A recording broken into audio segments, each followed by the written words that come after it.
Running the yard around here, man. Trying to jack you for 2 or 3 pennies. Ridiculous. Literally trying to steal from you. Crazy. Alright, guys. Figure out where we're at. Fair point. I think we've, let's see. Gone through our stuff already. So, it's, 13, 11.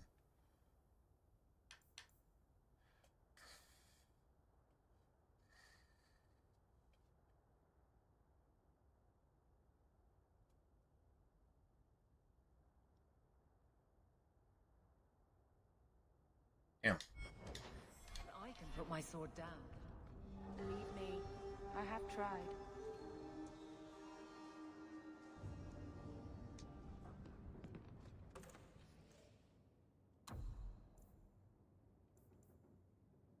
Level 17.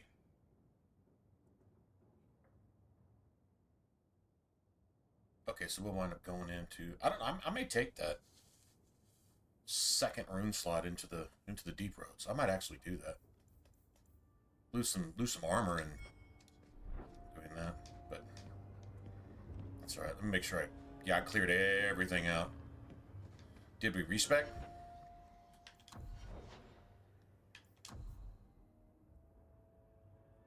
Looks like it.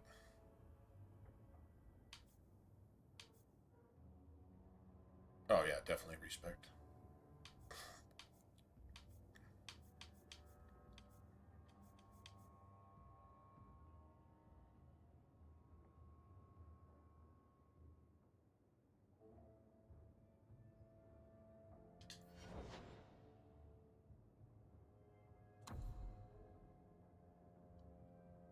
Still at 91. My attack's at 91 right now without, Okay,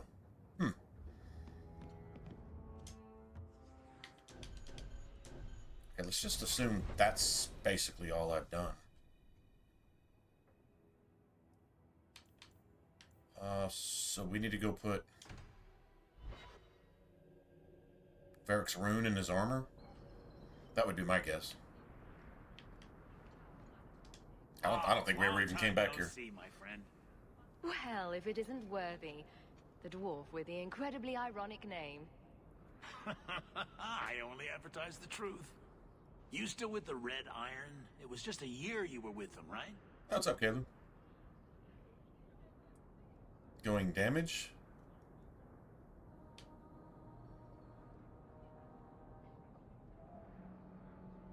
Oh, you mean just overall? Yeah, of course. Of course. Still trying to ferret out everyone's business, I see. Of course. How else do you expect a dwarf to make a living? I'll tell you what. I still have my old contacts. You need some rune crafting done, I can arrange it for you. Take care, Hawk. Don't get dead. You know, the crazy thing is, Sword and Board is actually basically... the only thing that's theoretically higher than the Sword and Board is technically Rogue. But even then, it's close. Believe it or not. This outperforms the two-hander. I mean, the two-hander's kind of fun to play, so... I mean, there is that, but yeah, this actually outperforms the two-hander. Okay.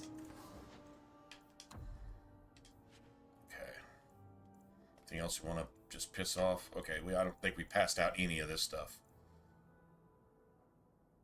Still got 2 of those, that's good. Let's just drop this to a minimum, so we can pick up some more of those, right? Rune of Fortune. Okay, so we haven't done any of this then. All right, that's good. Got that. Still got 3 sovereigns though, which is weird.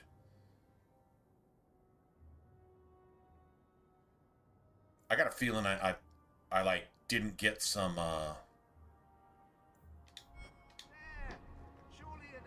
armor upgrades or something. Let me see.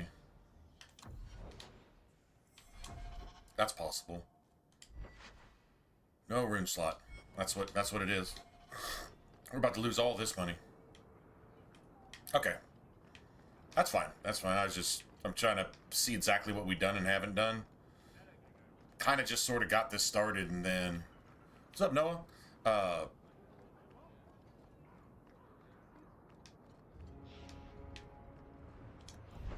And then call it a day. Alright, so yeah, we can't put any runes in because we don't have any rune slots. Let me make sure I've got the, at least the amulet, right? Please tell me I've at least got that. I got amulet influence. Okay, cool. So for some reason, we didn't buy, Varric stuff. Great ancestors, no. You know what Orzammar is? There it is. We're not gonna have enough money. It's cramped. Unless I already got that for Aveline. Please tell me I already got that for Aveline. I don't think I did. Fuck. That's why I had so much extra money. Son of a bitch. With nug shit and body odor. And every person there thinks he's better than you because his great-great-great-grandfather made a water clock or something. Okay, so we gotta remember... Don't you even wonder what it would be like? To come back... I have a good imagination. What we want is about as much money gain as we can really get. I mean, it's not really a min-max thing, but I mean, it's kind of like a medium-max thing.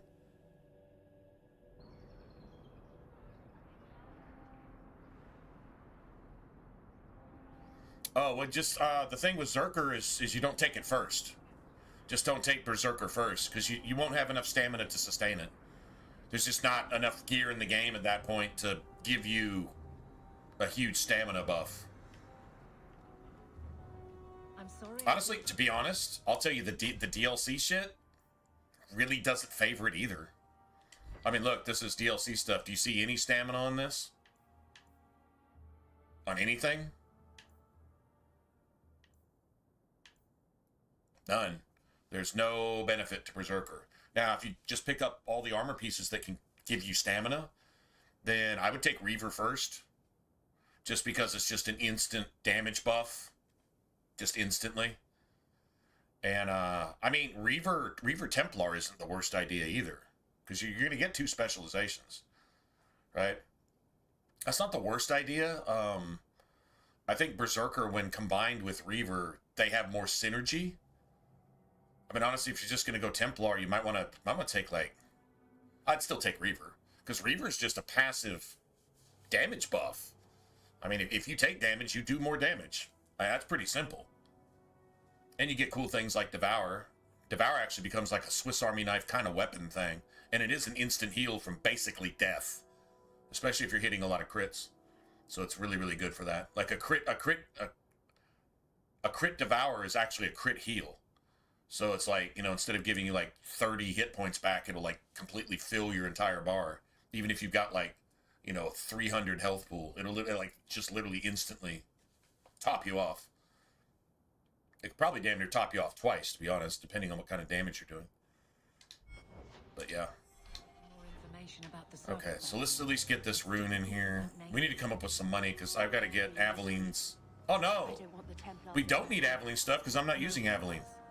Never mind, I'm not investing in Aveline shit. I just want information. That's cool. Right. That's cool. Okay, well that's better, I guess. Okay, so got all this stuff too.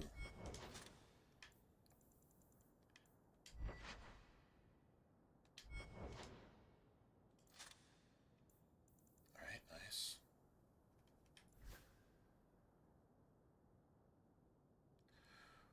What I really should have done, though, is given everybody their shit when we were in the Black Emporium before we respect.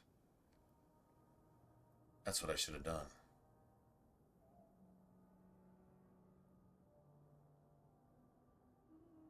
Huh. Okay, well, too late now. I mean, maybe it's not. It's actually not too late right now. Oh, I did that for Varric. Okay, that's solid. He's the one that I'm worried about because his stats are the ones that I try to work on, like right now. It's got willpower and all that cool shit on it. Sounds All right, like I'm nice. trying to convince myself, doesn't it? Bodan Feddick, purveyor of goods both common and rare, at your service. And this is my son, Sandal, who is as brilliant an enchanter as you'll ever find. Say hello to the nice union, Sandal. Hello. We shall be accompanying your expedition and providing the needed supplies. It's all quite exciting, isn't it?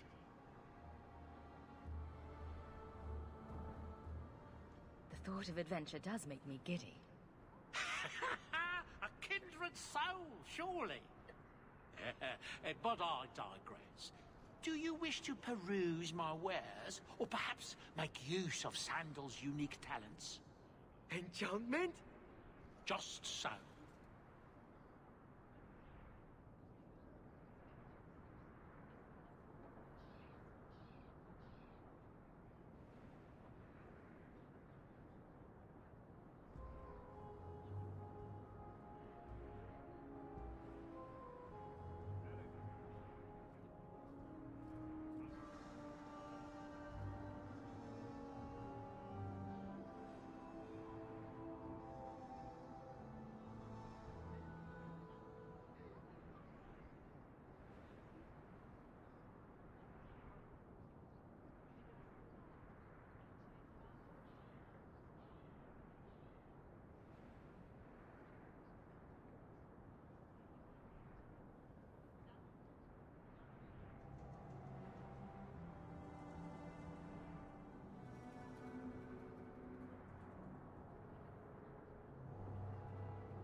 You two don't seem the sort to hire onto this sort of expedition. My son and I have never played it safe.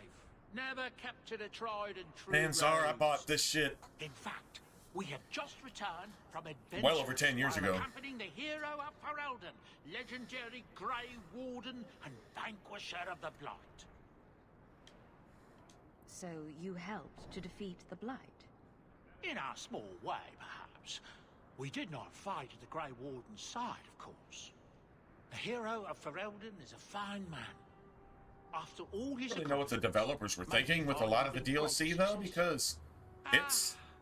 But surely my part there's, is there's, hardly of interest I'd say there's a good percentage of the game where it's actually worse than just random shit you would pick up off of a, I don't know, out of a box or something, you know, find in a chest or something.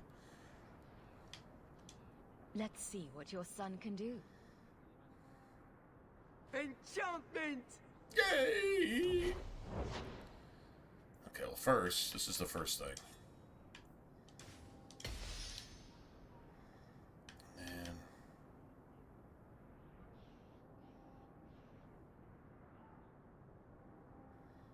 I probably don't want to roll with that, really. To be honest.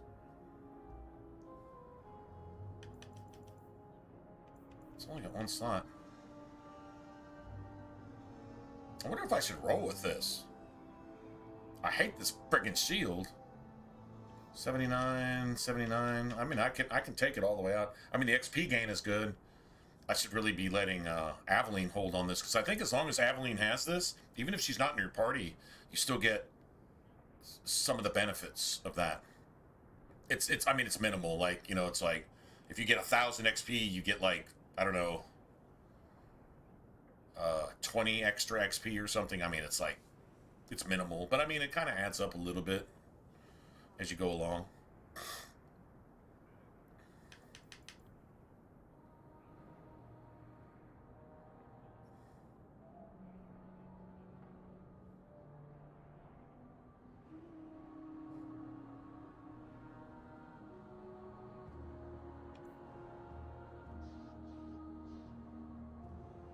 See, that's equipped.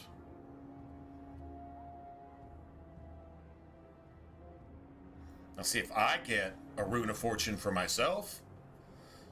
We got the we better have bought the schematic for it. I mean, I always do, so I don't see why I didn't. But you got to basically do the Bone Pit, get Merrill, and clear out the caverns, and then go do the Talvashoth caverns as well. That's all the materials you need to make a Rune of Fortune. Hold on a second. Let's see what we got here. I'm definitely using Varric. That doesn't do shit against Canary.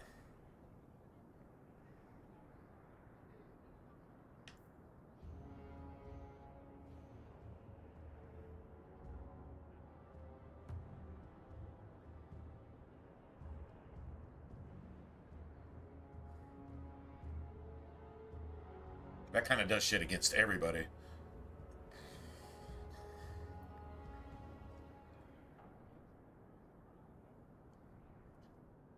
Honestly, it seems like the one thing the Runifier is good for is Night Lies. I think it does something to like blood mages and pirates and bandits and shit like that. Although there's some humans that are actually immune to fire, believe it or not. But it's kind of like just plug and play. Give it to Varric, he'll just have it available when you do Night Lies. Basically. It'll just be available.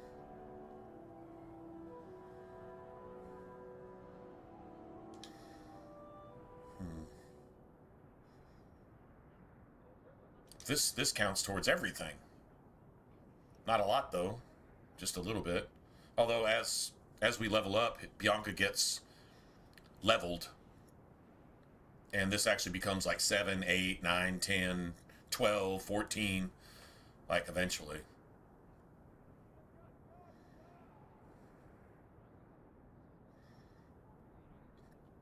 We still got like Night Lies.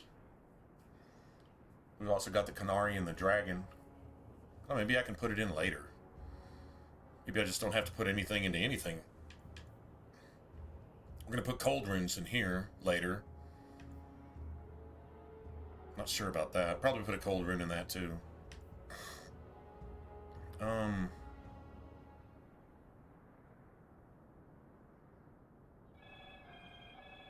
Well, I'm back a second.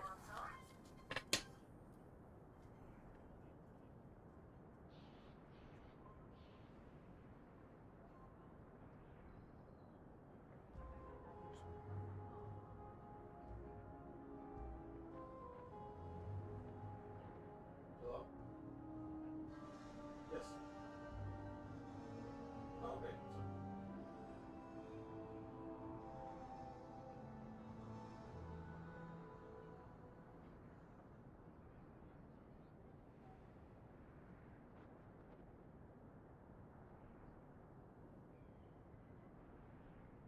Yeah, I mean, I guess. But, I mean, how do I do that? Where do you do that?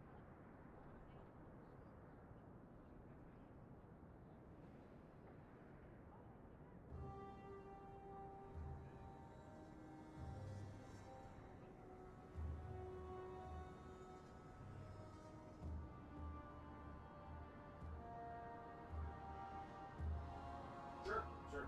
Yeah, I mean, I've only worked twice with her, but I can say that. Yeah, I have worked. I'll figure it out. Yeah, Yeah, yeah. Give me your email address. So I can just send it to you and you can forward it.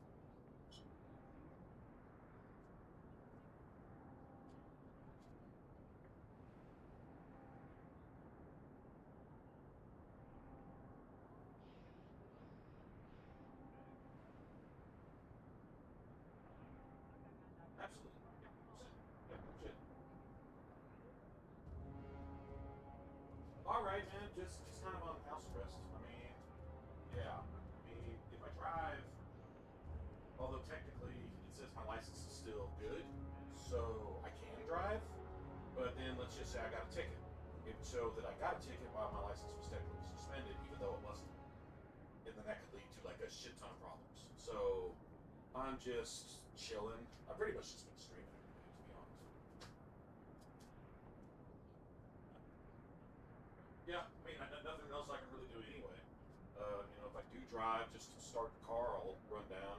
Thank God the car's moving. You know, I'll go like run down to the shower, go take my trash out, you know, run over to the dumpster type of shit.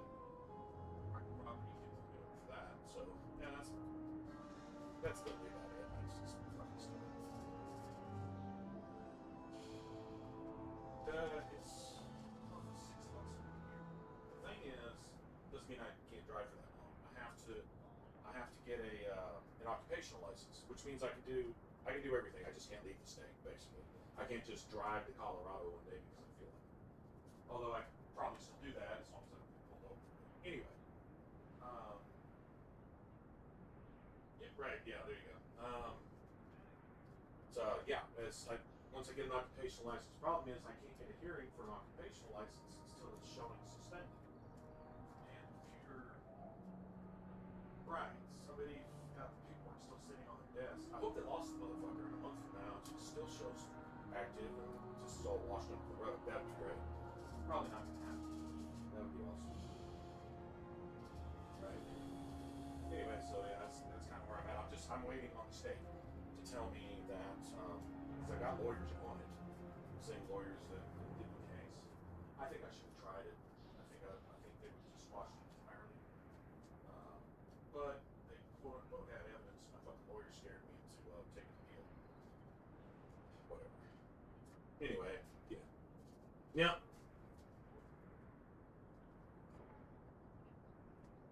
Right, absolutely. And even then, I mean, I still wouldn't have. Even if I'd gone to trial and got convicted, I still wouldn't have jail stuff. It'd have been a bunch of probation. It'd have been a bunch of probation, and right now I'd be having to hit meetings and, you know, go check in and all this other shit without me actually able to drive. So, check in, I guess.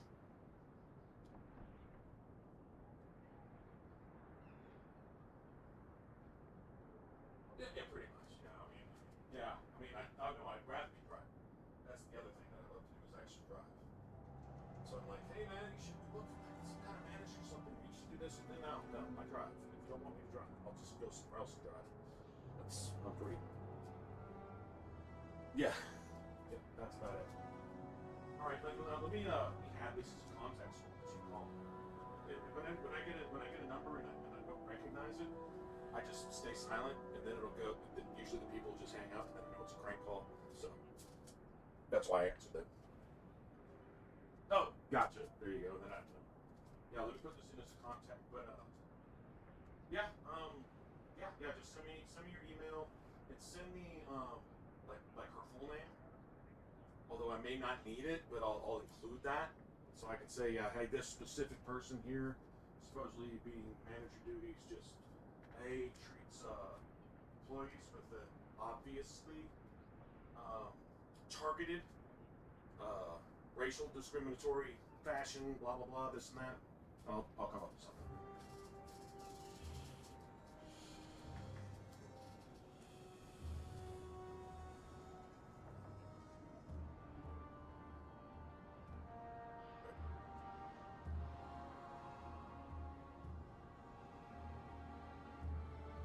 Right. She's targets an individual with loud, screaming, abrasive, abusive manner, disrespectful manner, threatening, firing, threatening, lots of things like that. Though she walks out of the fucking store with a whole armful of food.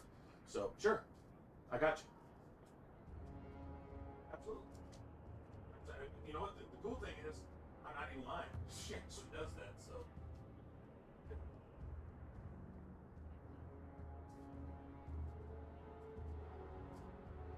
Yep. No embellishments. It's easy when you're right. So. Okay, man. Gotcha. I am streaming. I'm like literally in the middle of streaming right now, so but by tomorrow is cool, right?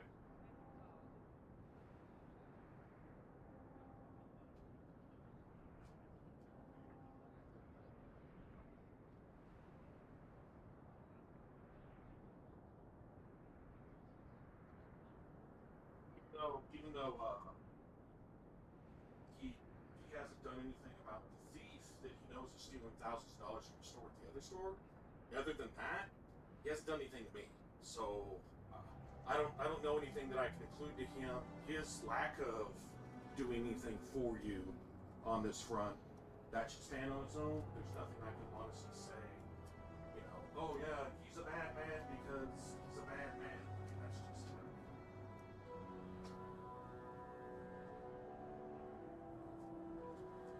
Absolutely. Absolutely. I got you. All right, man. Y'all take care.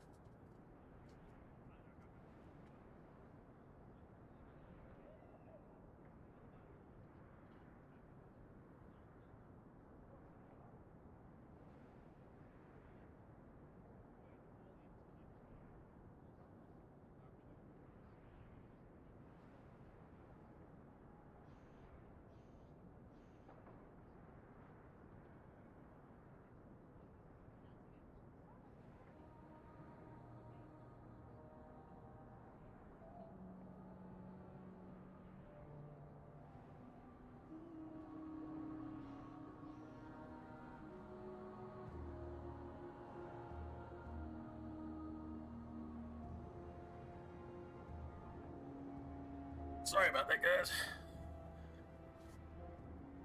How many times I replayed that guy? That's a good question, man. I couldn't even tell you. It'd be nice if there was games like this that are actually worth replaying like this these days. Can't think of one, really. I mean, there's one pretty good game that I would be willing to start from scratch, even though, well, I mean, I don't know. I have a save file that's only missing like 2 or 3 achievements on Hogwarts Legacy, but that game's fantastic. I'm not putting it on this level necessarily, but it's nice. It's one of the better games I've personally experienced in the last. Anyway, you weren't asking about that. How many times I replayed this? I wonder too. All the way through, like all the way to the end, I usually build test and come up with an idea, and I say, I wonder if this shit works. And then I'm like, I don't want to just go respec a character that's level 20 and then put in a bunch of in-game shit that I think sounds good and then go try it. Because you have no idea how that plays and how that progresses throughout the game. It could be amazing at level 20 and just be complete ass all the way, like, say, through level 18 and just be basically unplayable. So the progression there is important, and I enjoy it. So can't say that about a lot of games that you've already played 20, 30, 40, 50 times or whatever, just whatever. You know, it's kind of like Oblivion or Fallout 3, people that have thousands of hours. I mean, full playthroughs, probably less than a half dozen. Or a dozen at most, depending on the game, I guess. But partial playthroughs and experimenting with shit and then saying, well, I wonder if I'd have picked this first. I mean, I know where I'm going, but is there a better path to get there type of thing? And so there's been lots of that. Usually, if I get through Act 1 and I can just destroy the Rock Wraith mindlessly, I'll be like, okay, this is good going forward, but I really want to try this. And so instead of just going and respecking that character after Act 1, I'll just start over. I don't mind starting over. Like, that's not work. If it's work starting over, then the game, you're either burned on it or it's just not for you. That's what I would tell anybody. If you don't mind putting 100 hours into something and saying, well, that turned to shit, guess we'll just go back to the drawing board. I just start over. It's like, oh my God, I would never do that, man. I'd have to play this twice. If you're thinking that about the game, that game is not for you. Go back to Call of Duty. That's literally what I would tell anybody. And I think that's fair, right? Right. I would say Origins is like this. The original Dark Souls is like this. I don't have a PlayStation right now, but even Demon Souls, I really want to play the Demon Souls remastered. If I get a PS5, by the time I get a PS5, probably PS6 will be out. So if I get a PS6 type of thing, right, I would totally like to go play that again. Seriously. There's a couple other games that I'd like to go take a look. But anyway, yeah, replayable games. Yeah, Demon Souls, Dark Souls, Fallout 3 is always replayable. I mean, once you've literally done everything and you've challenged yourself in pretty much any way, other than like a no-death run, you know, I mean, if you're going to do a permadeath, no weapons, no stim packs, I would never try that, because I would eventually fuck up. You have a habitual approach to a game, and it just, that kind of doesn't work. I don't know. I think as far as immersion in a certain game, sometimes challenge runs and things get away from the game. Now, being like a penniless waif in the wasteland that you only have your fists. Maybe you pick up some brass knuckles somewhere, right? You don't know how to maintain a gun, so you don't like that type of thing. You could totally immerse yourself in a game like that, right? But then you say, well, I'm going to do a permadeath and this and that and blah, blah, blah. Usually the people you see doing that are playing on PC anyway. I'm not saying they have mods, but I'm not saying they don't have mods either.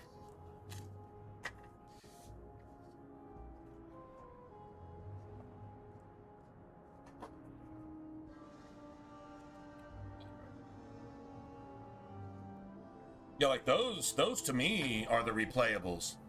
Kingdoms of Amalur, Re-Reckoning, that's replayable. It's just too big. It's kind of like Inquisition. Like, if you can stomach Inquisition, it's hard to stomach it for... It's not even so much the hours, it's the miles. Thousands of miles of irrelevant, unnecessary, completely... It's like the game's trolling you. Okay, so...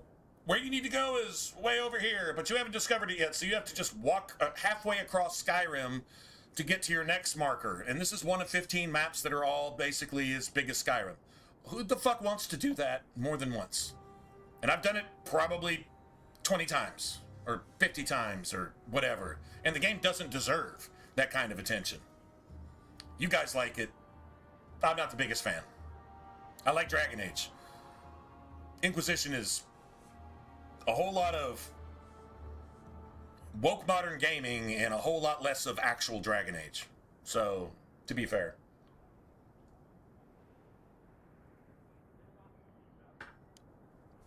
But yeah, replayable games, man, just... Oh, Divinity 2. That's my old school go-to. That's my diamond in the rough. Divinity 2, Ego Draconis. Not Original Sin, not that isometric turn-based dog shit. But that game's amazing. If you like turn-based, it's amazing. If you don't like turn-based, there's nothing good about that game.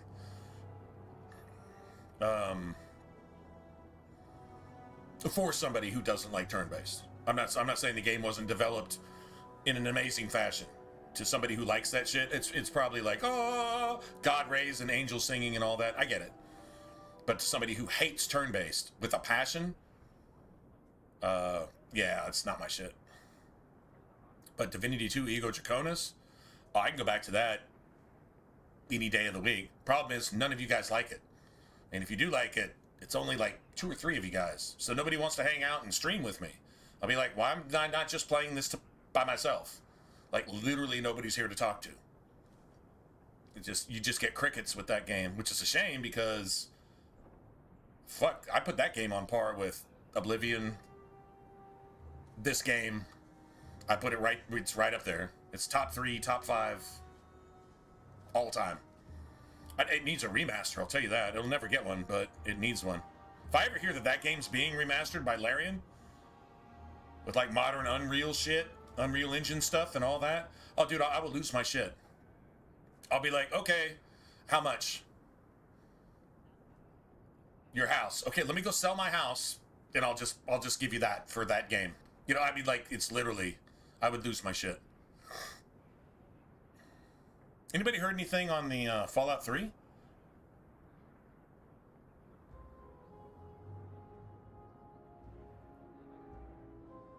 Since you were in high school? Huh? Oh my god.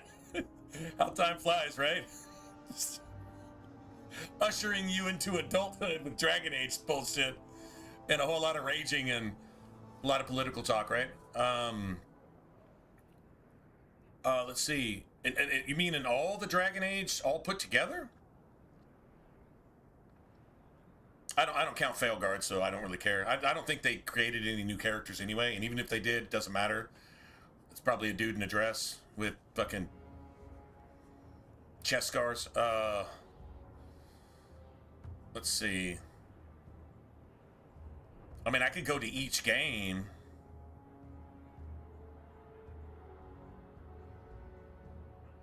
Morgan's cool in a dark way. Morgan's one of those, if you earn her friendship, then you earned it. So she's like one of those best friends that everybody else hates. But she's your BFF, so you gotta have her back like she has yours. You know, she's that type of friend. So, I mean, like, she's kind of cool like that. I think that brings up a couple different psychological and personality issues, but, I mean, it is what it is. Man, I really like Fenris, and I really like Cassandra. I kind of think they're the same thing. I kind of think Fenris and Cassandra are kind of the same thing. Sarah was kind of supposed to replace Isabel. But Sarah doesn't stab you in the back. Sarah doesn't really stab anybody in the back. So that's not really a fair. It's the same free spirit shit, I guess. But Sarah's kind of one of those where, yeah, she's not going to fuck everybody. She's going to find one person. And if Sarah's going to bang you, she's not banging anybody else. So, like, once again, she's reliable. But her and Cassandra actually get along. I think it's for that reason. So think about that. That's an Inquisition thing. It's a good story arc, character arc, I guess, character arc between the two of them.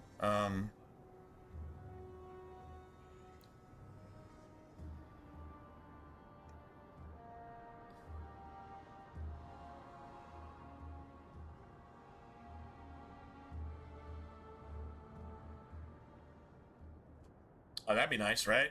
That'd be really nice. Actively working on 2 games.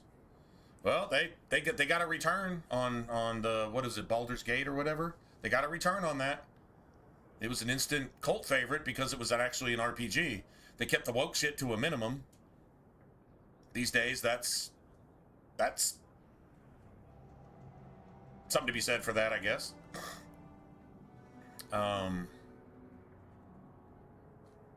Okay, so just in Dragon Age 2, favorite character here? Yeah, it's Fenris. I'd be Fenris in Dragon Age 2. Because he's never going to lie to you. He's got your back, and he's going to tell you what he thinks. That's it, that's all. Doesn't really have time for anything else. You know what you get. If you don't agree with him, you're wrong. Like, Fenris is literally, if you don't agree with him, you're wrong. You're misguided. There's something wrong up here, in your brain. As an actual real person, if you don't understand the points that he's making. Simple life. Living the good life gets to squat in a mansion in Hightown. You have to go through the fucking deep roads and get $100 million. Fenris is like, he's got his fucking Snoop shades and his Snoop blunt and his big ass gold chains. He's like, I've been here for 2 years. What took you? He's like totally fucking all gangster and shit.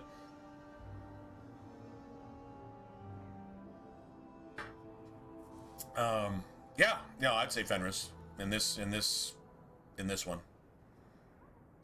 Yeah. I mean, Varric's supposed to be cool. Varric's supposed to be your homie. Fenris is really your homie. Like, literally, if Fenris is your homie, he's your homie. Varric has other things going on. He's a little sketchy.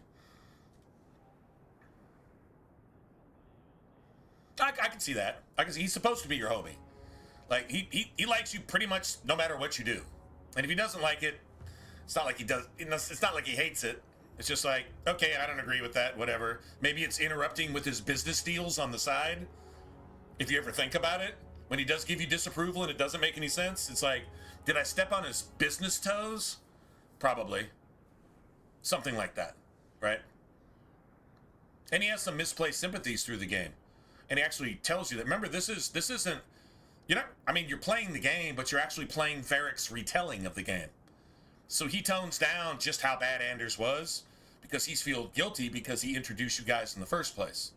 If he knew Anders was fucking Al-Qaeda, might not have ever introduced you in the first place. That motherfucker turned on everybody, and actually Varric likes Kirkwall. Varric doesn't like seeing a terrorist go in there and fucking Allah Akbar bullshit. Varric doesn't like that. And he feels that's his fault. And then, it's not just Kirkwall, it's the world. Let's just go ahead and help Hawk fucking release Corypheus, and he can just go fucking Al-Qaeda the entire world, goddammit. And Varric feels guilty about that shit too. Not that he meant any of that to happen, but just saying, oh, and the whole Red Lyrium thing, the Red Lyrium idol and his brother, and then Meredith and all that, like Varric is literally internalizing all of this shit and blaming himself, if you think about it. So there's something to be said there. But you don't think that he ever meant it. You know, it's like, oh my God, shit, how did this go bad? Like how could the worst possible thing happen from something that I had no idea would happen? It's like, yeah, like you're the one that just said, I wonder what that button does. It kills everybody? Well, let me just push it and find out. But let me have a justifiable reason for doing so. And then everybody dies. Varric's like, well, shit. I guess I did that too. He's that kind of tragic character, right? This is like Shakespearean stuff, if you think about it. The whole tragedy thing, it's Shakespearean quality shit. Which kind of lends to BioWare's, back in the day, ability to actually story write.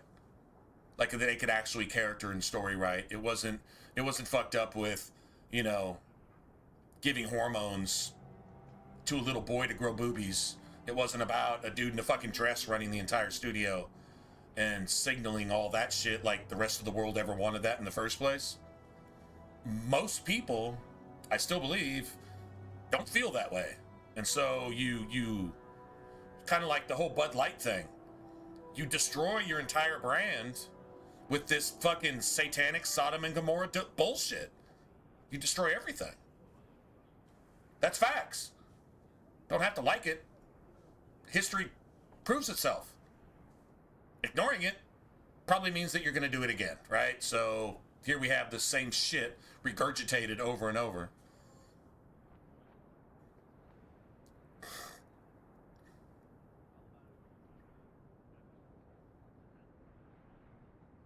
Oh my God, the pervert who puts out cigarettes along with her wife on her own children's fucking arms, ran over a police officer and got shot. She's such a victim.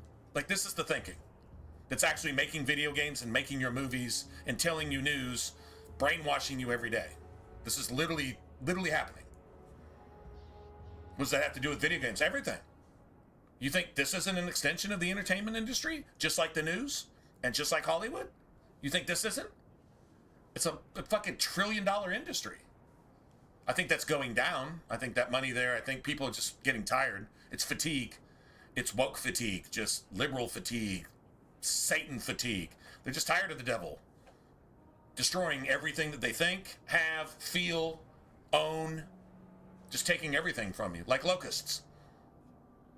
Keep that in mind. Keep that term in mind. Locusts. Go look up what locusts do from May through September. They spend most of their time underground. And then they come out and they literally strip the fucking bark from the trees. Literally. There you have it. You're actually seeing it, if anybody's willing to look at it, but anyway, whatever. I was trying to figure out what I want to... This is the safe bet because this works on everybody.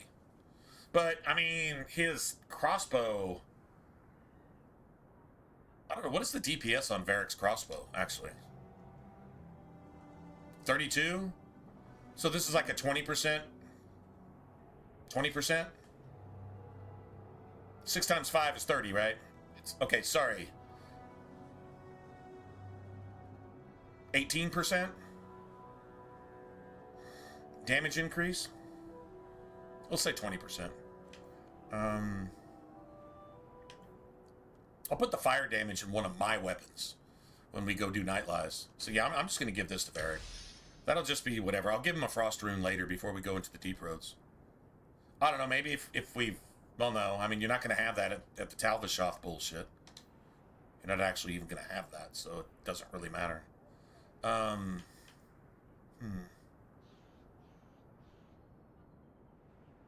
would like to put an armor rune into something.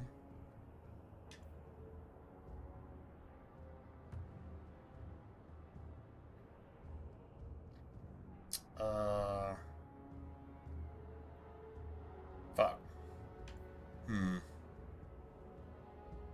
What level is this? It's level what?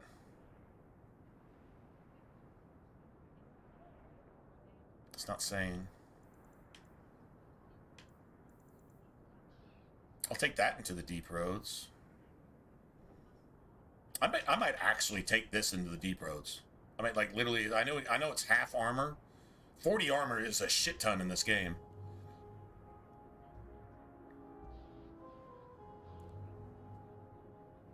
Right? Safe place.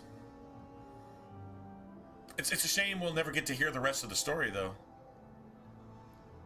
Livestream Oblivion Remastered. Yeah, we will, because I've got to get the mage and the main story lines completed.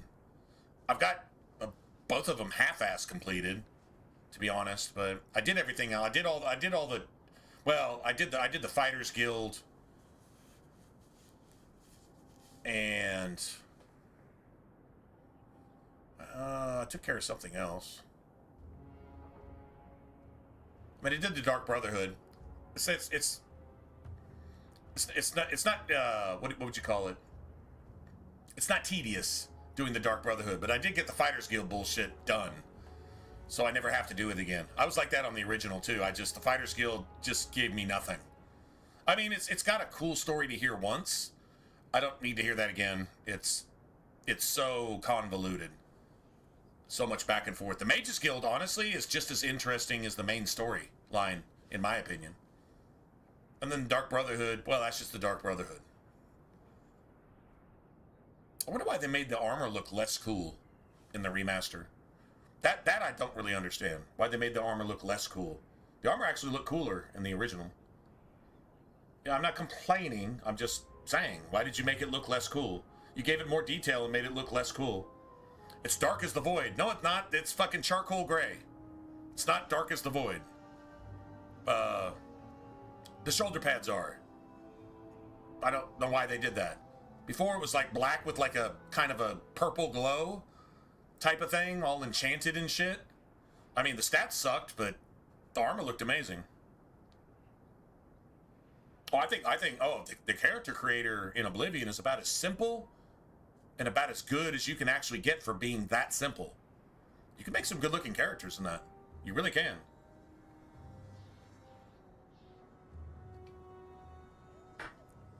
Hair that even looks like hair and shit? Oh, yeah. I hate that it took Mass Effect Andromeda to make hair that looked anything like hair. I mean, although Origins and Dragon Age 2, the hair is what it is. It's not bad. It's not great, but it's not bad. It fits with the art quality and the art style. It works. And then you've got Inquisition. Like, literally, somebody took some frozen llama shit, started chopping away at it with a chisel and said, that looks good, and then sprayed it with some fucking neon Krylon enamel and said, that's your hair. Fucking, I'm gonna hit your skin with a little bit of this, and all your makeup with some of this nylon fucking neon Krylon enamel spray paint. There's your character. It's like, well, all these tools, why does my character still look like ass? Because it looks like it's carved out of frozen llama shit, coated in fucking plastic and enamel, neon enamel. That's why it looks like shit. Imagine that. Serana? Oh, no shit. There you go. Okay, we all gotta admit, Serana was one of Bethesda's biggest, here's what you get for being a fan, go fuck yourself, flexes in all of gaming history. You can even talk to her about marriage, because she's the only character that's actually worth a fuck to talk to in basically the entire game. And the only one, and they ban her story arc and all that stuff, and you want to come in with your cape and your savior complex and just marry the shit out of her, and she'll talk to you about it, but nope. Why? Because fuck you. We know that's what you want more than anything else. That's why we wrote her like this, so you can't have it and you can go fuck yourself. And that's your reward for giving us all this money and supporting our fucking games, because we can't make a game that actually runs on its own anyway. You need mods to do that. Tell me that's not the biggest fuck you flex in all of game developer history. If it's not the biggest, it's in the top 1.5. Sorry. Not sorry. Actually, that's true, so... Yeah, but, well, I mean, I guess... I don't know, there's a shield I'm gonna pick up back at home, so I probably should have just... You know what? I'm going to take reduced armor on this, and I'm just going to assume that I'm going to take this in the deep roads. I know it's just 4. So now it's 46 instead of 42. Whatever. Doesn't have shit on 85, but... what it does do, though... maybe that was a mistake. Fuck. I don't know, whatever.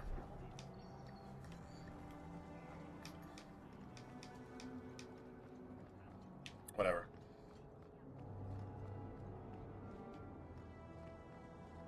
That was 100% bullshit. That's like, man, how many hours did you spend talking to Serana and trying to make sure the dialogue was right just to get to that point where, I mean, if you got romance options, why give you the best, coolest character in the entire game that'll get with pretty much anybody as long as she likes you, and then just take a shit in your face? Take a shit in your face. Why would you do that? Can anybody explain why you would do that? Just, okay, well, I'm gonna My day you've been starving out in the desert for a quality companion in this game for thousands of years.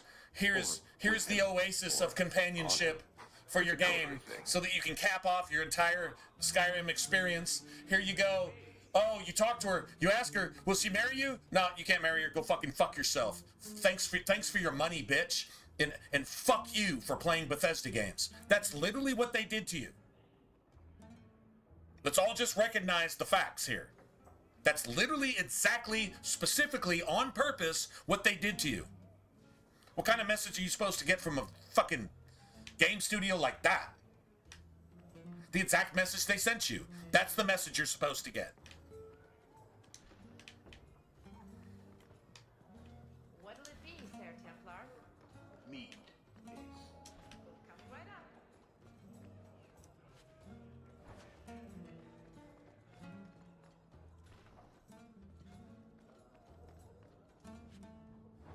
The only thing I'm thankful for is that whole Serana thing. If my rose-colored glasses weren't already off, that took those rose-colored glasses off forever. And I saw them for what they were. They were intentionally dumbing down their shit to destroy the entire RPG genre in video games. And it worked. And it worked.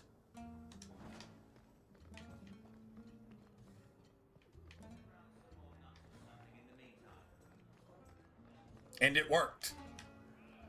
I've got your usual ready and waiting for you. I don't think anybody should get credit for evil, even if it works. I don't. Yeah. What do you But do? there you have it. You know I'm Why are you asking? I mean, in your own. Okay, I think we turned that in Lowtown. I need some more money in Lowtown. These No, are my actually I don't. offensive I was gonna say I need to go get Aveline's armor upgrade. I need to go do this. No, I actually don't need to go do that. There we go. Finally. All right. Okay. So.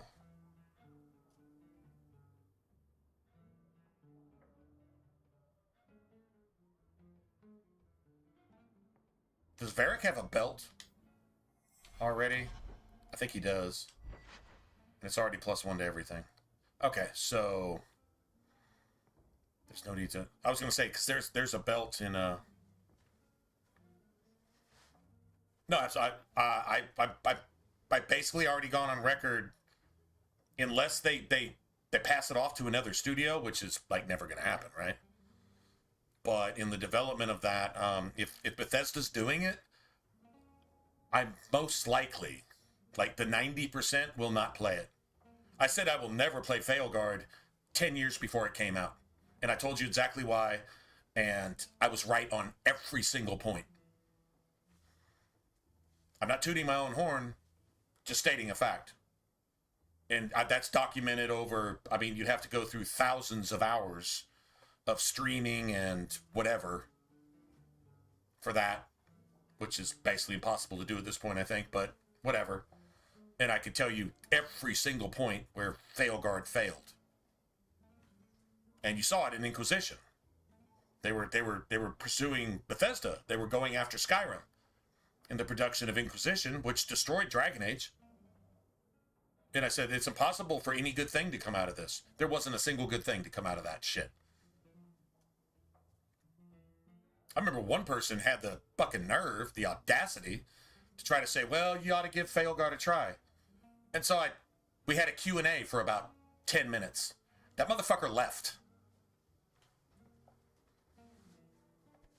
Because they knew they were wrong. On every single front. Like, hands down. 100% wrong, 0% right. And trying to defend that fucking woke-ass Sodom and Gomorrah piece of shit. The epitome of how the fucking game industry died. There you go. Damn, that's the truth. I know it's the truth. That's why I fucking said it. Right? Like that type of thing. Frustration. It's frustrating. Anyway.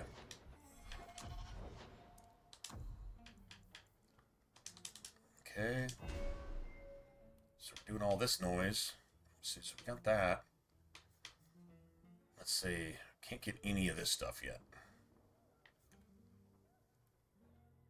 Now if we were playing a rogue, doing a rogue Varric thing isn't the worst thing ever.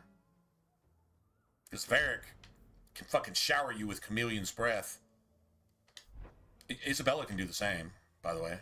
But Varric's just better at that type of shit.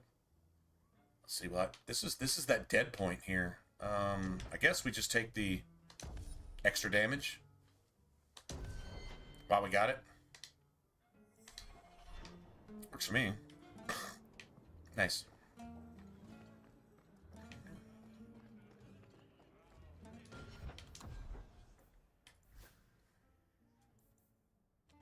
What do we have? I got a fire damage staff. And then I got a real good fire damage staff, but that's like 2 fire damage staffs. Interesting.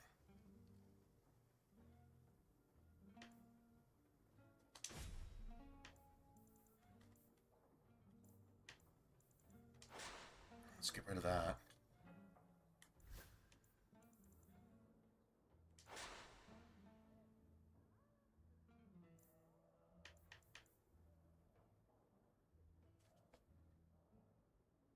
Let's see, nobody's going to use that because that's an amulet. Yeah, nobody's going to use this. All right, cool. Varric. Well, here's an extra cunning.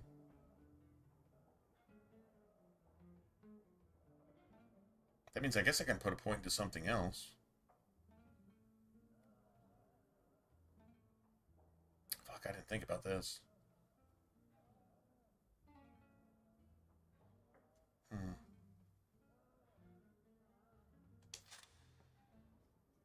Yeah. That's pretty much what I leave him with.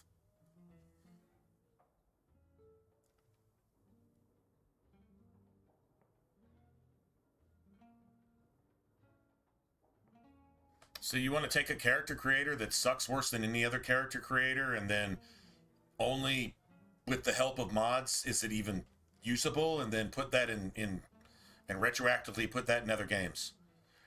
That doesn't make any sense at all. Like that is literally wow. How can I say this without insulting you? There's absolutely nothing else I can say without offending you. Based on what you just actually spent all that time typing and pressed enter on purpose. You actually pressed enter on purpose stating that. Just think about that for a second. I blame woke media for you even taking the time to do that.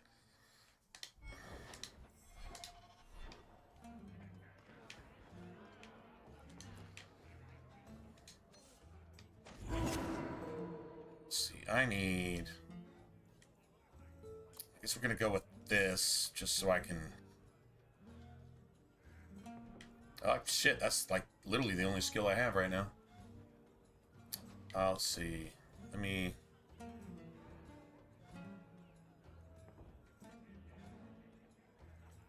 See, you've got control.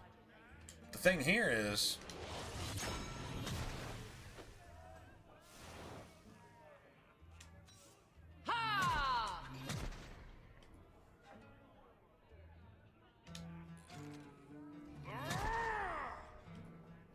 Okay, so now let's look at our stats.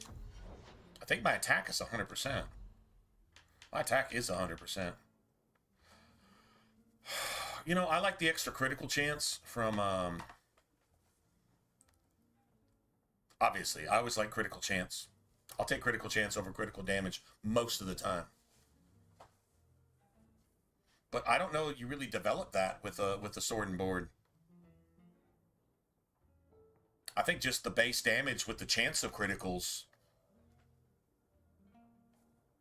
I mean, there's another way to go, though. You can go control, and then you can upgrade control for 10% crit chance. You're never going to get the extra 10% that two-handers get, but you also get another 10% from your mage. So that puts your critical chance up to 30. And then you can get that shit into the 60s. You've just got to really dedicate towards that.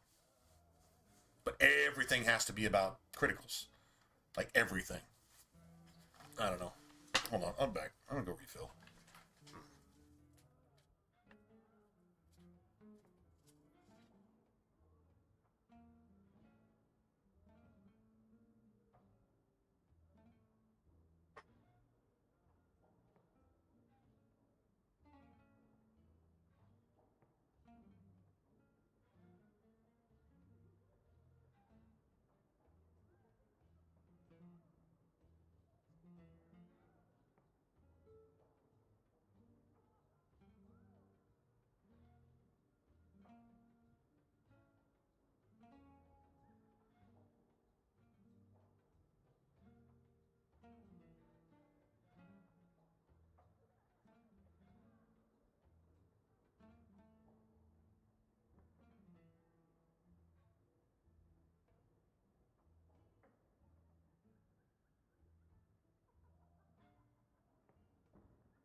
That's cool, I guess.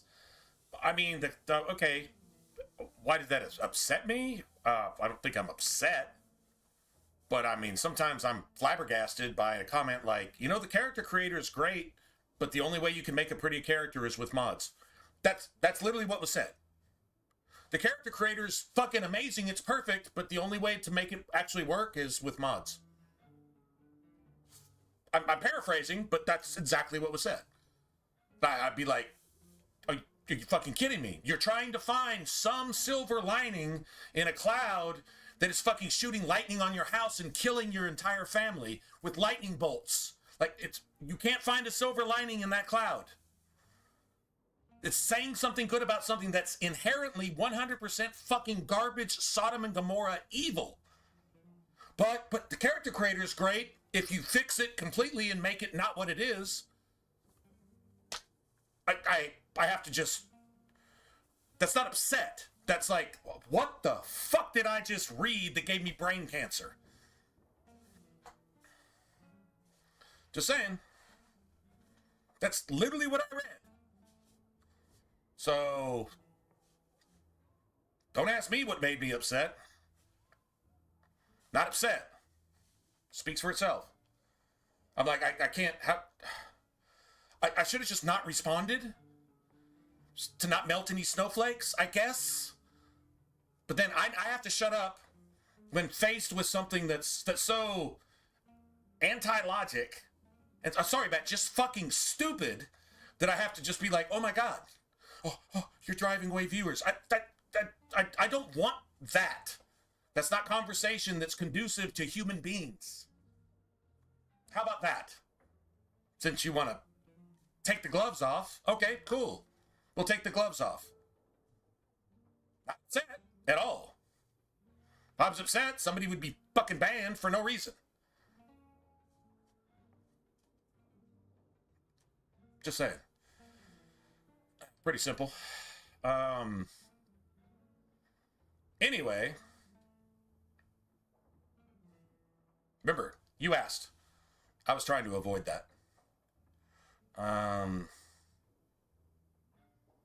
Okay. Anyway, back to the game. Here's my problem. If you take control, it takes 10 of your stamina.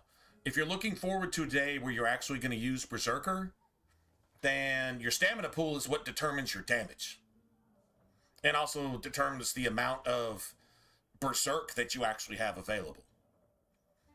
Whereas, if you use Might, you get a 10% damage floor raised up, right?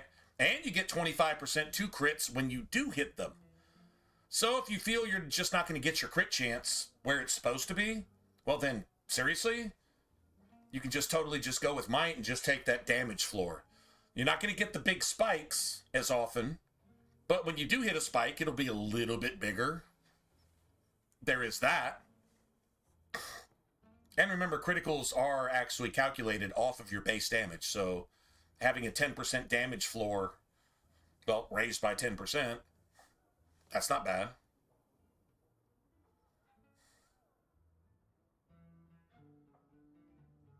I mean, maybe Might is the way to go with Sword and Board, man. I'm still just a huge fan of critical chance, personally. I just am. But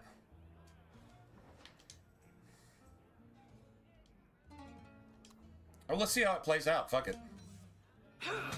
Remember, this takes 15% of your stamina instead of 10, if I remember right.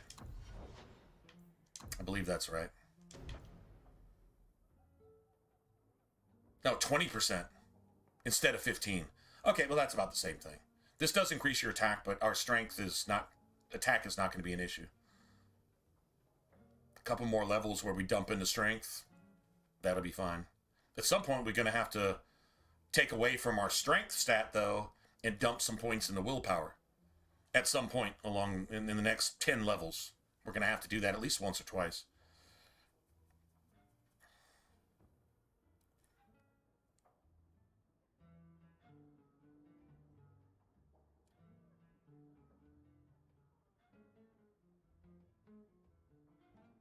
See, for like Like that little bit right there. Now this, eventually I think it comes out to, it's a couple points of damage. You don't think a couple points of damage, it's significant.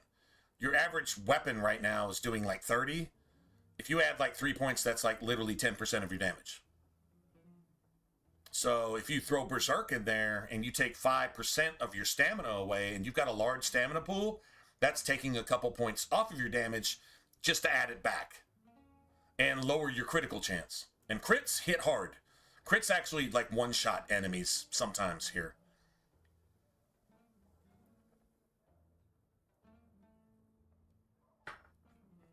That's why I really like this.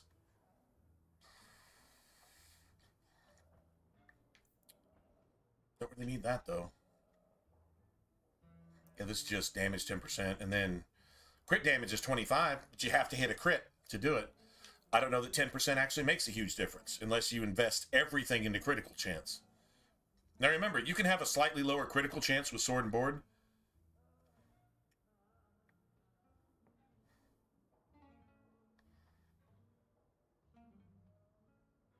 No, don't be sorry. No, don't be sorry. It's just I'm telling you literally exactly what I read, and I was like, okay,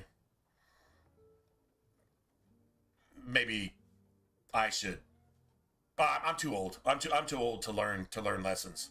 Sometimes just calling something and just saying, "Oh my God," and then just biting my tongue. It's what people are supposed to do these days, right? Is not speak your mind, not be honest, not bite your tongue, or just totally bite your tongue and just be, just cower in your little fucking crab shell and never say anything to possibly offend anybody because you might offend everybody. Honestly, it's impossible to speak these days without offending somebody. So you know what? I don't worry about it. Old enough to remember where that shit never mattered.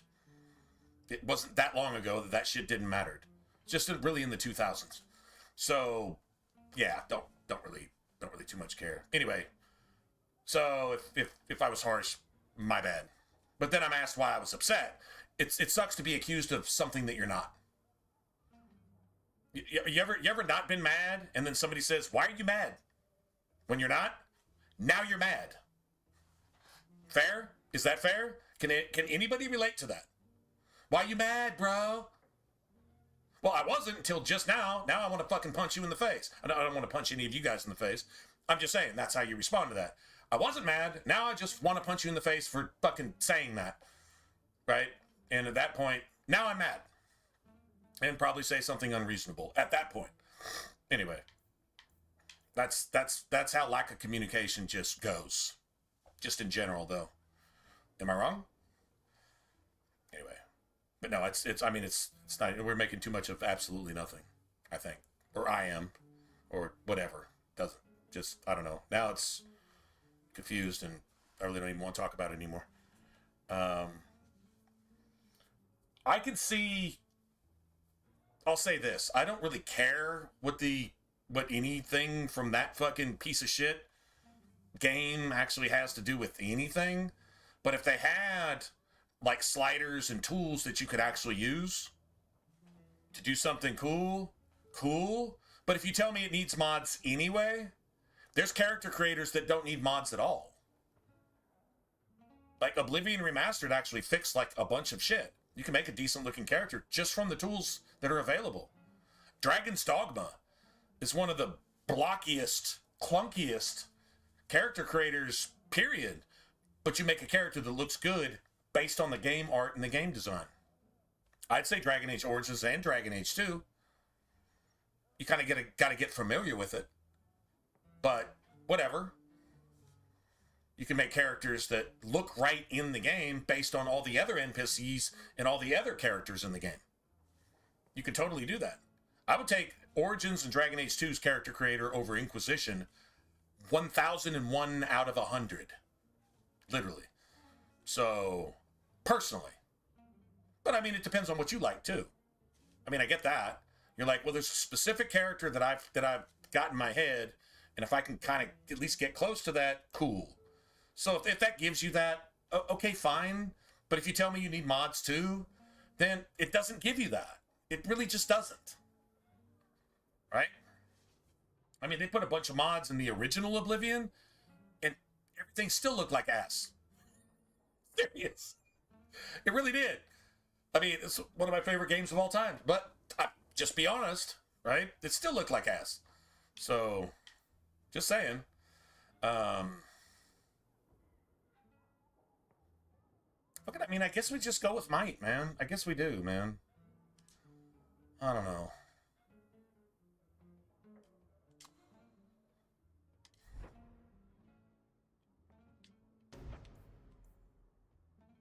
I'll tell you one reason.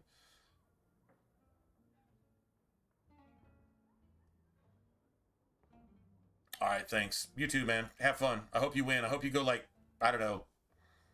What is a match in Halo? Like, what do you need to win? 30? 35? 70? Whatever. I have no idea. Whatever it is, just go like, if it's 50, then just go 50-0. At least one time, so... Good for you. All right.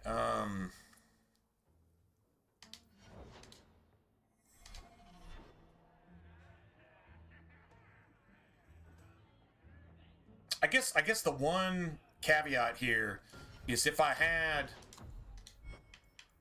Y'all see me do this every single time I play a sword and board. I'm like, do I go for crits or not? Because you have to dedicate yourself one way or the other right out the chute. Or else go respec, right? Oh, the campaign? Oh, nice. Nice. Well, it's something you can co-op then. Well, that's cool.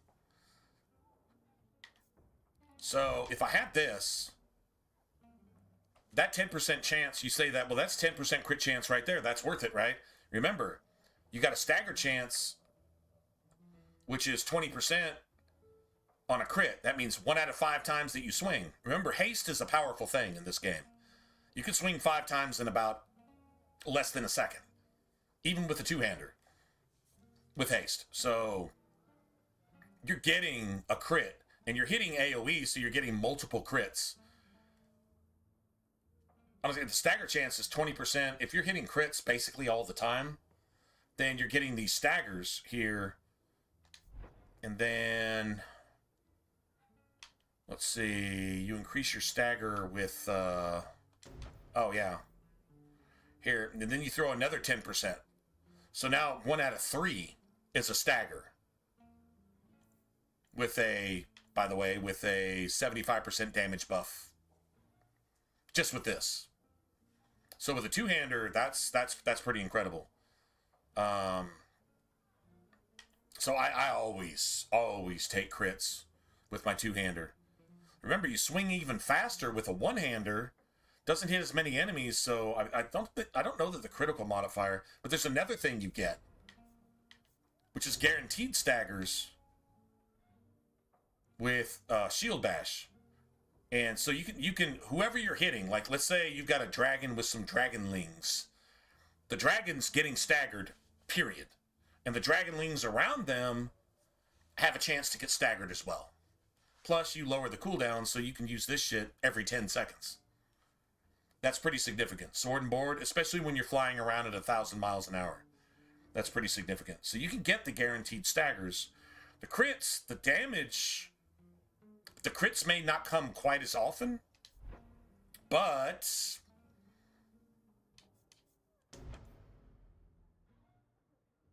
you're swinging faster. So that 10% might not make that much of a difference. Anyway, bottom line is when you do hit a crit, it hits that much harder.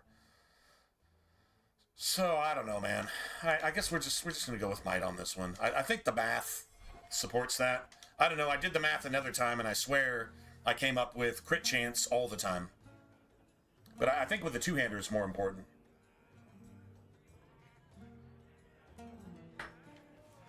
Sword and board, maybe not so much. I don't know, whatever. Just whatever.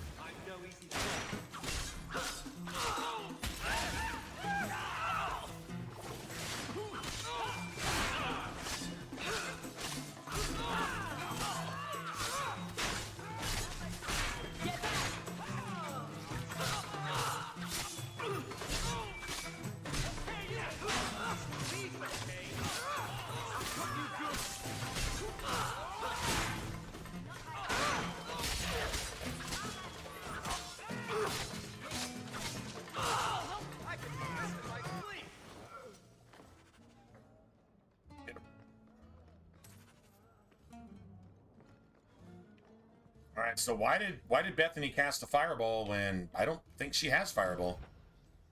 Bethany cast a fireball. You saw us all just go, ah, right?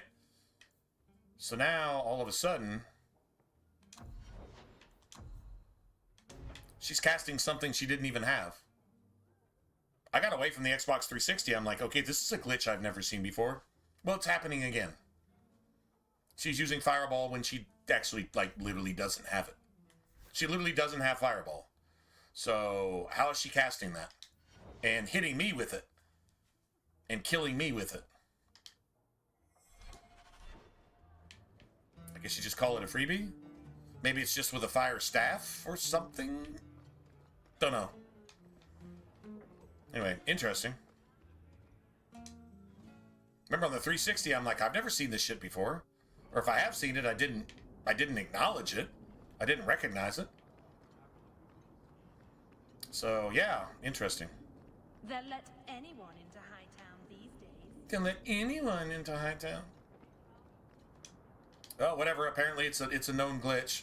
So, we're just going to have to deal with it. Thankfully, she's not hitting that hard with it right now. So, she's not, like, literally one-shotting us. If she was one-shotting us, that would be a serious problem. Nice. Actually got some money out of that.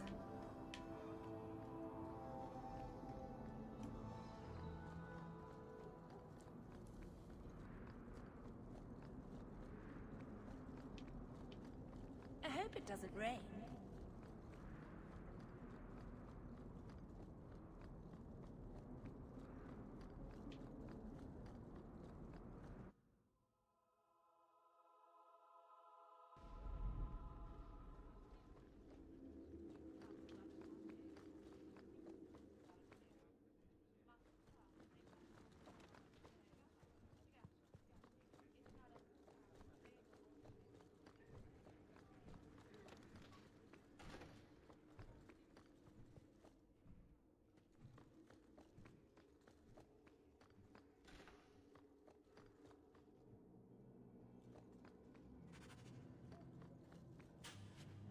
We're good to go.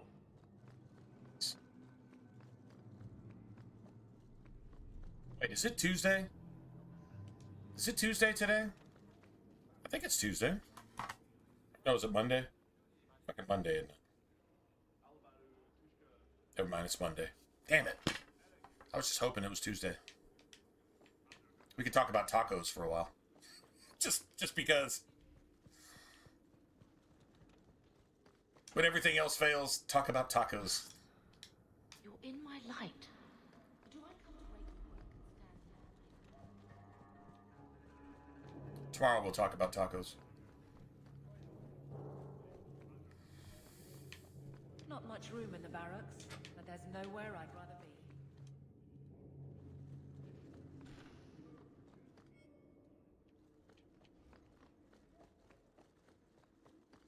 I think there's The heart anything in of Lord here, right? Parkwall.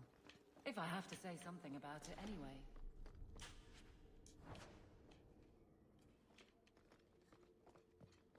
Nice.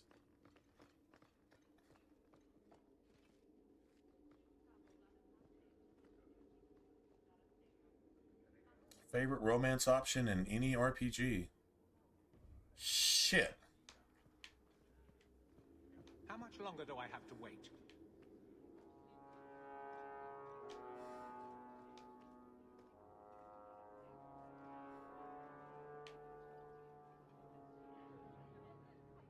Damn. Oh.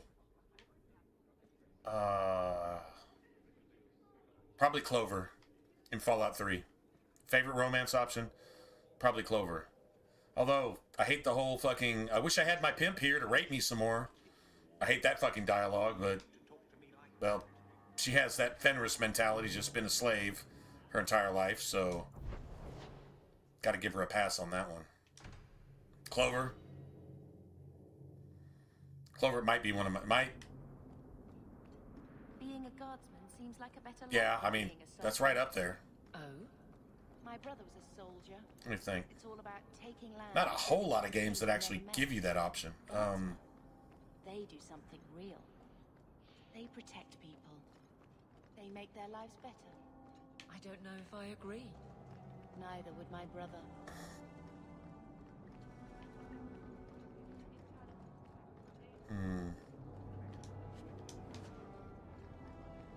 Trying to think of all the games. Not the symbol it could be.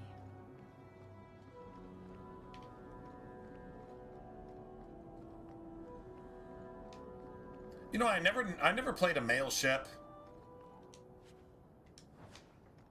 To romance, what's her face?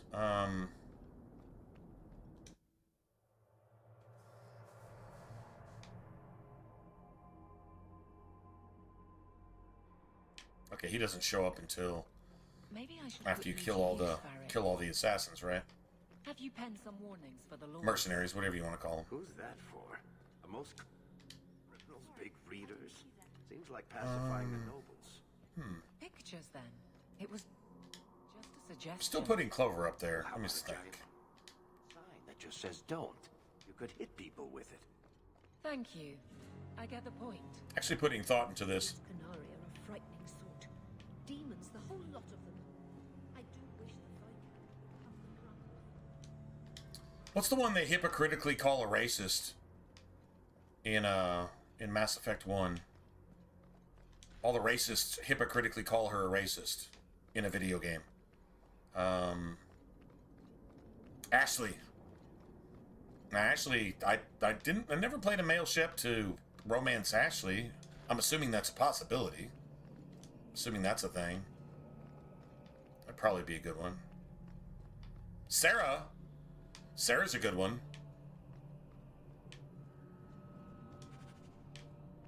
Yeah, Sarah and Clover.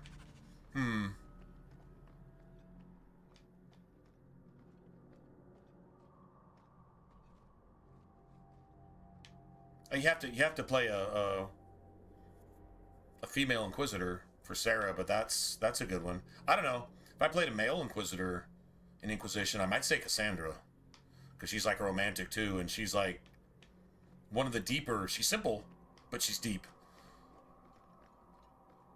I would probably have to lean that way. Maybe. Just depends on your character you play. Sometimes that shit is blocked off.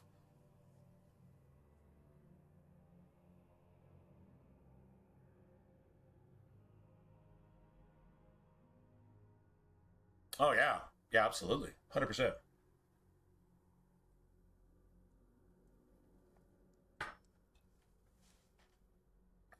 I modded Fallout 3 for shits and giggles, and I figured out how to use the I guess what you would call the creation kit, and go in, and there was a mod that made all the NPCs just look better. And if you could figure it out, you could go in and basically apply that mod. You didn't really even have to tweak it too much. You could apply it to basically any even randomly generated NPC in the game, right? And so you could go Mora Brown, Clover, Crimson, you name it. Man, by the time I was done, I had pretty much any relevant NPC that you're gonna run into looking like they had a fucking Hollywood makeover. Serious, dude. It was awesome. It was awesome. Like, Mora Brown was actually hot as fuck, and then Clover was like hot as fuck. You could change their hair. You could basically do whatever you want. It just applied to that particular NPC. You know, the named NPCs were the easiest ones, because you could go in there and you could basically tweak them in console commands, like developer creator console commands, and use these settings that they had. And it was like, you know, it was a face texture and completely redone, like makeup and eyes and like everything, right? And you could totally go in and just modify basically anybody. Sydney? No, actually, I take that back. Sydney had something weird with her. Yeah, there was like a problem with that. They even had a mod for Sydney, and you had to go through like 8 hoops to actually make her look okay. But then the mod was like included a bunch of dialogue stuff, and then, you know, like a romance option, follower option, and all this and that, and it just fucked it all up completely. But you could even make, anyway, basically pretty much any NPC in the game. Didn't matter who it was. And so I thought that was just cool as shit. I think I spent 2 days doing that just to see what it looked like. That was kind of cool, not gonna lie. That was actually kind of cool.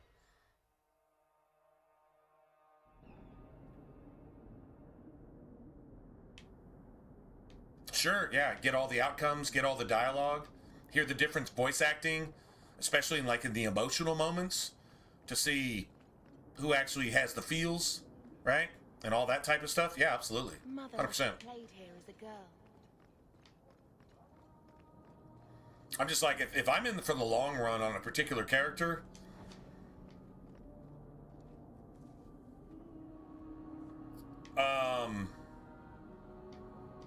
I wish I had, okay, sorry. I don't wish I had Anders here. But if Anders was here, I wish I could show you exactly what it would look like watching man butt run around for 1,000 hours. Or whatever, or 100 hours, or even 20 hours, or even an hour. Yeah. It's sorry, man. Let's put it this way. If for the rest of my life I never had to watch a dude walk ever again, I'd be okay with that. But if I could watch women walk for literally the rest of my life, I would be okay with that too. Dudes pretending to be women. You ever seen a dude with his fucking thick-ass man thighs on fucking high heels with a short skirt?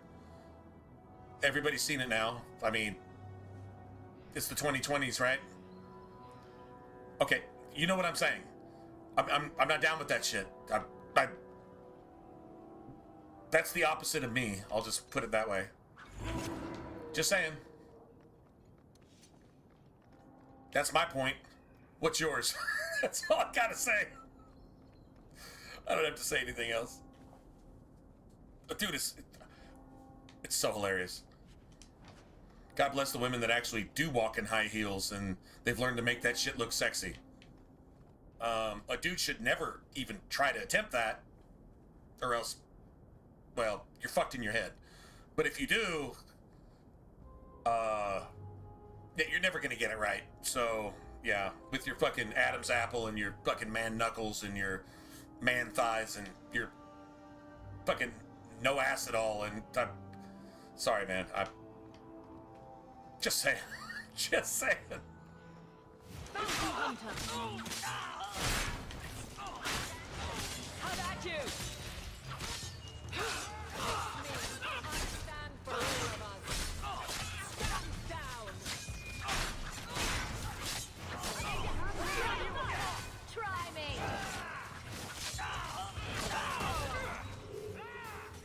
I'm getting tired of you. Stop. Stop.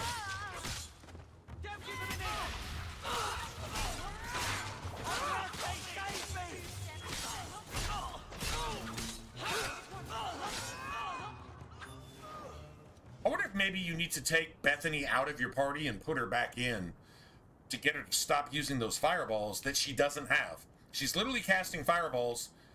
She doesn't have the ability. Like, she's not able to because she doesn't have fireballs.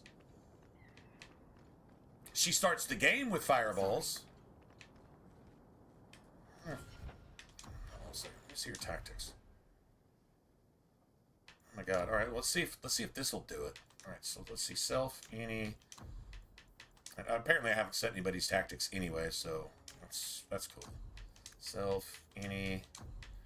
Activate mode, elemental weapons. We're just going to turn this off until she gets haste.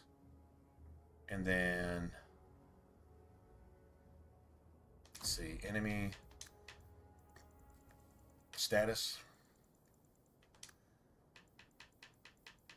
Disoriented. Stability. Spirit bolt, that's cool.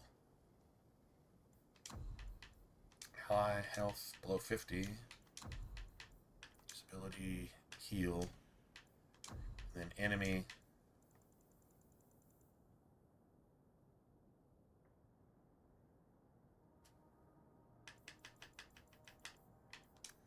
Any buff spell. Enemy target using attack type. Ranged attack, attack.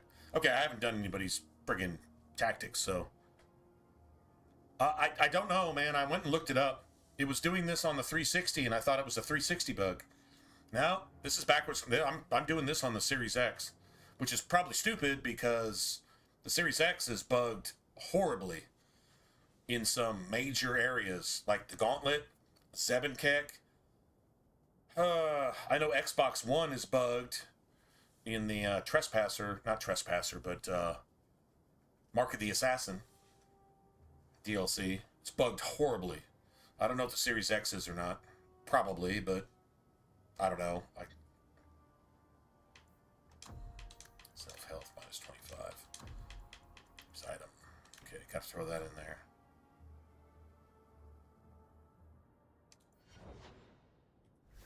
Okay, so her tactics should be alright. Any activate mode. Yeah, I just never did this.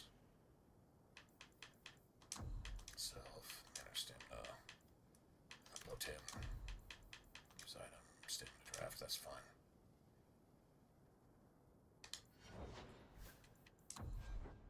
It's probably the most important one.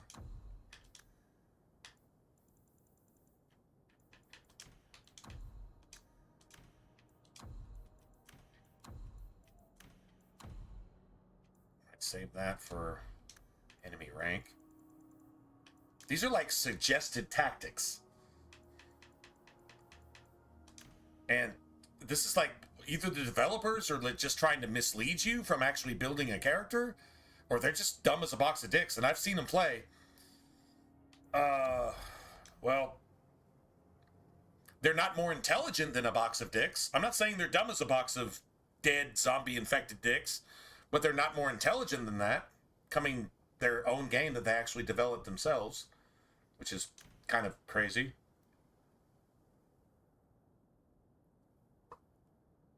Just saying.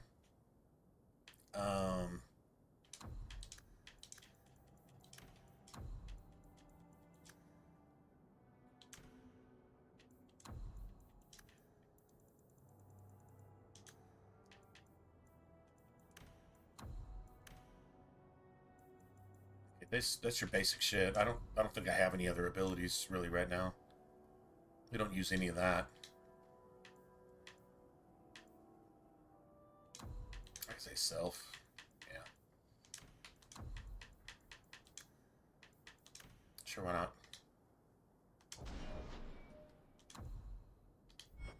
Okay, so now that's ranged. That's default. You want default. You don't want tank. Do not put that shit on tank. Aveline will do nothing for you. She'll stand at your side and watch you get killed. That's ranged, so that's good. That's default. That's fine. We can set some basic shit. Let's see.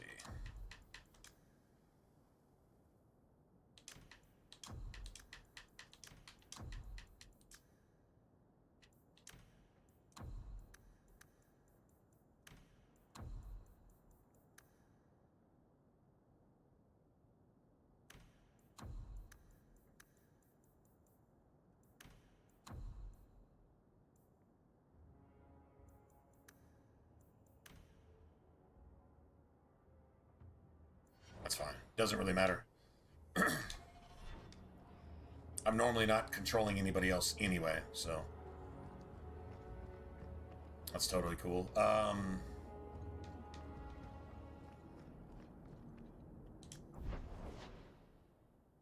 so I should probably go here, but I don't think you get the ambush here until you've talked to Varric. So I think I'm going to go, like, what do you call this, counterclockwise? I think I'm going to do that. I'm just picking up loot right now. I'm just stuff. And once we get to Lowtown, we can turn in. Your family used to be noble, right? By some definition of the I played Witcher 3. I can't stand it. What your life would have been like if you were still nobles. Some It's supposed to have a radiant storyline, but basically it's go through the main story and then go back and grind all the shit. Estates, servants, and And there's one quest that, as far as I know, it's never been patched. It's sunnier here, and nobody calls me. It's a spirit that encompasses an entire ship that you're on, and when it flashes, it one-shots you. And the only way to fight it is to fight it, right? And it one-shots you. You basically have to endgame the shit and then come back for a quest. That's kind of part of the main story quest anyway, I think. It's broken on the hardest difficulty. It's skippable, but if you can't let me at least try to play every part of a game on a difficulty, I got nothing for your game. Your game is fucking dog shit to me. Still call Witcher 3 dog shit. There's 87 quests from point A to point B. 87 quests. You can do 3 of them. And you have to dodge the other ones that are all boss mode. And everything one-shots you. Like, just coming out of the tutorial. That's like stepping out of the vault, and the first thing you run into is a legendary fucking white rad scorpion. The first thing you run into every time you step out of the vault in Fallout 3 at level 1. It's the exact same shit. Why would you play that? I have no idea why you would play that. But people play it, so, I mean, that's fine. You do you, but, yeah, I got nothing for it.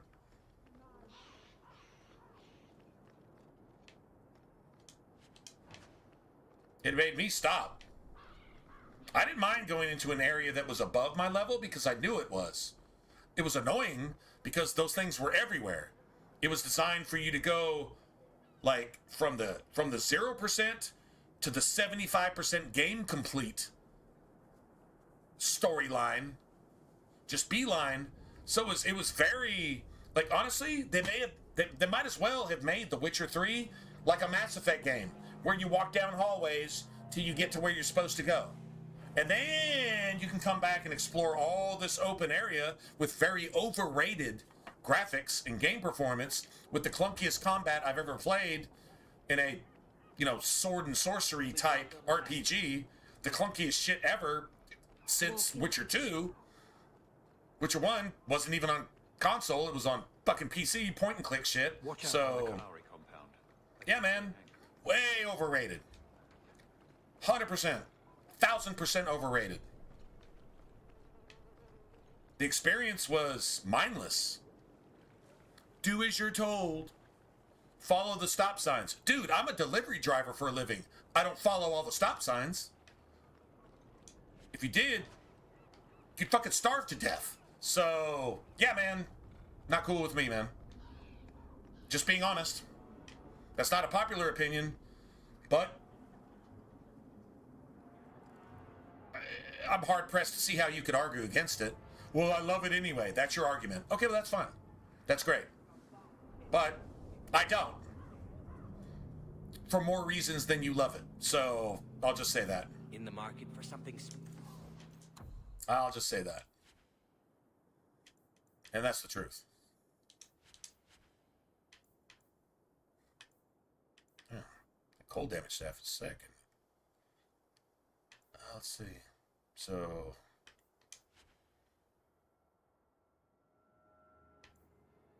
Level 11? Oh, that's going to be a while, isn't it? I'll take the 2 extra points.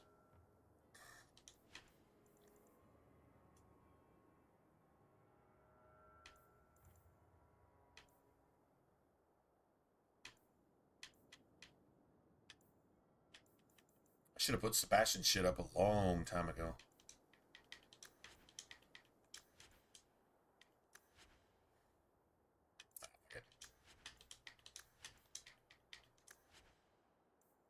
So get some money for this shit, right?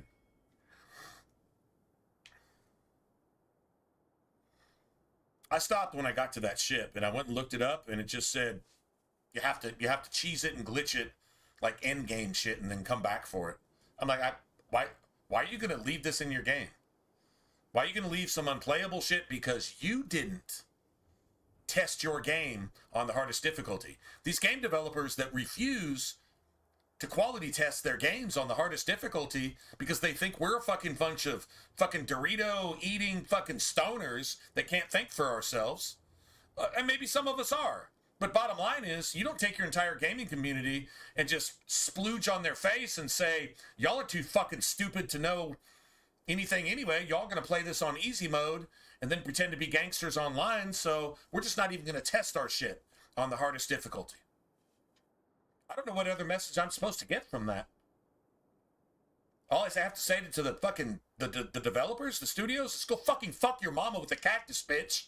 That's exactly what I would say to them. They need to fuck off in every single sense of the word. You want to insult me? Go fuck you. I just gave you my money, bitch. Fuck you. With a Christian perspective, in terms of lightning bolt to your asshole. Die. For shitting on me like that. For no goddamn reason. Just saying. Not cool.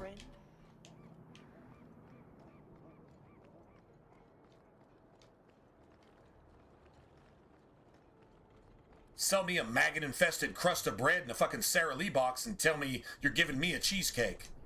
No, motherfucker. You're ripping me off.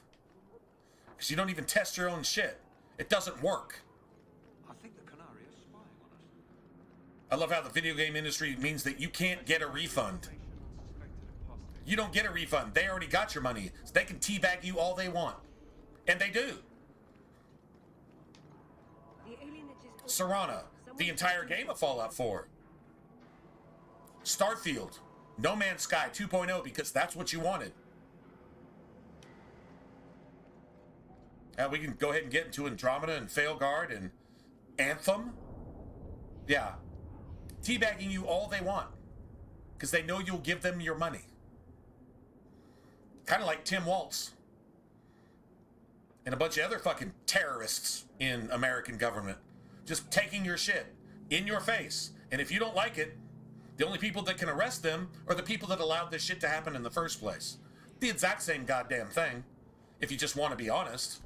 I mean, we can go down that rabbit hole and we can go forever. And it just doesn't end. So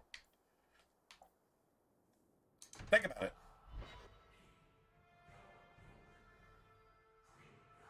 Anyway. How come you and Wesley never had children? I think I need to pull Bethany out of our party and then put her back in again. I was a soldier and he was a Templar. I'm pretty We knew sure. that our personal lives would have to wait. I think that's what needs to happen. Mattered, but we ran out of time. It is what it is. Now that he's gone, do you ever wish? That's too personal.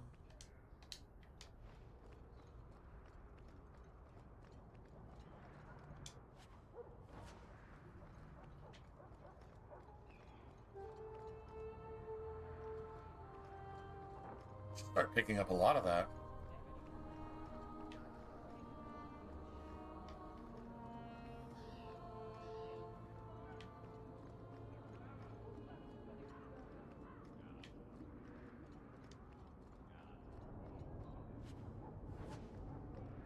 So,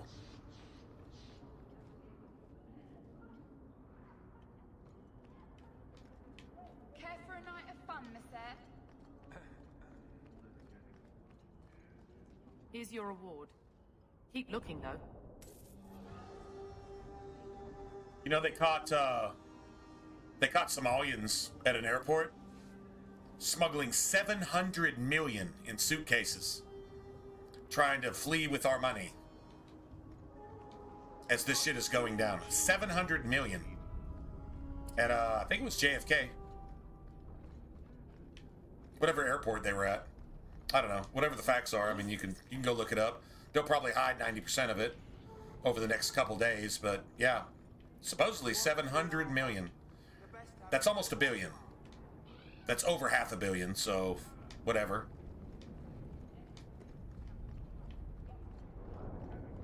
And you know what their argument is? Well, anything over $10,000 is considered a crime. Dude, each fucking suitcase has $1 billion in it. And there's hundreds of them. $2-3 million in them. Hundreds of them. Are you fucking kidding me? And their argument is, well, according to the law, who gives a fuck about the law at this point?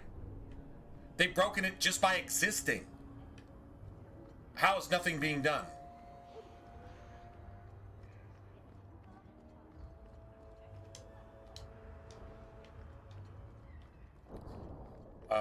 Whatever. I don't know. That's just, you know what? That's all obvious fucking evil shit. So, and we're not going to solve any of it by talking about it here. So, whatever. But the shame is it's not being solved, and it could be easily solved, and they just won't. Why? Because it's all the same system. It's just meant to brainwash you.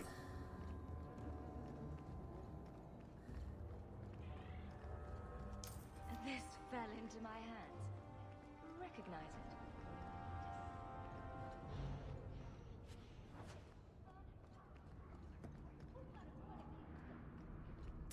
Something of yours, sir. I thought this was lost to us.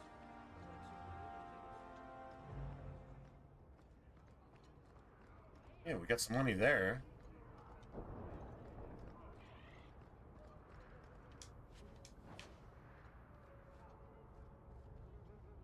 Well, we have to come here anyway. We gotta go talk to Varric.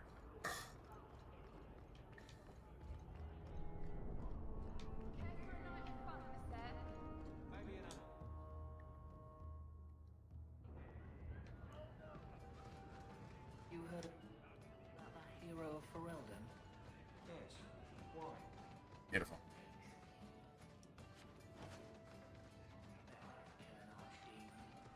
I bet you couldn't. I'll bet you a dozen ales. What?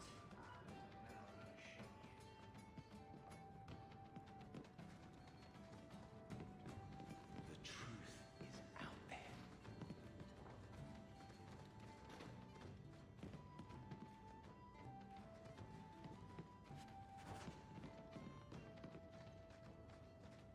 That shawl is in the whorehouse, I think.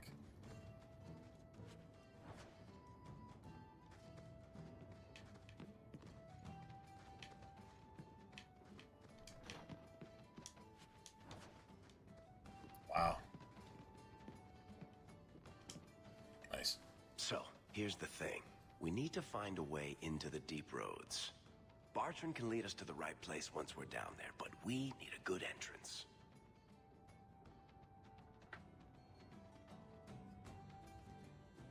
Any entrance would do, wouldn't it? Well, unless a dragon's sitting in it, I suppose. We need an entrance that's close to our destination, but isn't already plundered or filled with darkspawn. Fortunately, I've received some new information. There's a Grey Warden in the city. If anyone knows how to get down there, it'll be him. Sounds like you have it all planned out, Varric. And that, Messer, is why I'm here. Supposedly, this Grey Warden came in with some other Ferelden refugees not long ago. A Lowtown woman named Lorene has been helping the Fereldans. We talked to her. Maybe we learn where he is. I'll keep after my contacts, see if I can drum up any other work.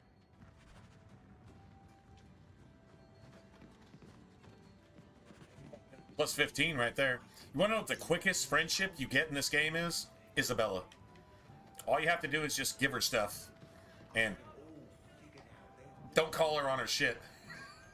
Because, I mean, if you call her on anything, you're calling her on her shit because she's basically wrong all the time. She's just bad, but at least she knows it, I guess? Sort of. At least she knows it. Just saying. Just throwing that out there. Sort of.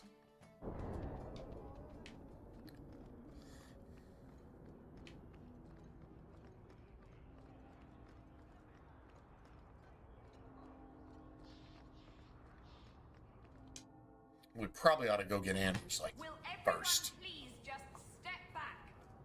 My mother's in labor. Honestly, to replace, Can anyone help her? I'll send word to the healer, but to replace Aveline, to be honest. Hate to say that, but yeah, just, I don't know. everyone in your turn. I promise we have donations coming in. There will be food and medicine for all of you.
Oh yeah, yeah, absolutely. I mean, yeah, man, yeah, everything works with Isabella. It's always like Isabella's friendship isn't like +5. That shit's like 10, 15, 20, 25. You could romance Isabella by the time you get to Act 2 if you never have her in your party even once. I'm actually not kidding. like, I'm not even exaggerating. In other words, that sounds easy. Whoever accused Isabella of not being easy. Like, literally, her gameplay actually matches her lore. Like, it actually matches her character, which I think is awesome, to be honest, but...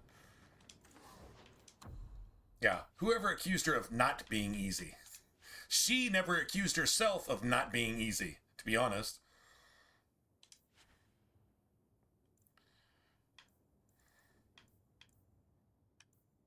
Attack.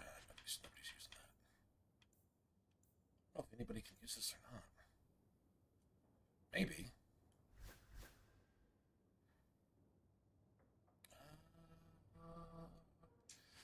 I'll bet you I get another couple of those. Like more than one. Alright, so we need this. That Rune of Frost is the main thing. Like, that's your go-to shit. This dagger, it's one of my favorite looking daggers, but...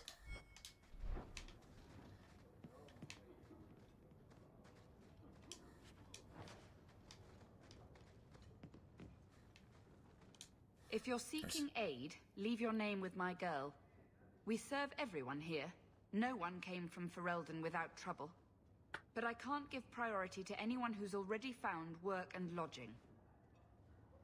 I hear it's like a little toy boat that you can get her. Only Ferelden Grey Warden I've heard of slew the she gives you a bunch for that.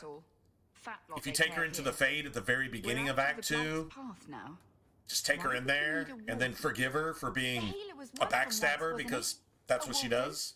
She's a backstabber. Well, not now, and busy enough without answering fool questions about it. And then basically just don't judge her for it and say, well, you are what you are, you can't help it. And she just loves you for it. Like, literally just loves you for it.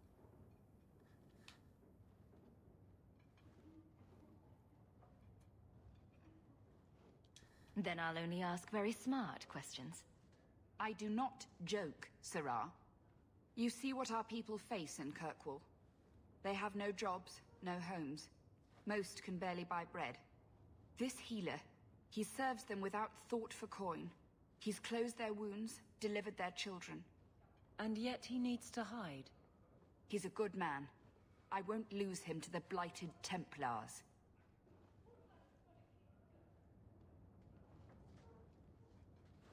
Your healer is in no danger from me. If this mage is an apostate, the Templars will find him. Yeah, see about that. No maid should suffer for an accident of birth. I suppose it isn't my secret to keep. Anders has certainly been free enough with his services. Refugees in Dark Is it an accident of birth? To find the healer. No serial killer should be judged because of an accident of birth. If you have need enough. It's the exact same argument. Was it an accident? Is there any flower? Or is that who they were before they were born? The children are eating sawdust. Just saying.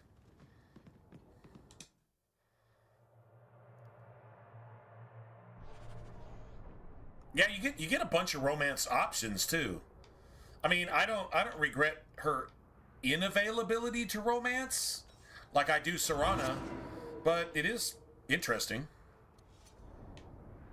Considering this came out within, what, a couple months of Skyrim, how main characters of the story, I don't know that Aveline, you know what, honestly, every time I make money, Aveline hates it, and I'm like, who would want a wife that hates it every time you bring food to the table? Oh my god, did you go out there and make more money? I hate you. Has anybody ever heard of that? Ever? Just saying. Hey, we heard you in there asking about the healer. We know what happens to mages in this town, and it ain't gonna happen to him. This is forced on you, but remember, Anders is a literal and conversational and political and spiritual rapist. He rapes your sister spiritually, psychologically, the entire time he's in your party if you run around with Both of them. In your party. You'll see. It's subtle. It's subtle brainwashing. And he's a blood mage, so you got to understand that that's where the influence is. And she goes along with it. I don't know, you'd think Malcolm Hawk would prepare her against shit like that, but she invites Anders in as a friend, like a vampire. Yeah, you're not susceptible to that shit unless you invite them in. Like woke people. You're not susceptible to their lack of logic unless you let their reasoning creep into your brain. Now all of a sudden you can't think for yourself. Now you're actually possessed. Or you're controlled by somebody who's actually possessed. That's a real world example. Here's a video game example. It's the exact same thing. If you allow their ideology, their psychology, their spirit to creep into your mind and corrupt your spirit, which is your intellect, which actually controls your fucking soul, your personality, who you are, there you go. The exact same thing. Does this really seem like a good idea? Let's show these folks a little Ferelden justice. Let's finish this! You're gonna regret Useless! I'll tear you apart! It's not doing anything! Useless! That's enough! Get back! Make it victory! Well, if you weren't playing around with wooden practice swords, you might have actually stood a chance.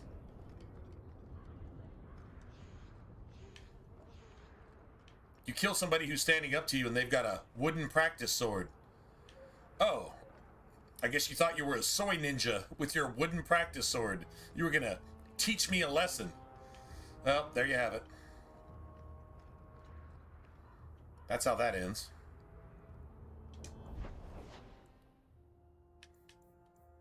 Soy ninja. Dude, I love Steve Inman, man. Soy ninjas. Crying tears of soy. Oh my god. That is so sushi. Fucking Starbucks barista. Oh my god. Oh, that's amazing. You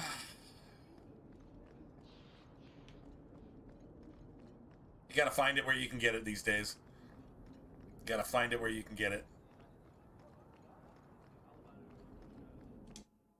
Soy ninjas. Oh, man.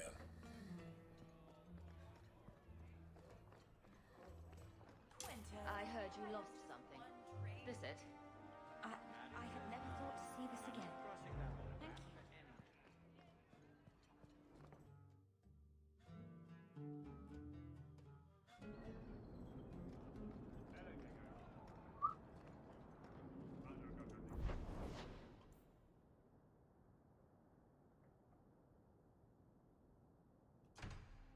Got a bunch of shit to turn in here, don't we?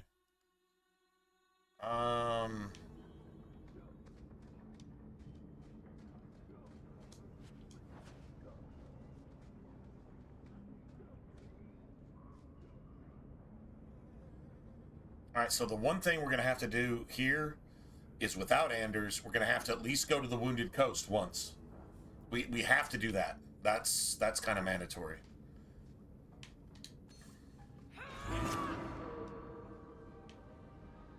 What staff is she using?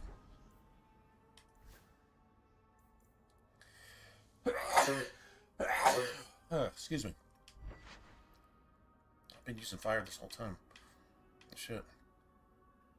Oh, because of that. I don't know, fire's...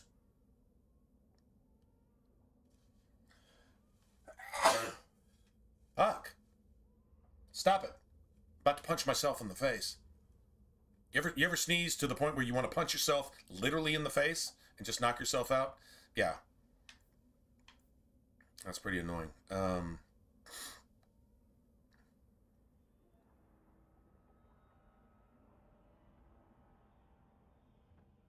fire damage, I guess.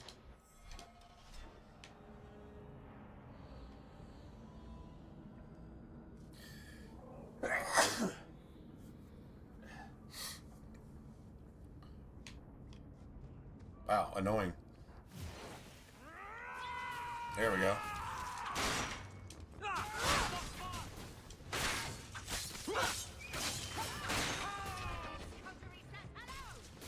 I love it when a plan works out. Don't worry, I'll help. Greetings from the coterie! Breaks. Tomorrow, maybe. Good payday. Well, you don't have to drop any money.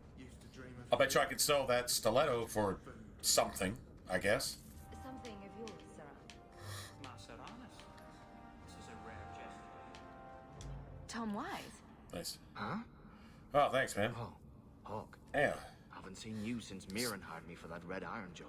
It's just annoying. Been a while. Heard you're going on some expedition into the deep roads. And right into Darkspawn territory. Sure that's wise? It's wise, but it's not Tom Wise. Huh? We can't all make a living in the Undercity. Just watch your back. That's all I'm saying. Say, you still in the Do you see market for haste? some poisons? You can't unlock what this build is You find any rare reagents and until you get haste. something. You can't unlock anything really until you get In haste. fact, since you're an old friend, here's a recipe. My speciality. Everyone needs an edge sometimes, right? I would say even mage, to be honest. Even mage. Can't really unlock anything until you get haste. Then it shows you what your build is going to do, Scientists think they can change us. if you will. Alone in the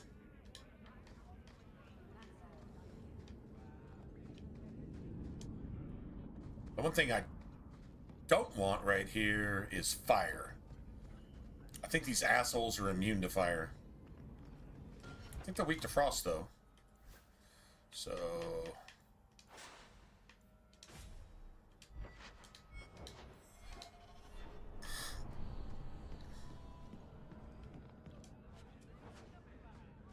if they're Carta, they're weak to frost. If they're mercenaries, human mercenaries, then they're immune to it. in the dark, and that's how we like So you got mercenaries, and then you got dwarven mercenaries. There's a difference. Both of them are weak to spirit, though, Dark sport. if I'm not mistaken. Both of them are actually weak to spirit.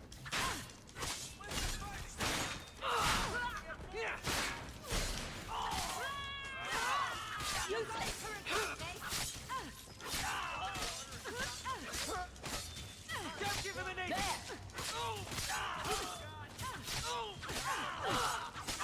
Don't let me die here.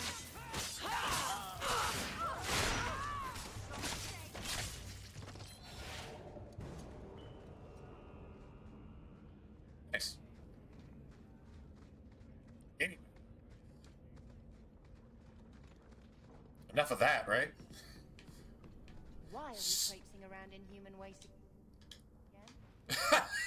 Dude. Okay, so like Bethany actually has like the best dialogue in the game. Other than no, Bethany and Isabella have the two best dialogues in the game. She's like, "Why are we traipsing around in human waste? We're in the sewers, just walking. Why?" Okay, so basically, what she's asking is, "Why are we in San Francisco barefoot? Why are we doing this?" It's like, it's what we're supposed to do. I guess I have no answer for that. I have no idea why we're doing this. Why are we walking around San Francisco barefoot, or downtown LA, or Minnesota, or New York, or Chicago, or yeah, you get the idea. Anyway, why are we doing this again? It's literally what she just asked. Why are we doing this? Have no answer. Like, literally no answer.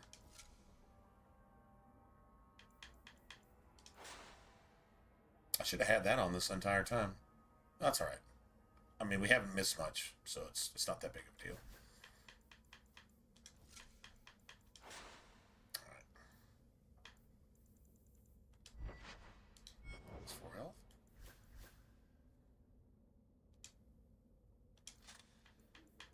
fine.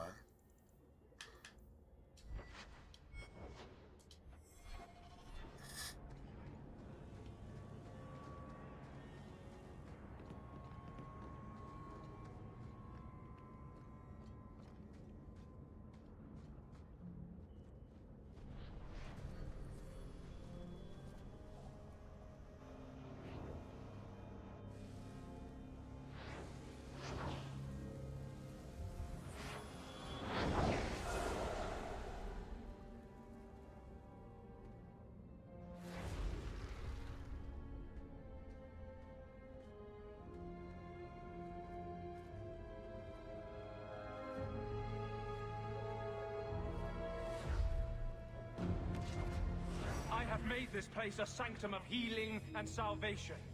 Why do you threaten it? What a fucking drama queen. Seriously?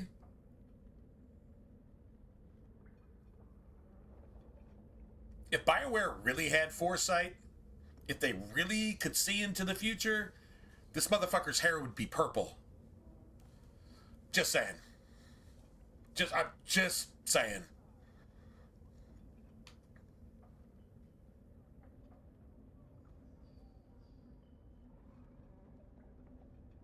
Strange occupation for a warden.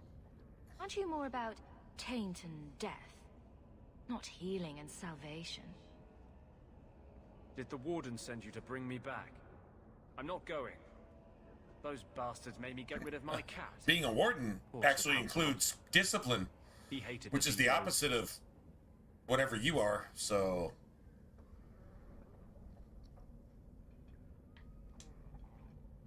You had a cat named Sir Pouncelot in the deep road. This is supposed to be cute. It was a gift. This is supposed to be endearing. A noble beast.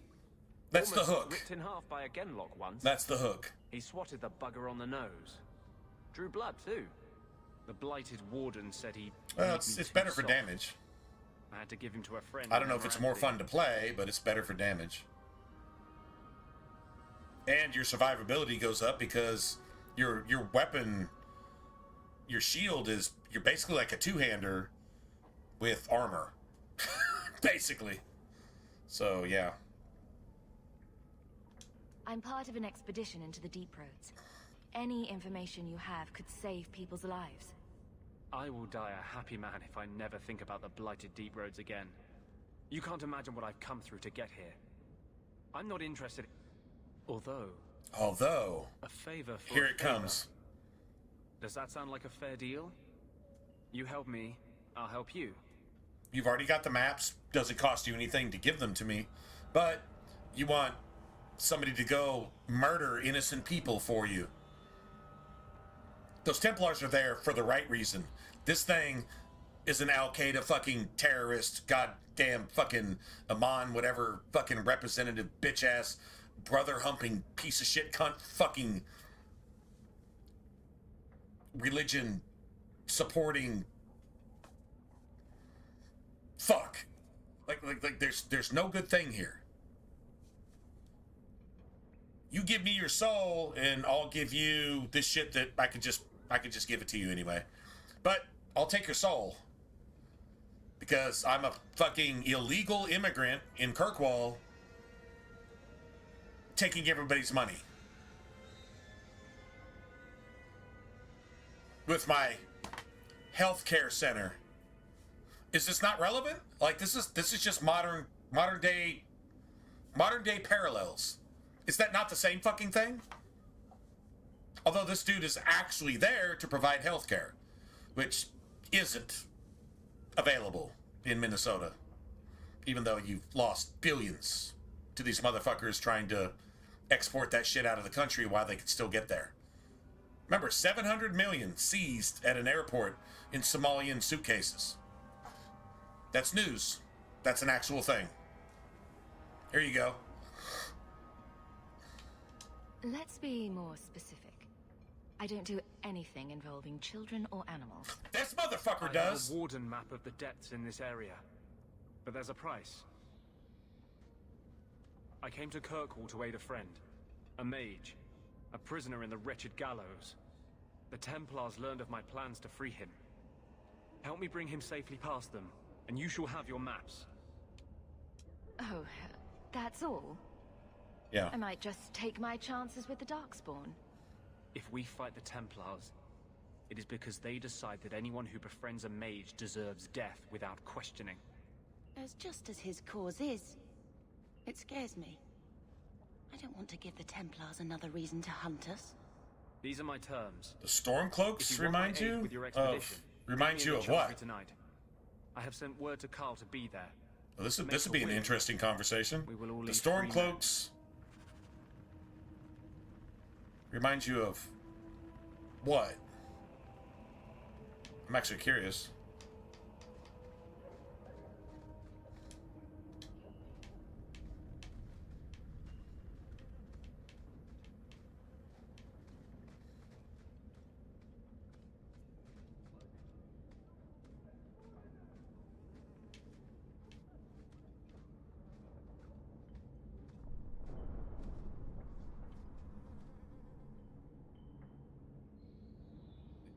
So what do you have to say about that?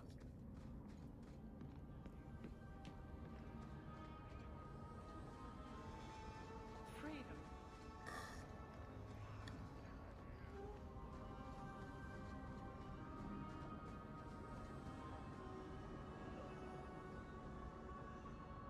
Alright, so yeah, we got to leave the city at least once. We can go turn this in, but we got to leave the city.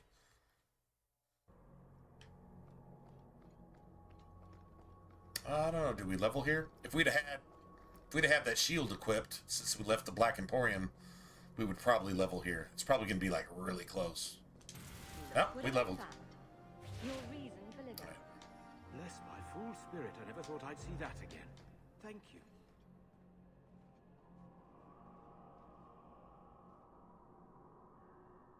Oh, absolutely. Oh, 100%. Yeah. Okay. Yeah. It's just like obviously. Okay, so like they're in their own country being accused of being racists because the people illegally brought into their country are being done so by the Thalmor, who fucking hate them, who are literal actual Nazis. Remember, the Democratic Party's always been the socialists. They're the actual Nazis, accusing the inhabitants of the land that have a right to their freedom in their own land, accusing them of being the Nazis. And you know, there's actually players that actually went along with this rhetoric. And this was like over 10 years ago. And so the Thalmor are dragging innocent Nords in their own fucking country off into prisons, and the government's doing nothing about it. But if you say something about it, they'll send armed forces against you. Very Joe Biden. Very, very, very liberal. They'll send armed forces against you, demonstrators against you, to silence you. Because what's happening here is an undermining of your entire culture and your entire country for the Thalmor good. But remember, the Thalmor has been at war with the Empire since the beginning. So the hypocrisy and the double standards go to the point of murdering millions, if necessary, to get your... You remember, I mean, if socialism actually worked, you would have the top 1%, and everybody else would be dead, starved to death, or fucking murdered in the process. And guess what? Once socialism wins, the top 1% don't have anybody left to admire their greatness because everybody's fucking dead, starved to death. That's the facts. Is that too hard to understand? Apparently it is. If Satan is controlling your mind, you can't understand what I just said. You got the spirit of stupor. You have something that has made you incapable of reasoning. You can't have ethics. You can't have morals. You can't have common sense. You have no judgment. You're just a fucking zombie at that point. True story? True story.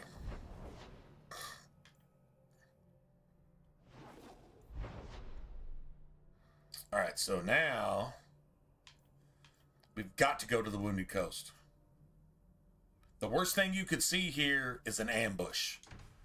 You don't want an ambush right here. What you want to be able to do is go to the store, go to the Wounded Coast, and clear this shit out at least one time.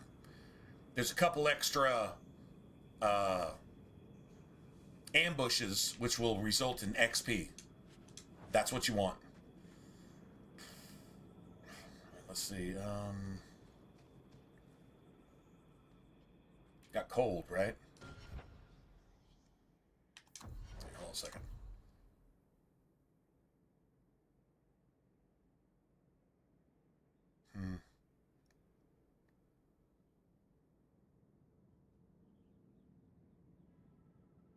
Probably 26, right?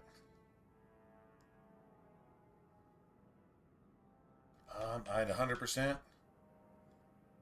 All right, so let's drop something into willpower real quick.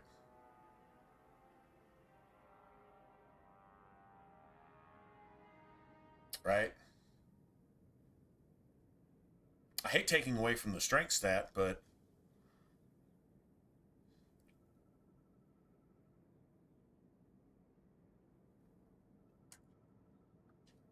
yeah, it really did, because everybody that called you a racist for doing so is the actual racist, siding with tyrants and Nazis, communists, death. I mean, that's their god. The reason they think that way is that's their god.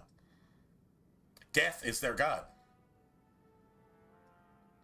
Like Satan's actual name in Hebrews is death. They actually think that way.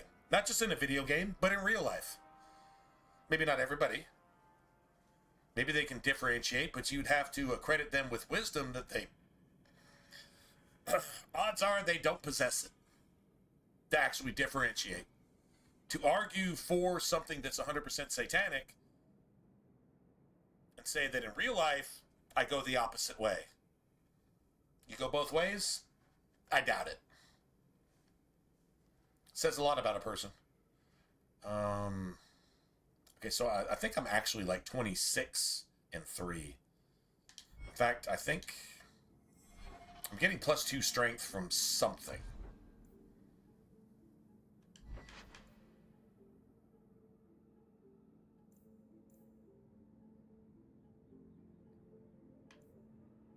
Huh? +2 strength. There it is. Yeah, there's the +2 strength. Okay. Yeah. We're probably gonna lose that eventually. Alright, hold on a second. So I need to treat this as like 26 and 13. What I want is a 2-to-1 on strength and constitution as a warrior. That's what I want. If I was a mage, it would be like magic to willpower, 2-to-1. Throw in some constitution here and there. Here, willpower is actually damage later, but much later. Willpower is actually going to count as damage around level 18, 17, 18, 19 type of thing. So...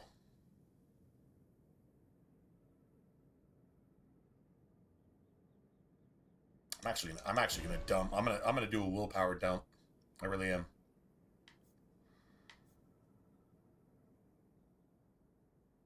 Okay, so here's the thing. I need to start producing staggers. I need staggers. We'll get Anders in here, and then after Act 1,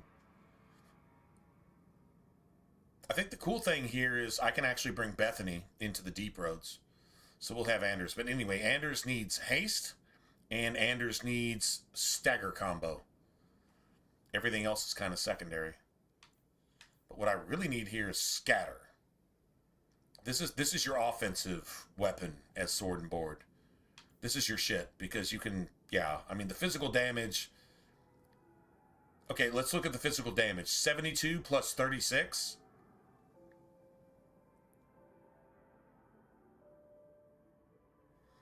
Right, 72 plus 36, that's 108. That's 108, right? Let's look at the two-hander.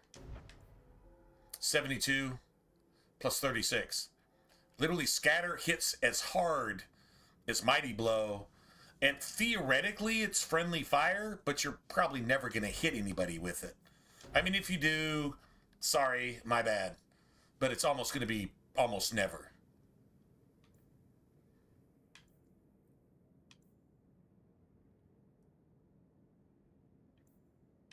Right? So, if we take this now...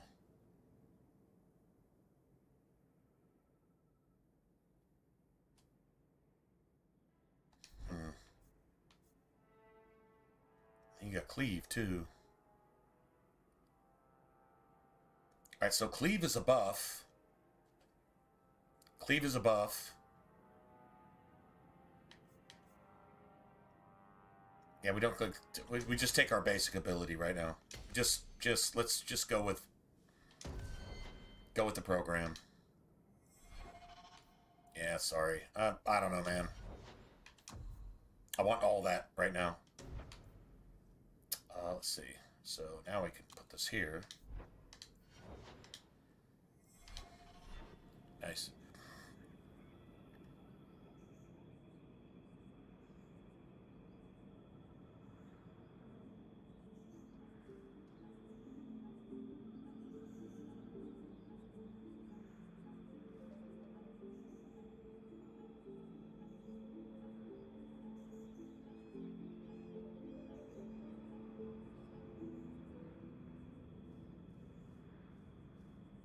Right, politics. Politics kills him.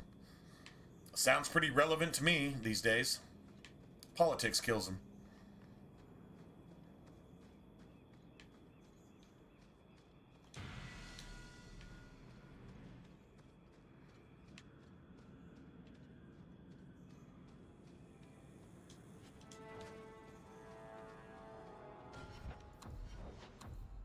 So...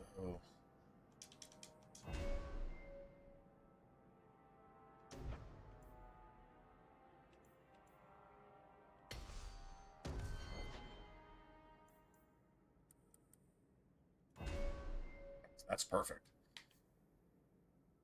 All right, so gotta have 3 points. So I guess we just take this. Gotta have 3 points. That's it. That's all, right?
I said your damn shield is a weapon. It's almost like dual wielding, basically. Right?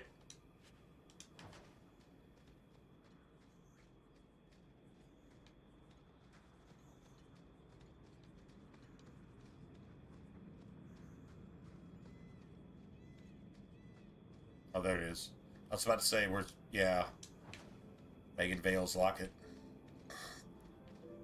That's a great locket if you don't have DLC.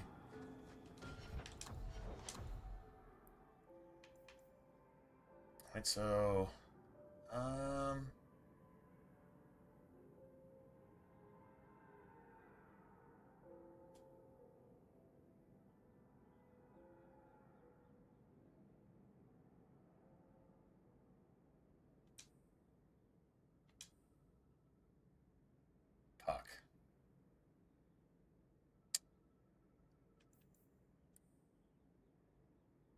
Pack just went up by 10%, so I'll take that, I guess.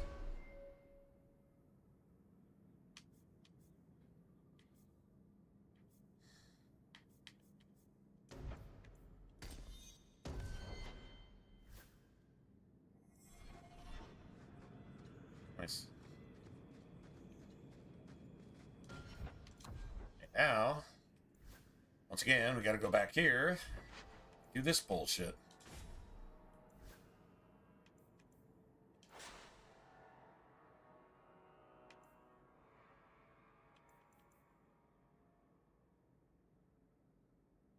Yeah, whatever. Okay. Ooh. Oh. Well, yeah, I guess. The problem here is I don't have a mage that actually needs this. That extra fire and cold damage. I mean, yeah, because Anders has something that's even better, so, like, nobody's going to actually use that. I could sell it, though. I mean, I guess there's that. Yeah, I'll just give that to her, I guess. Whatever.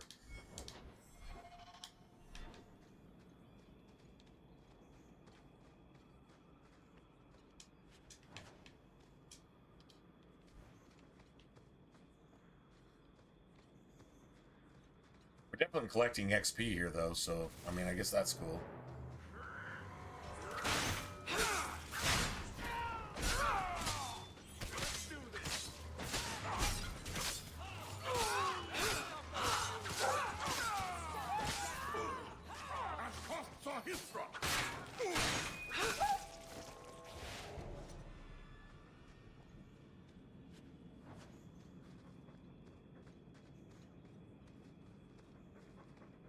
Let me ask, does anybody care what the Canari are actually saying? Like, how that's translated as they get their, I don't know, nuts cut off and shoved down their throat? Does anybody actually care? I don't. I really, like, don't care what they're actually saying.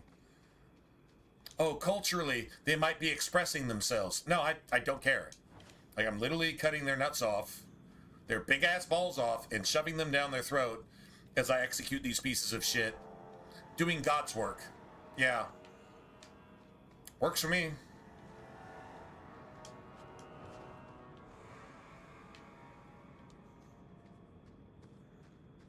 Just saying.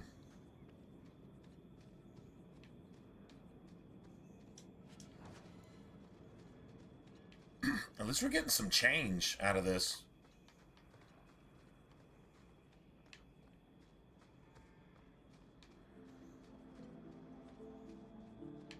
Honestly, you want to see silver every single time you, yeah, like that right there. Silver here, 2 silver there, 3 silver here. Fantastic.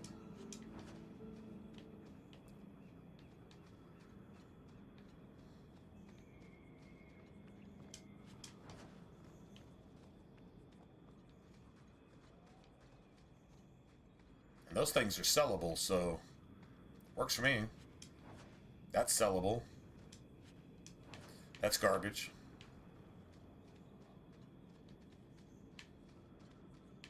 Oh, wait. One more thing.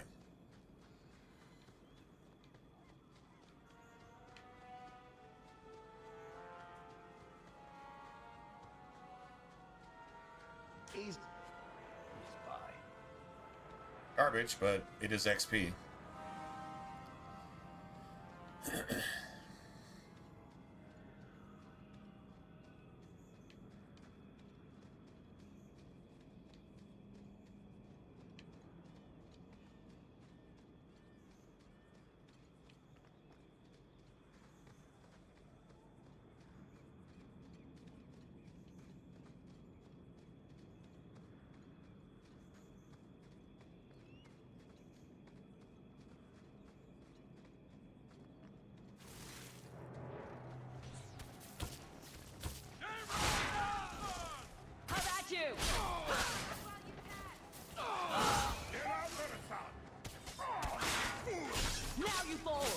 Oh my god!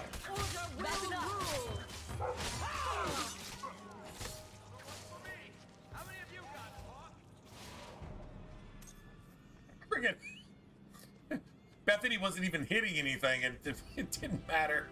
It's like, oh my god, we're just like killing this shit.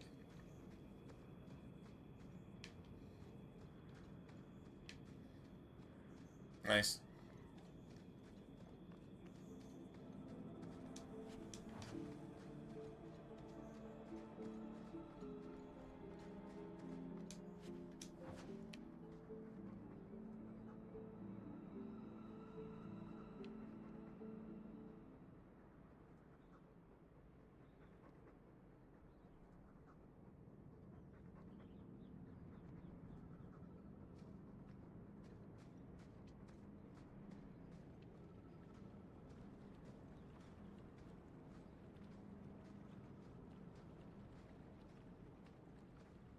Well, shit.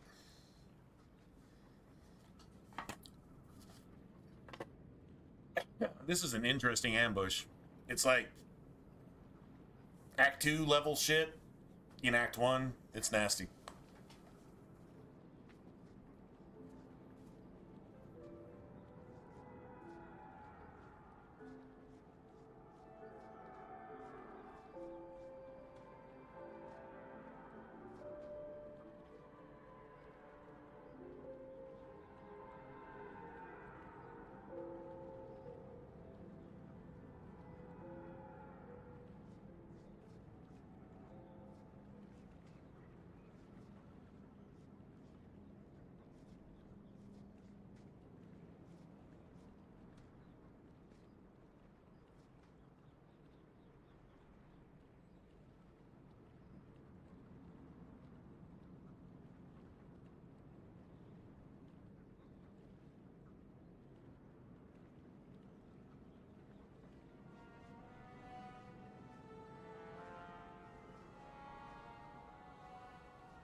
Oh, yeah.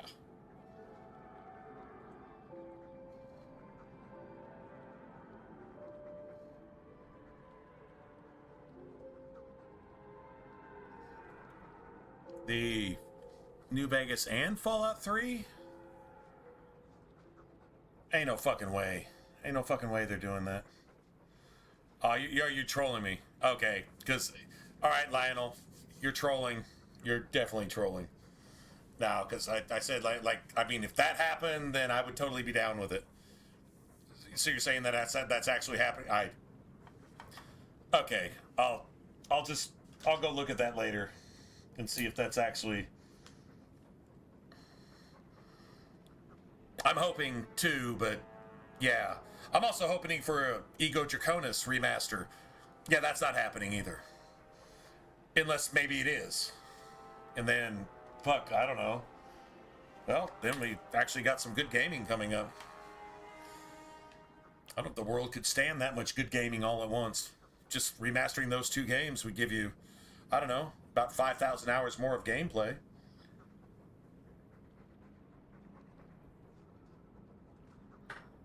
Biggie Bo Bro. what a name. Biggie Bo Bro. Well, I mean, all you can really just say is just fuck it, right?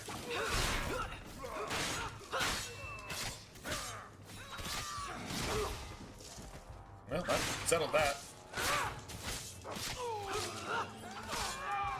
Need to get closer.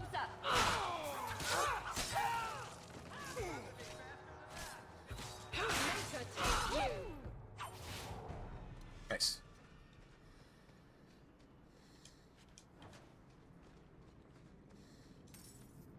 Ooh. Nice.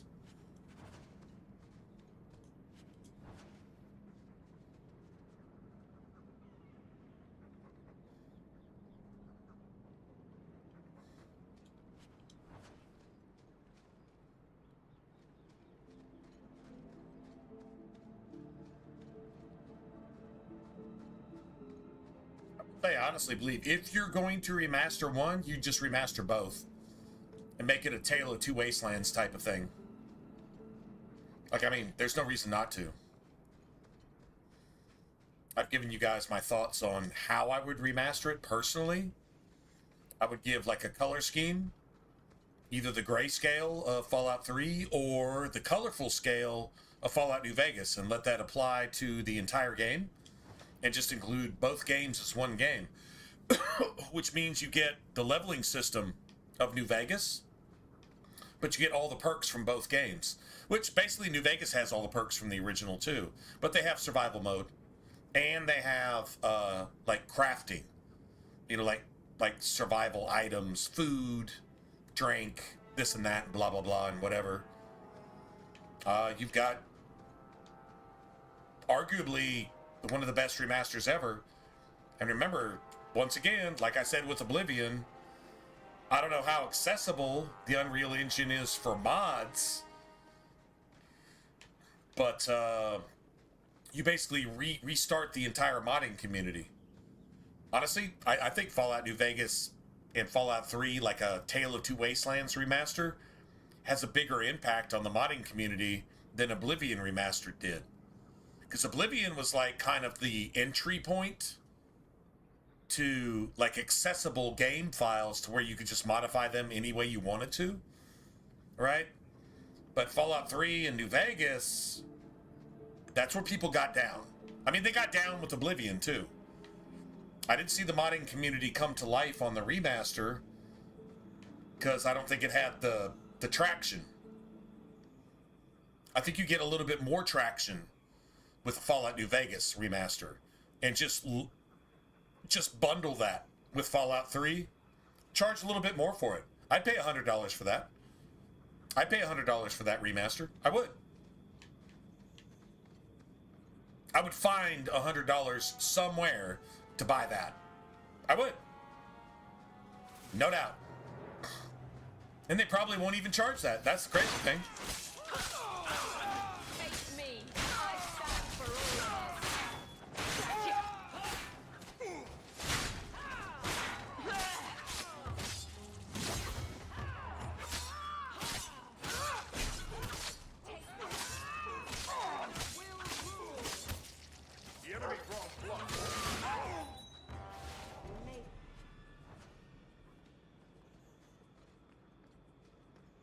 noticing that you get more staggers and knockdowns with the sword and board than you do with a two-handed? Meaning that you got a weapon that weighs 50 pounds and does 30 damage. Then you got a weapon that weighs like 5 pounds and does 28 damage. You can swing 3 times faster, and you knock everybody back that you hit with it. And this is a sword. Imagine if I was using a mace or an axe. There you have it. True story. All right. Okay, so we needed to do this. We could actually go do this real quick, too. Just to be done with it.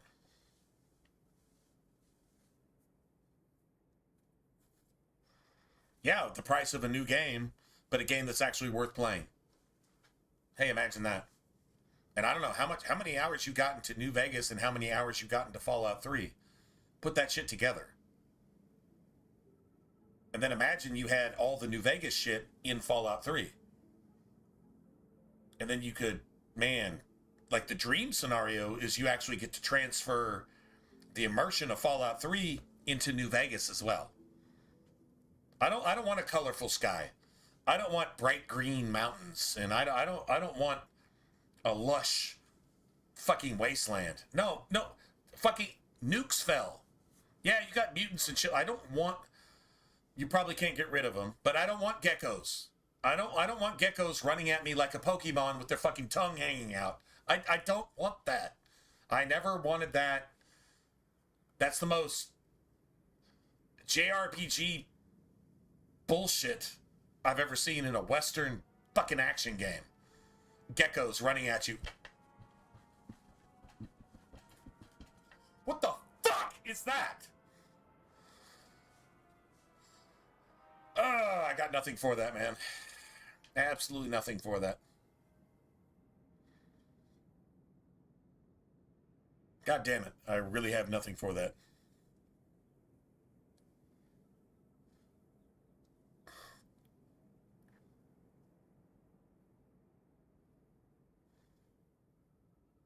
Sure, absolutely. Yeah, absolutely. You would start in Fallout 3 on the time scale, and then you go to New Vegas and you take a job as a courier. Absolutely, you could totally rectify that. 100%. I don't see why not. They destroyed the lore in Fallout 4, so why can't you do that? Unless you're gonna remaster them separately. I would do it as one project, to be honest. Because if you go to Mick and Ralph's, what do you find on the wall in Mick and Ralph's? You see an infiltrator or a perforator, whatever you want to call it, sitting on the wall in Mick and Ralph's. People having come from the wasteland that they're fucking eaten because they're fucking cannibals and stolen their shit, and then they sell it to you. Although you can't have it. I don't know. That sounds like a setup from damn near, 12, 13 years ago? But I don't see why you can't rectify that with the Tale of Two Wastelands style remaster and just include both. Giving you the best of both worlds. Literally. Why wouldn't you do that? And make, I don't know, $1 billion. Why would you turn down that type of money? Because I think that shit is relevant enough. It seems like there's a cutoff point, and the cutoff point seems to be about 2010, 2011. Anything before that, like Oblivion in 2008, the remaster just doesn't. It didn't. I mean, I think it performed well, and it's fucking amazing. It's the best remaster I've ever seen of any game ever. But I think when you get into 2012 on, going into 2013, like with New Vegas and all of its fucking DLCs and stuff like that, giving something more of a shooter perspective. Remember, Fallout 3 was, 09, I think? Actually, Oblivion was 06, right? Oblivion, I think, was 06, and then Fallout 3 was 09. Anyway, you actually bring that up to date, and I think you're going to get a lot bigger player response. As far as the modding community goes, I don't know. I mean, maybe it's harder to work with than the original like open files that Bethesda gave everybody to work with as modders. I mean, they do that shit on purpose because they're like, we don't know how to make the game. We just sort of designed it. Y'all go ahead and fix it. That's always been kind of the mentality. So I don't know if the Unreal, but I think you would just have to have people that are familiar with the Unreal. And then they could probably start to duplicate all the mods that all the previous modders had put into place. And you don't have to do them identical. You don't, then there's no copyright shit there anyway. But out of respect, I think you could just kind of do your own thing. And tell those other people that, I mean, hey, if you want to reproduce your own mod in this, shit, get good. Learn the engine, and you can do it yourself. You know, that type of thing. Modders are resourceful. Like, they can do shit.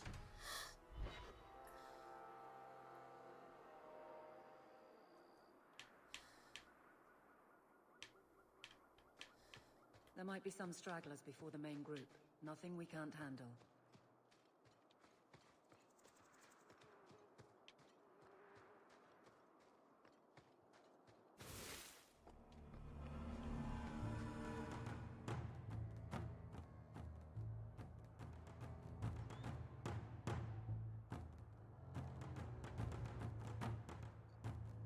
So I heard a theory along those lines that the Vault Dweller was actually the courier as well. And then the history goes all the way back to the Capital Wasteland. Somebody tried to tie that shit together. I remember something about that.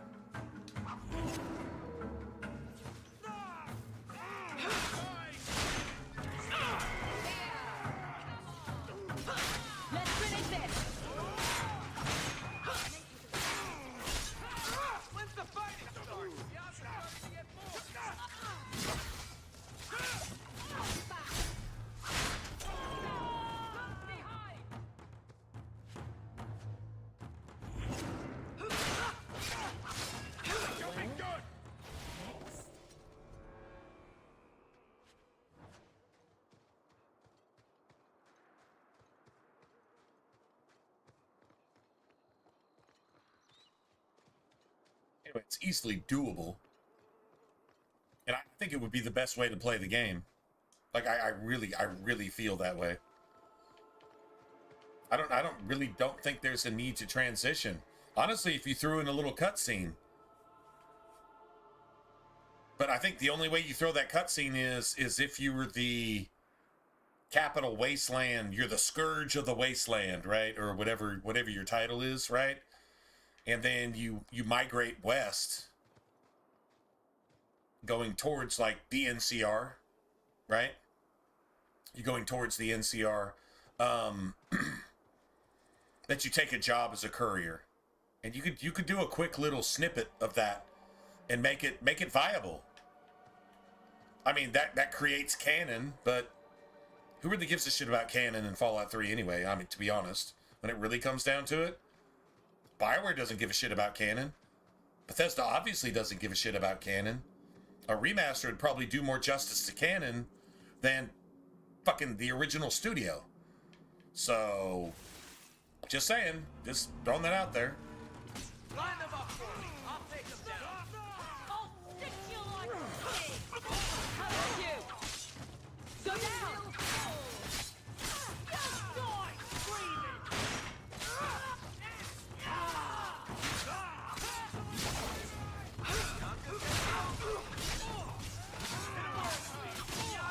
Now you fall!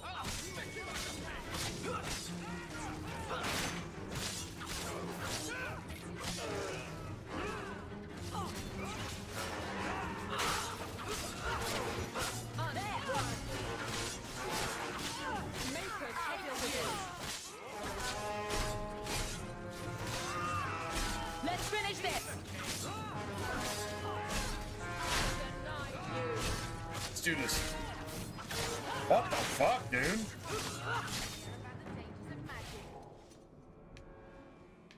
Beautiful. Damn. Like infinite poise. Infinite poise. You can't stagger me. Like, Like everybody that has a bow or a shield is Havel all of a sudden. Havel from Dark Souls. They can't be staggered. They're just okay. If you hit me with an atomic bomb literally in my nostril, in my face, I'm still swinging because you can't stagger me. What the fuck is that? That's crazy.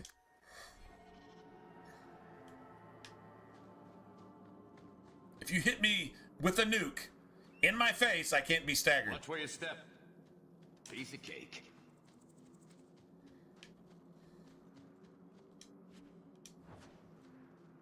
Everyone stay still and try not to make any loud noises.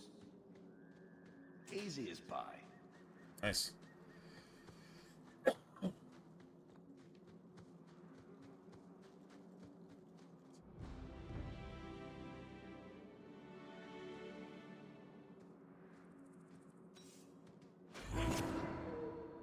Yep.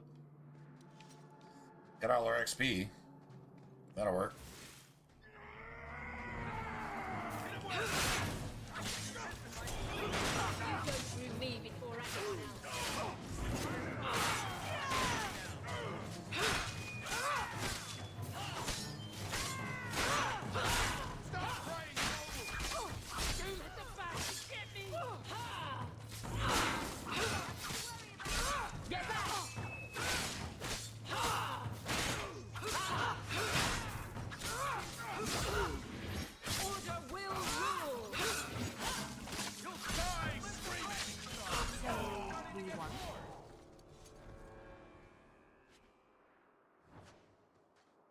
That is so bad.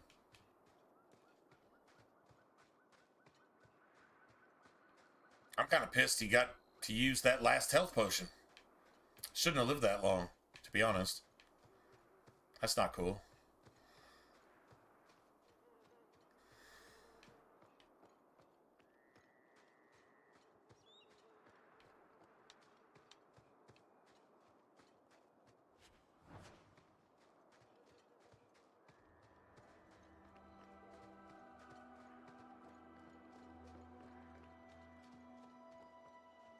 We're close to the ambush, Hawk. Be ready.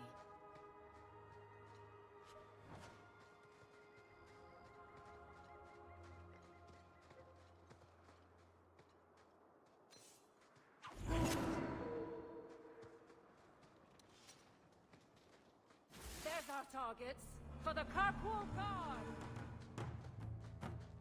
Now that's just rude. What are they trying to do? Ruin my boots.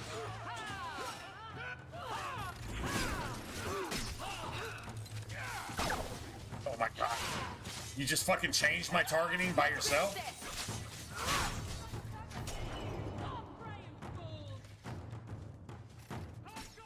Your mistake. Now somebody's gonna get fucking assassinated.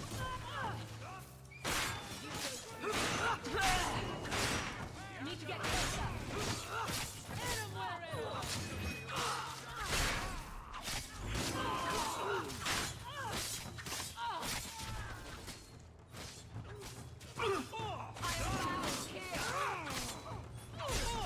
I need help here.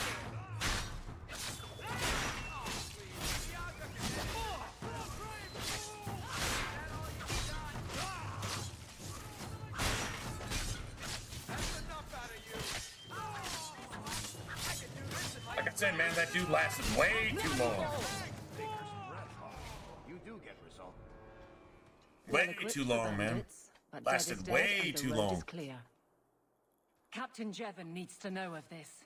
Back to the barracks for your just reward. Horrible.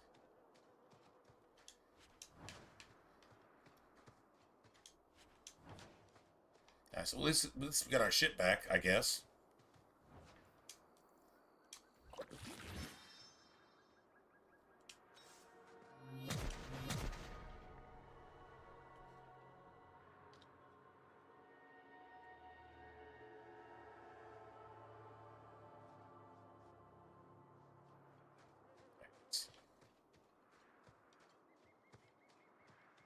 I win.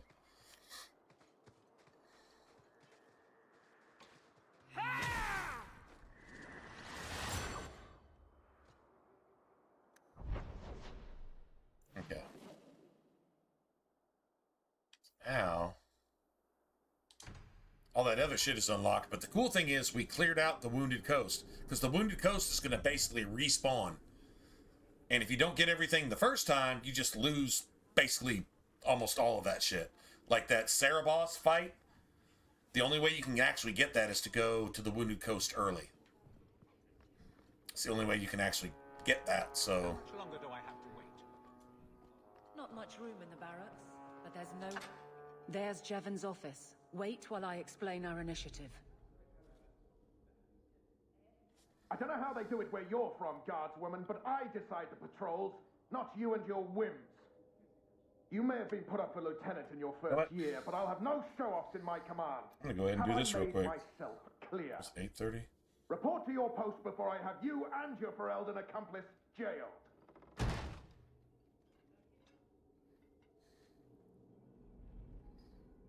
Well, what a charming fellow. I don't have to like him, but he could at least listen. Bandits are dead. That's all that should matter. It's not the first time he's made me wonder like this. Something is very wrong.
Alright, hold on a second.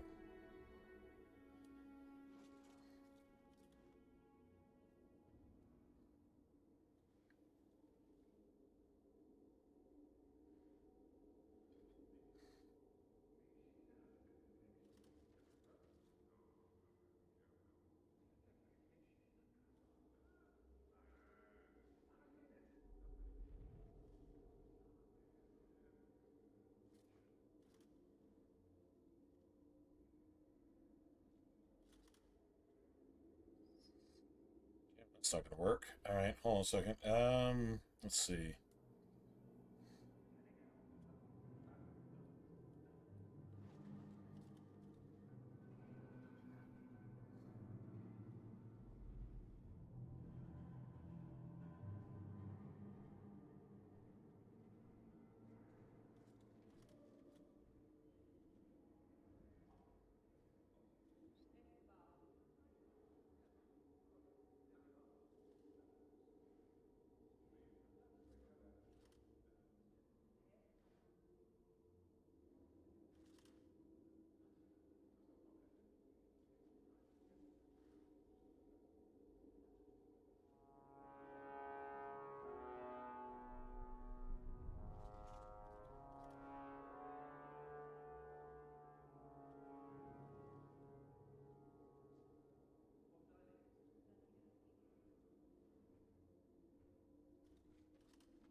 Why it won't give you the actual deals that you're supposed to have. Let's see.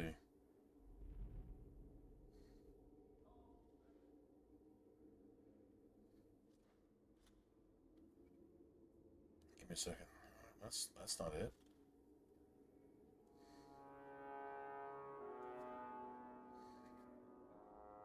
$1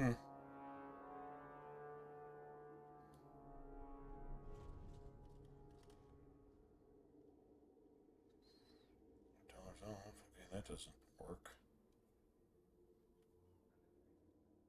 Give me a second, guys. I'm trying to find. What a bitch. Alright, never mind.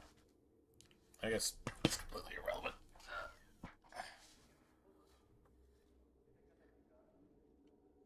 So let's find out whose toes you actually stepped on. Then we should check the duty roster and see who was supposed to take that route.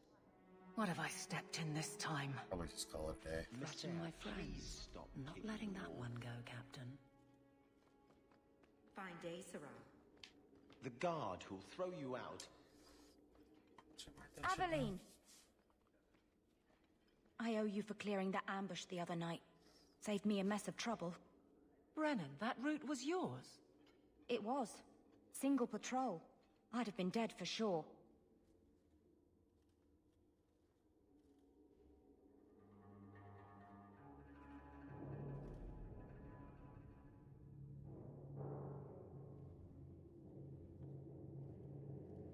A lone guard isn't much of a patrol. Shouldn't need to be. That route was clear for weeks. First noise out of it was your big fight. The captain reassigned me after he heard what you did, and I passed the satchel to Donick for his patrol tonight. The satchel? Pay and order assignments. Captain has us run deliveries to the outposts during light duty. It's usually just an updated copy of the roster. The satchel for that night was heavy, though. Anyway, thanks again, Aveline. You're a good one. So the satchel gets heavy the same day we discover an ambush? After that.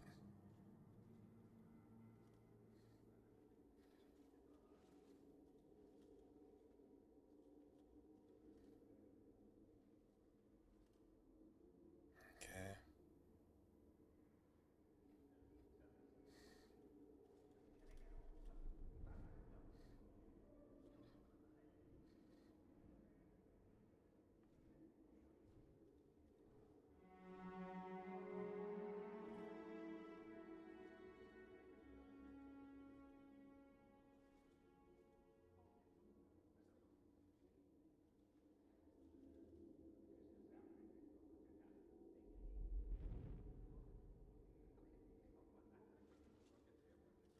What a bitch, man.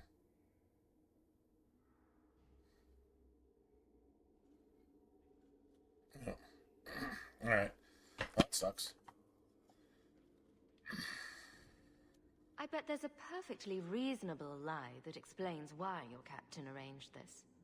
I'd be willing to hear it, but not while a guard may be walking into a trap. Brennan said Donick. A good man. Donick. I've got his route. A night walk in Lowtown. Let's go make sure his quiet patrol stays that way.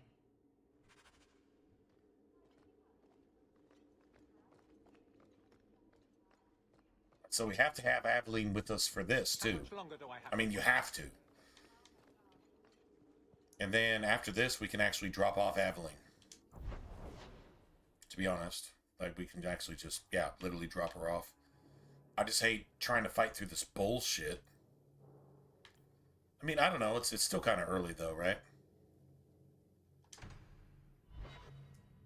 Basically. So, someone still kind of dropped early. a message for you. It's on the desk.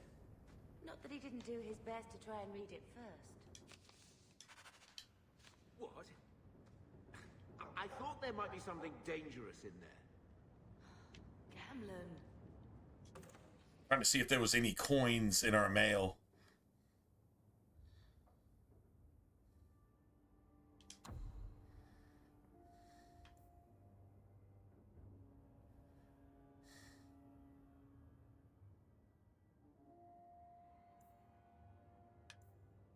Honestly, I really feel like we should just be rolling with this just throughout, right?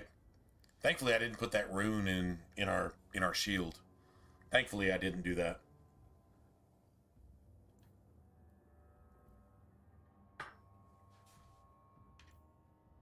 It's 15. So, well, we're definitely going with that. That's 17. Definitely going with that.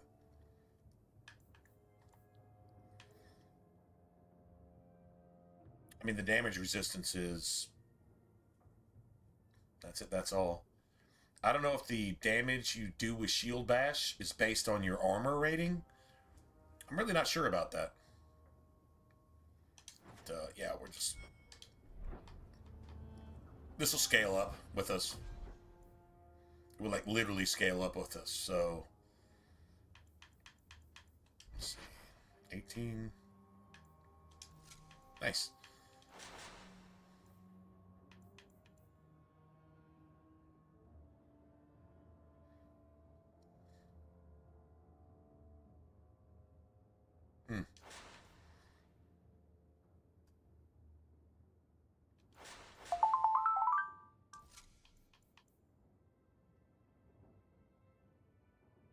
Yeah, we'd probably just go ahead and get rid of that.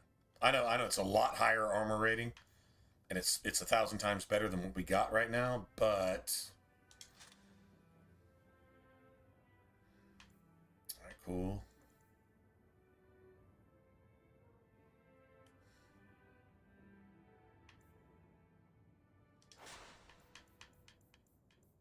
Oh, let's go ahead and put this shit up, too. I don't need that.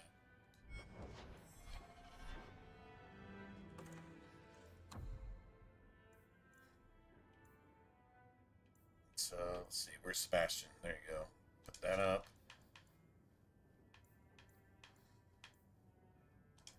Put that up. Alright, nice. Dude, I love that shield model. That's a Dark Souls looking ass shield, right? Like, seriously.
So,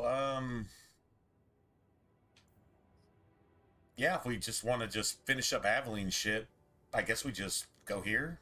I guess.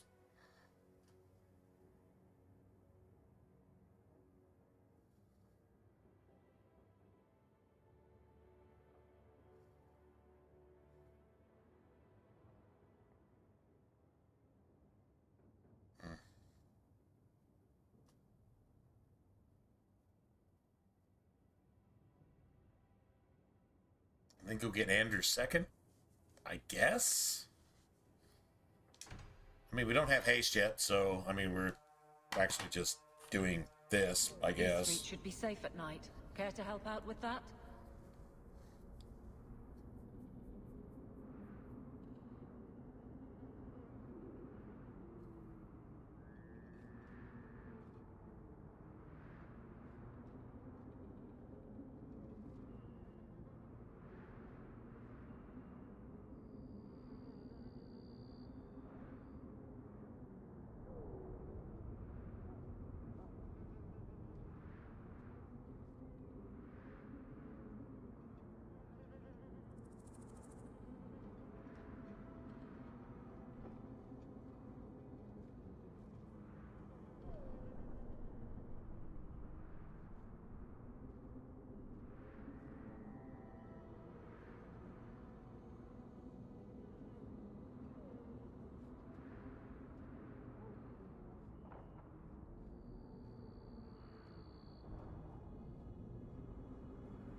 Piece of shit.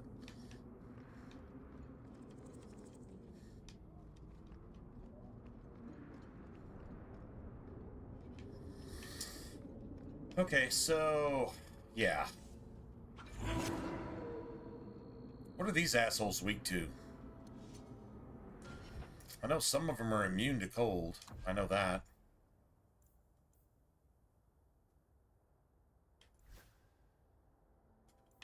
Yeah, they're immune to cold.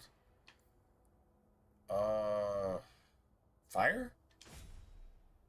I don't think anybody's immune to fire. That kind of works, I guess. Sort of. Maybe. Nobody's using that.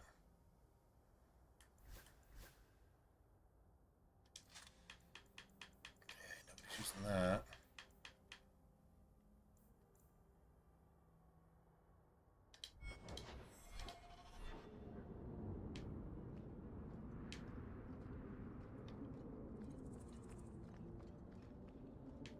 We can't waste time, Hawk. Guardsman Donick is here somewhere. Nice. Alright, you know what, man? I'm just gonna go ahead and order this shit, man. Fuck it.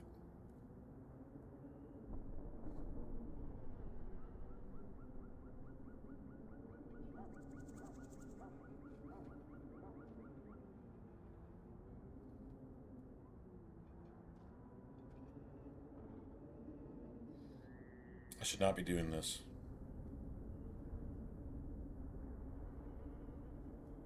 It's fine.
Right. Well, that was probably stupid. Alright, let's see.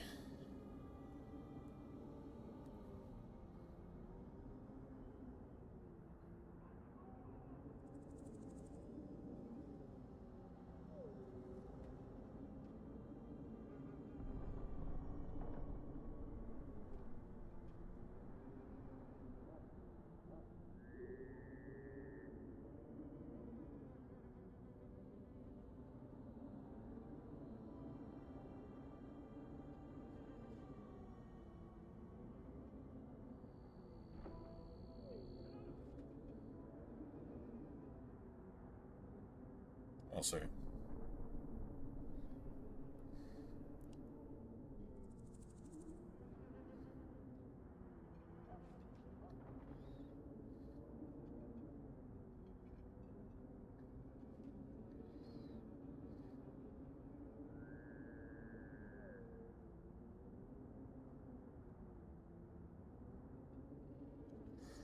Alright, hold on a second. I'll be back. This is absolute bullshit.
Okay.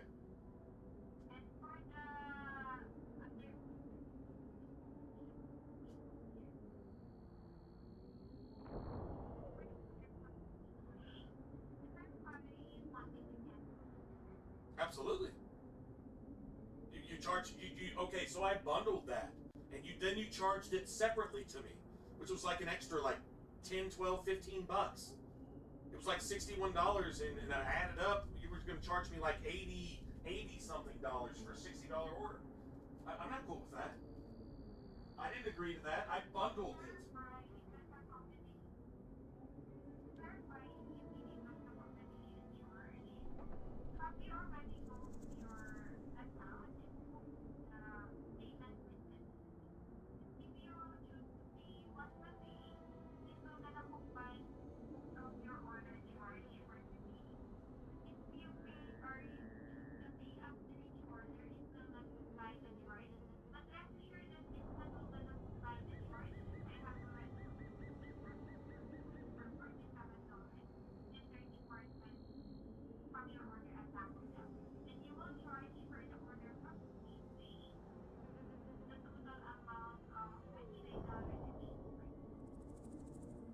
That's not what it said on my.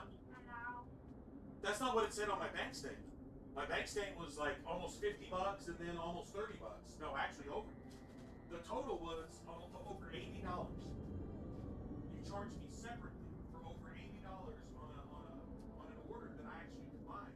You can bundle your orders, so I bundled my order, and I saw two separate charges that added up to like 80 bucks on what was a 60-something dollar order.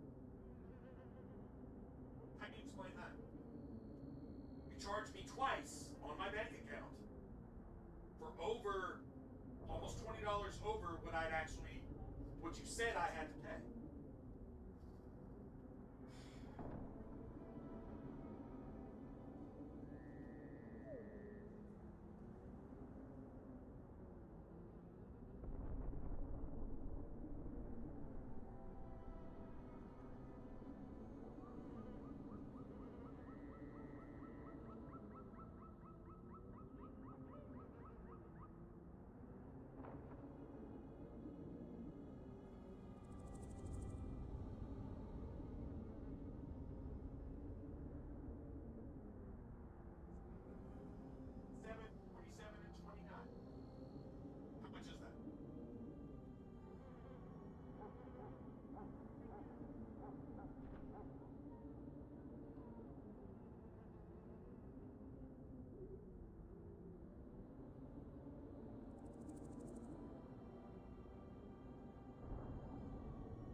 and no delivery fee. So what y'all did was you charged me a delivery fee twice, I guess, and you charged me a service fee twice on the same order, and that's what showed up on my bank account. Which means that even if I want a refund, my money is held hostage. 75, 80 bucks, whatever, held hostage on a $60 order for the next couple days. Anyway, whatever. I'd rather just get that money back in a couple days and never deal with your company again. That's what I'd rather do. So if y'all are just gonna just, it's ridiculous.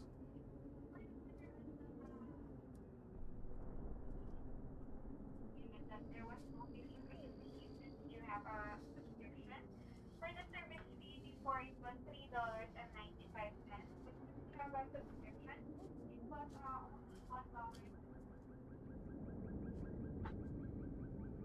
And that means that my Taco Bell fee, which I'll tell you what, y'all gave me a promotional. It's like $15 off after a certain amount. Couldn't apply it because y'all wouldn't let me apply it. And there was a $5 Speedway discount. $5 Speedway. It's EBWA5, I believe. Y'all wouldn't let me apply that either. Interesting. So I couldn't get any of my promos, can't get any of the discounts. Then you took my bundle and you separated and you charged me separately twice to the amount of somewhere upwards of 75 to 80 something dollars on a $61 order, which is exactly what I agreed to pay. But when I look at my bank account, the total is $25 something, $27 something, another 29 or 30 something. So we're talking 75, 80 bucks for a $61 order, which I bundled, double dashed, whatever you want to call it. And I look at I literally go look at my bank account, and I'm like, oh my god, you're just getting me for another 10, 15 bucks just to fucking rip me off. So I'm not cool with that.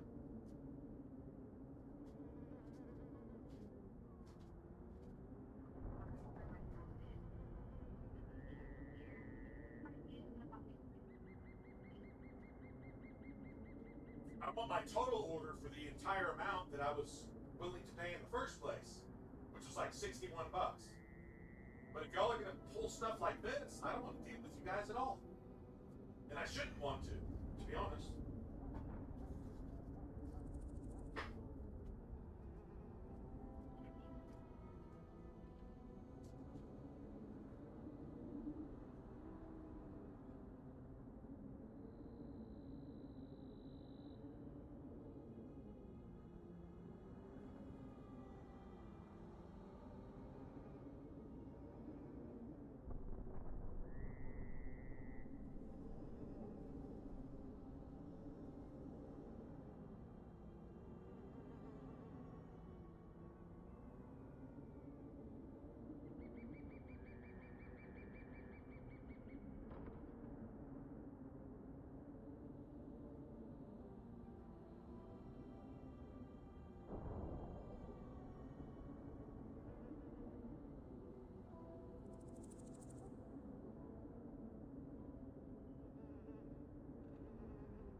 discrepancy is the difference.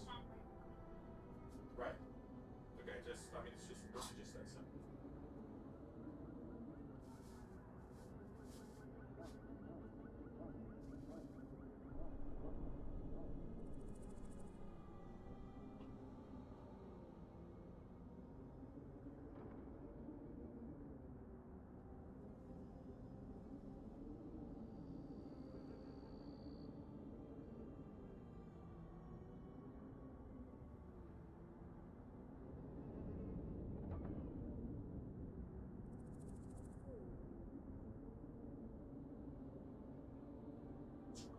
The driver. I'm a delivery driver, so you don't want to mess up with the driver. It's not their fault. It's something wrong on y'all's end. Okay, cool. It's not her fault. She was like super nice, which they usually are. Not always, but usually. So I signed off on that. I'm paying for that. If you say the credit is what I feel like I've double charged for the other delivery that was canceled, okay, fine. Okay, fine. So I guess that's about the difference. I'm not the discrepancy over $1 is not what I'm complaining about. It was like 10, 15 bucks. I had a problem with it. So if you've taken care of that, this isn't your fault either, obviously. So I understand that. So you're taking the brunt of my frustration. I apologize for that. But anyway, if the $10 credit is there, because I'll probably use DoorDash again, even though I was like super mad and I just didn't want to, I was just gonna like, okay, well, screw DoorDash, and if I can make the company fold myself, then I would actually do so. I was really pissed off about that. 2 double charges on my card, which means that the other charge, I'm gonna have to wait basically a week to get it refunded. So you're actually holding my money hostage on a charge that I shouldn't have had to pay. That's how I felt. Anyway, so you say I've got a $10 credit, which was basically the discrepancy between the 2 orders because my bundled order got separated, so I got charged double and got charged the extra fees. So I got that back. You say you refunded the other amount, right?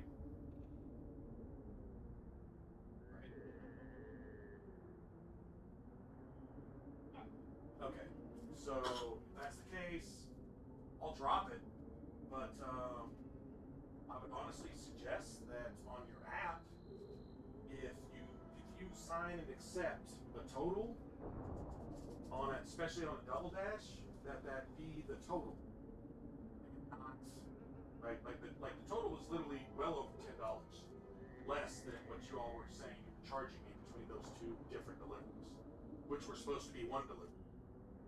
See what I'm saying?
the service, okay, I'm a delivery driver.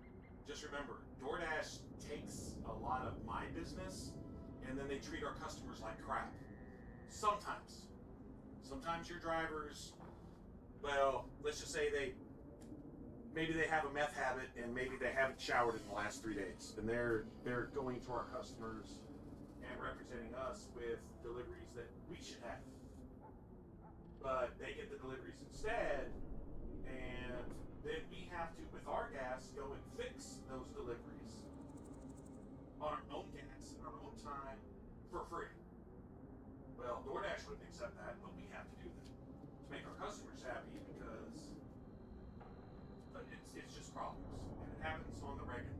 I'm not saying it's the majority of the time, but it does happen often enough to be annoying, right?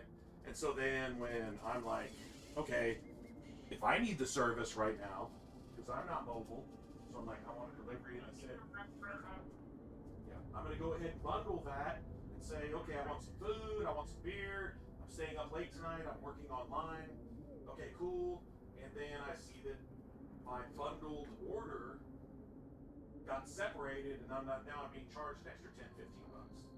I'm like, come on, what is this? The only reason I even checked. For the subscription, I see here that you the benefit for this one was that there was a $40. This was my your order. And then at that I was you will but here that you need to about it for example. And so you will be aware of what happened as well. And you will receive a $50 extra credit at the top of the refund. Okay, and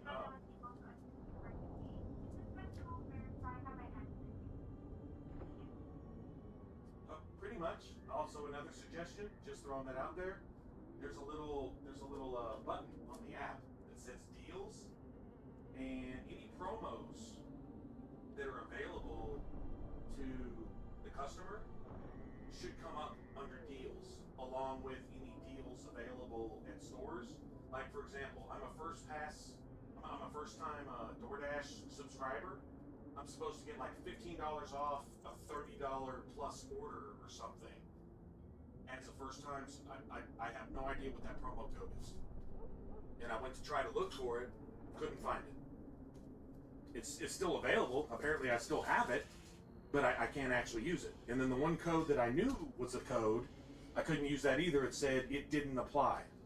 Maybe because it was an alcohol order. I don't know. That's possible. But yeah, anyway. So there's no way to go back. Even promotion code, the best thing is to use it does allow you for an alcohol order.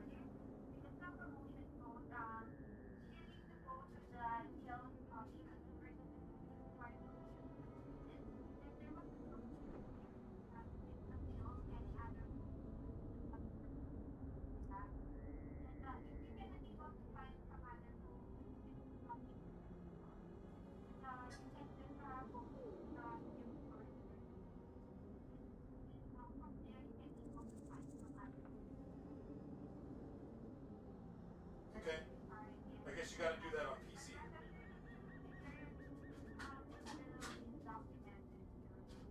All right.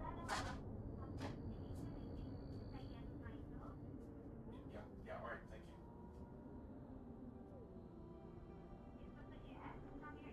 Yes, yeah.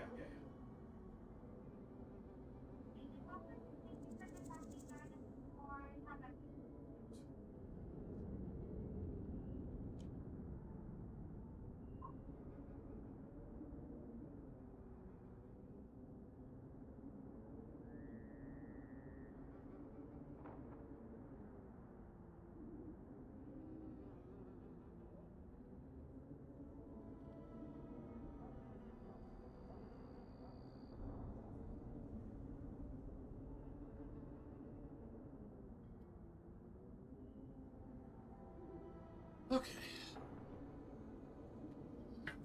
Well, shit, that was exciting. Sorry about that. I know it's been a minute. Probably about half an hour, right?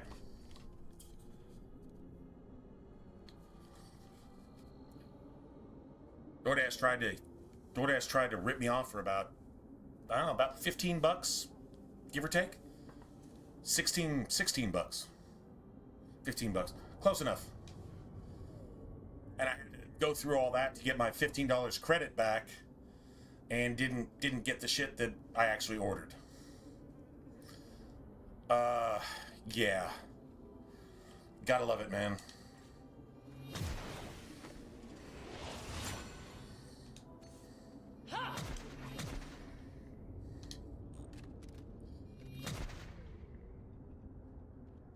Nice. Okay. Anyways, sorry about that. Free drinks for the guards. I wasn't gonna get ripped off. I just Wake up in the alley. Yeah. I probably could come back and said, "Hey guys, hold on. I'm dealing with DoorDash." Can't we talk about this? No?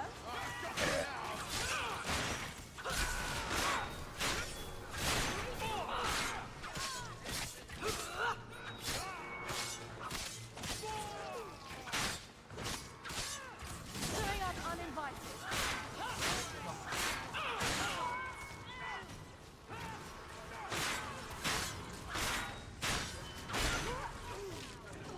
I'll go with this.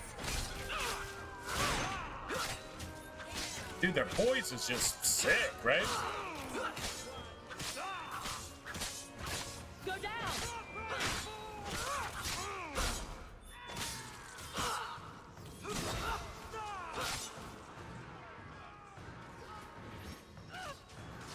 I got this! I'll leave them!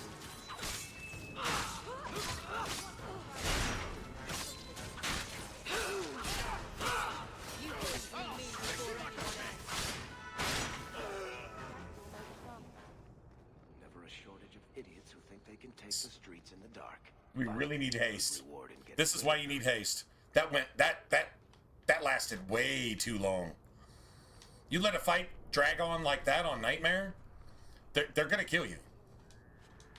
They're just going to kill you. If you can't 2, 3, 4 shot enemies, then you're getting wrecked. You're like literally getting wrecked.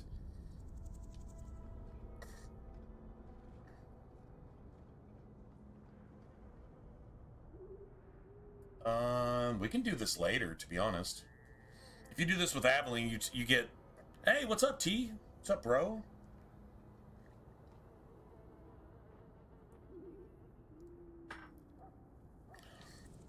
Got some natties, homie? It's like...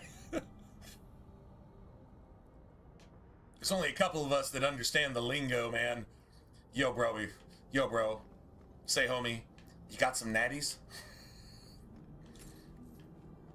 Dude, I was just on the phone with fucking DoorDash for half an hour to not get ripped off for 15 bucks. I actually got ripped off for more than that because I put in an order. I wanted some natties and I wanted some food. And if I doubled it up, I wasn't getting charged anything. I tried to put in a promo code, wouldn't let me do it. Tried to put in another one, wouldn't let me do it. They say if you go online on your PC, it doesn't work on your phone. If it does, I don't know where to find it. But yeah, if you go onto your PC, then theoretically you can look up promo codes that apply to you. Well, I haven't seen that. And honestly, if you're just ordering from your phone at some bar somewhere, sorry man, you probably don't have your laptop with you. And I said, maybe you need to make that more clear. A, when you bundle an order, you shouldn't be able to separate that order so that you can double charge for each order. I wasn't supposed to notice that, I guess. But I immediately got 2 alerts from my bank, and I'm like, why did I get 2 alerts for 1 charge? So I go look. My charges was like, I don't know, about 15, 16 bucks. More than my actual order, what I actually agreed to pay. Once you sign and you say agree, I'll be here when you get here type of thing, right? Yeah. But they're actually charging me. I'm not bad at math. Maybe I'm not good at it, but I'm not bad at it. You know? 50 plus 16 is 66. I mean, you know, that type of thing, right? 49 plus 37 is 86. It's not that hard to figure out. So I was, you know, it was that type of thing, and I'm like, this is not cool. So I'm like, before these people can even try to lock me in with a delivery that I do not agree with,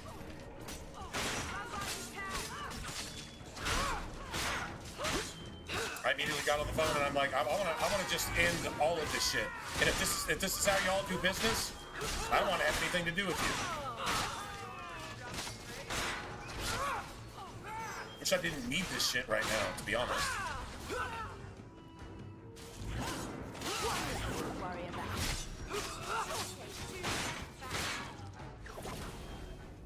Nice. Anyway, so yeah, that was like the last damn near half hour, I guess. Sorry for leaving everybody waiting, but sorry, man. $15 is a lot to me. You're a beautiful sight. Oh, who'd you order your pizza from? Come on, be honest. I mean, don't say Pizza Hut. You know you didn't order from Pizza Hut.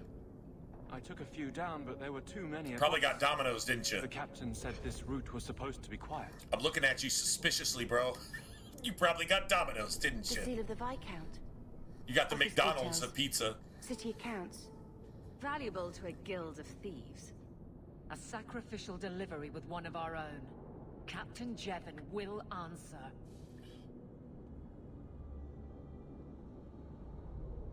Selling out his own? Forget guard captain.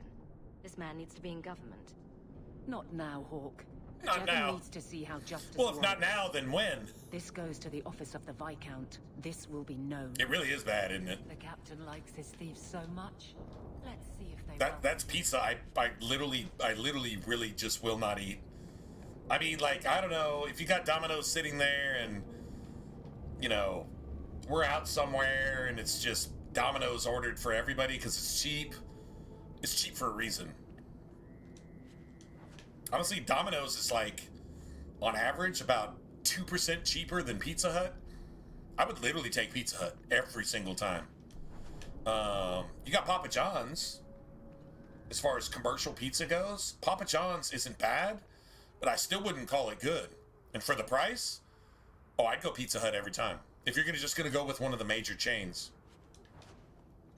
And then you've always got the And here we go again.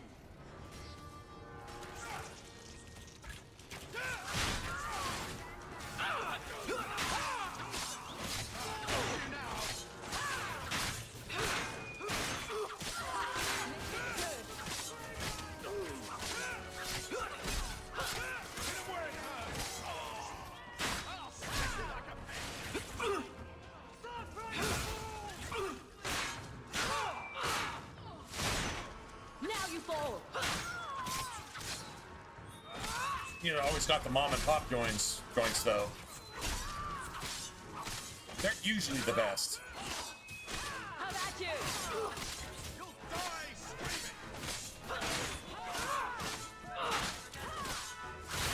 Have you noticed though, sometimes you go get quote unquote authentic Italian pizza type thing, and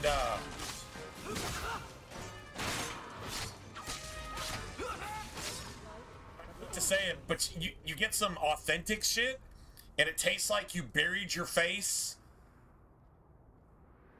in a garden, right? And you're just eating dirt at that point. Y'all ever had some authentic quote unquote Italian pizza? And it's like you don't really get cheese. You get a couple glops of fucking cheese, and then everything else on the pizza kind of tastes like dirt. And it's supposed. You know what? I don't even really want to believe that's actually authentic, if you will. From what I understand, real pizza pie is you just take all your leftovers, put them in some dough, and just cook that shit until anything that's bad in it is just cooked out of it, and then you just pull that shit out and throw some cheese on it, and you're good to go. That's what I understand it was. It was just a leftover pie. Right?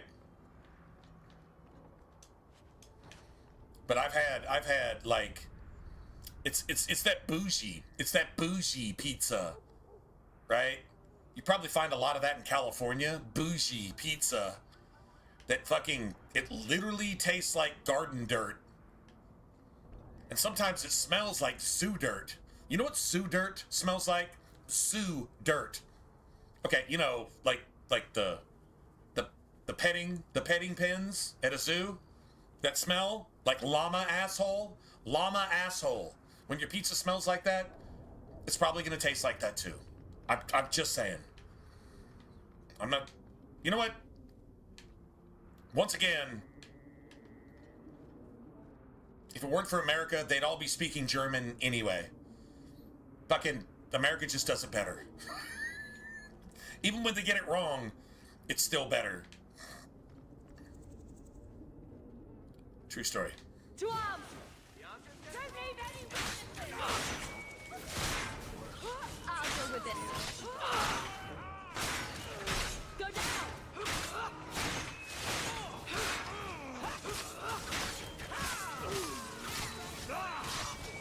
I'll stick you like a pig!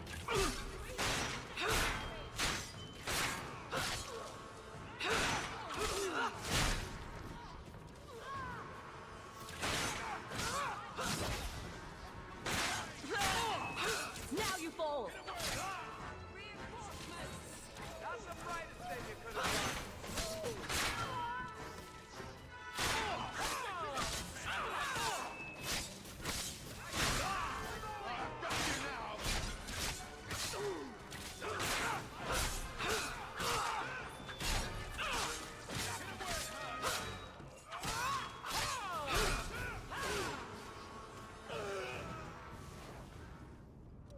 Damn, get wrecked, bro. Right?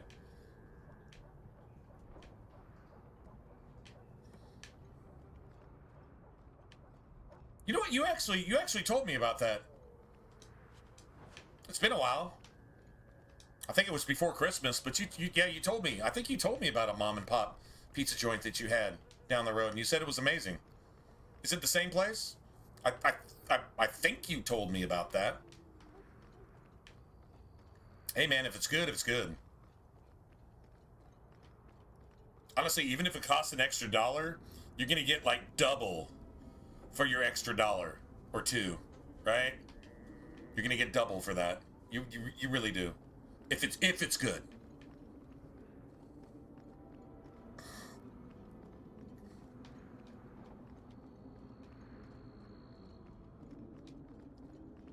If. Sometimes it's a big if, but if it's good. Well, we got Aveline squared away. I'm pretty sure I remember you telling me about that mom pop place down the street. We're talking about pizza. I want to say at the same time, somebody was asking about. They were like, I'm just going to order a bunch of pizza to get me through the holidays. You remember that? I don't remember who it was, but they're like, I'm gonna order some pizza. You got any fucking deals? And I went and asked my boss, and then it was like, if you order a certain number of large, then you get like, I don't know, like 30% off, like all your pizzas. You just have to order like a bunch of them type of thing. I think it was like for every 3 you ordered, it reduced the price like from $13 to like $10 or something. So for every 3 you ordered, you got like $9 off or something. It was something like that. Anyway, that's, yeah. And dude, not only that, but we were streaming late, so she answered me like around, I don't know, it was like midnight or 1 a.m, and she's like, well, tell your friend such and such, such and such. And I'm like, that's pretty cool when your boss is down like that. And she's just like, oh, no shit? Okay, well, tell him such and such, such and such. That's what I got for him. You remember that? Anyway. Yeah, that was pretty awesome, actually. Not gonna lie. I like my boss.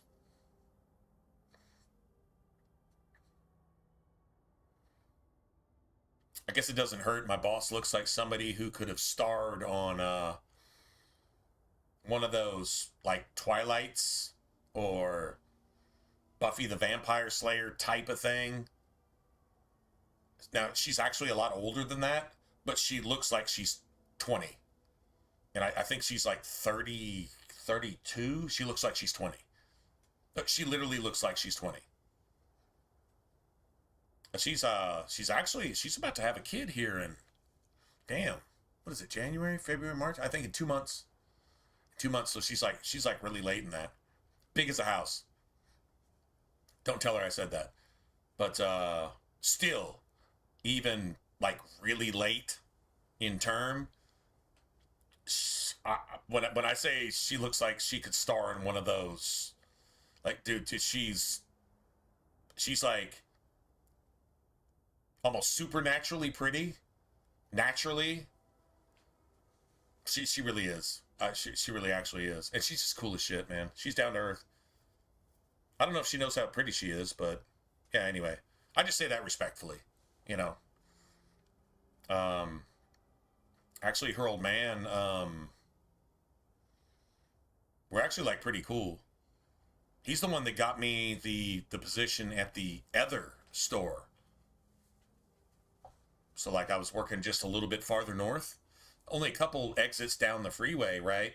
But it actually like basically kind of squared off an entire delivery area where not only do I pretty much know where I'm going, but yeah, it's all kind of the same stuff.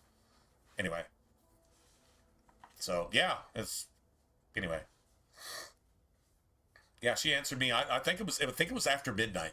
I think it was after midnight. It was like 2 days before Christmas. Oh, it might have been the Christmas Eve stream. No, it was 2 days before Christmas. Because I'm like, okay, well, they're closed on Christmas. Yeah, it was 2 days before Christmas.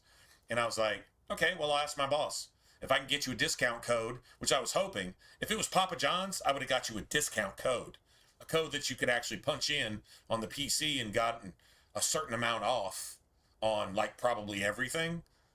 But it kind of worked out the same way. I don't know if they actually got their pizzas, but hey, it was something. I mean, they said they had a Pizza Hut down the street. Okay. There you go. Honestly, if I had a code, unless you live probably in the same state or the same region, it probably wouldn't have mattered anyway. But, anyway, let's see. Let's go turn this shit in.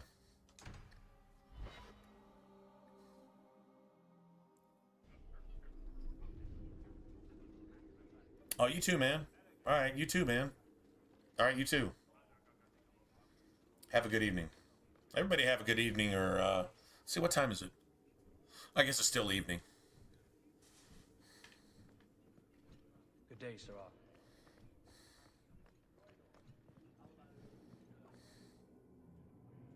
How dare you! So, say, T-Burst, do you think, the Packers and the Panthers are going to hang out on the couch and talk about old times while we watch the playoffs from the sidelines? Because at least your team has some hope.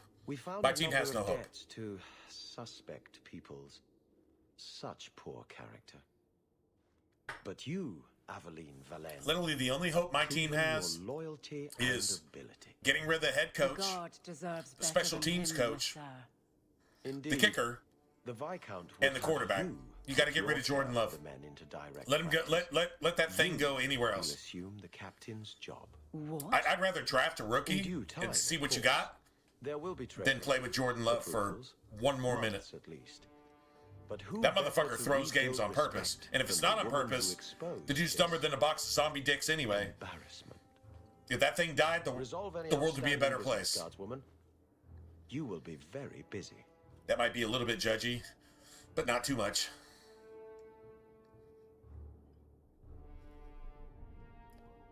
That's just a diehard Green Bay fan. This reminds me of the year before somebody came in. I wish Ron Wolf was still around. Green Bay. Because this is like the year before Holmgren came in and Favre got traded for. We don't have the draft capital to trade for somebody like that. You put Joe Burrow in Green Bay, probably go 15-2 and win the Super Bowl by about 37 points. Literally. Even with a bad coach, to be honest. Even with a bad coach. Barracks, but there's nowhere I'd rather be. I don't know what the ancient Tevinters used this place for, but I bet it wasn't making people feel at home.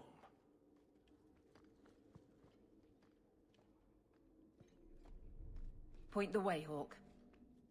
There we go. Varric, no. Well, you're the captain, or you will be. It'll be easy. I'm not petitioning the Viscount to help you steal ownership of the Hanged Man. Steal? Madam, you wound me. I'm about to.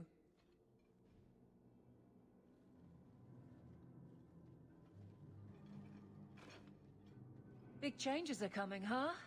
Captain of the Guard. Thank you, Wesley. Not sure I like being behind the dead in order of influence. Of course I have you to thank. It's just, I've made a mess of things, time to time. But that failure, he's not with me. I know that.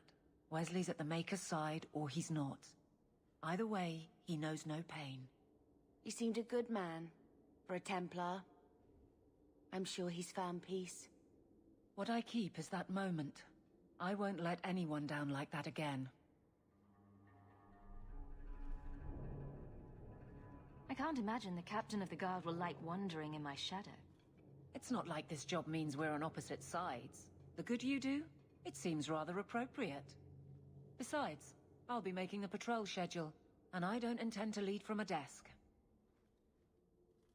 It's good that you can stay with me. I need you, Aveline. You've been grand through all of this. A true friend. Captain of the Guard. Thank you for helping me get here, Hawk. It's where I should be.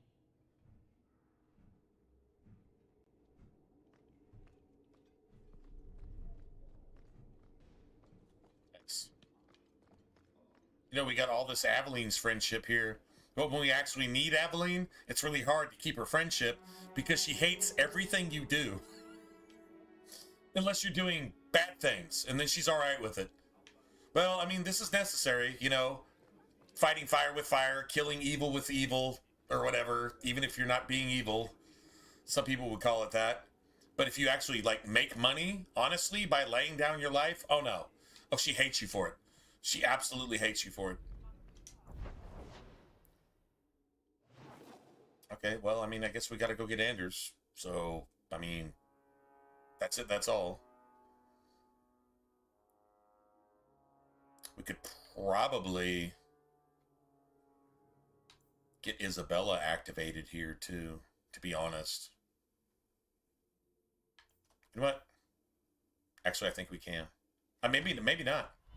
I don't know. Let's see if it gives us a cutscene. Nope, no cutscene. I think you have to get one of your other companions to get the cutscene. But we get to loot the place, so fuck it. This ale isn't as good as it used to be.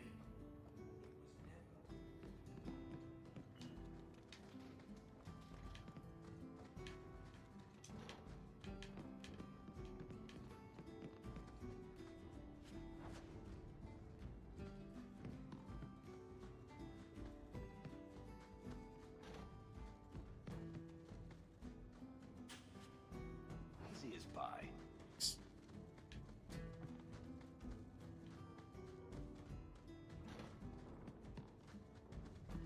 Dude, when it gives you like that 3 or 4 star dagger, go look at the stats on that thing and it'll be like, damn, okay.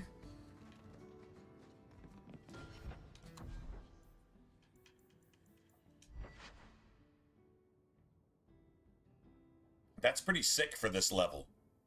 Like, that is not garbage. That is definitely not garbage. That seems better than what we got, but it's really kind of not.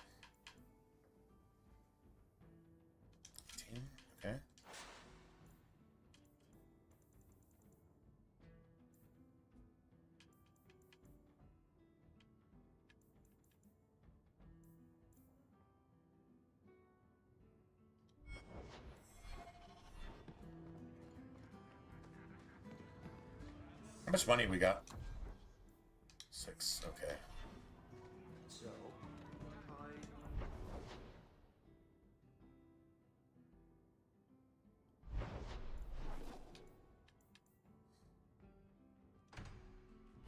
Well, I mean, this was my plan, so I guess this is what we do.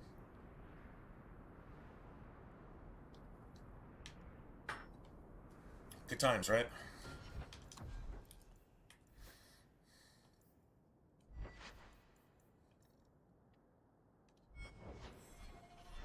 That'll work.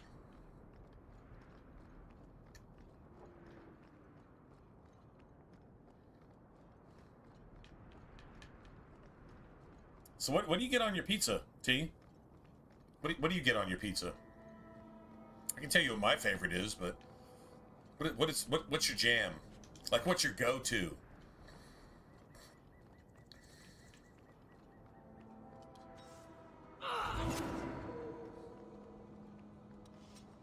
Sword. I hate it. I mean, it's... Here we go. It's alright. I mean, it works, but... You go through me before I... Make it good. Let's finish this.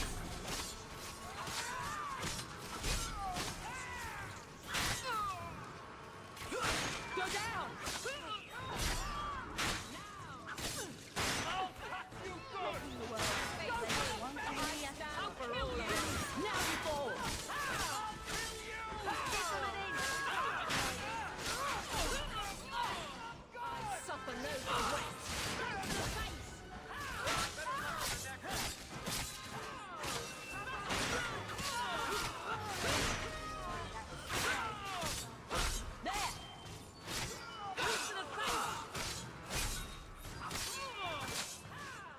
I think they called for help. I don't know why she's just stopped. We made it. I don't make. I guess because we had a corner. We had a corner. You'd like to help. She was peeking around the corner and she couldn't actually move, so she couldn't do anything. I don't know. I've seen our companions fire into the ground and into walls and shit when they're in the way, but there they just fucking stopped. So that ambush was actually nerfed by the fact that half of our fucking party were just standing there looking at the action, I guess, or whatever. Not really sure, man. Just saying though, that's a pretty major nerf when half your party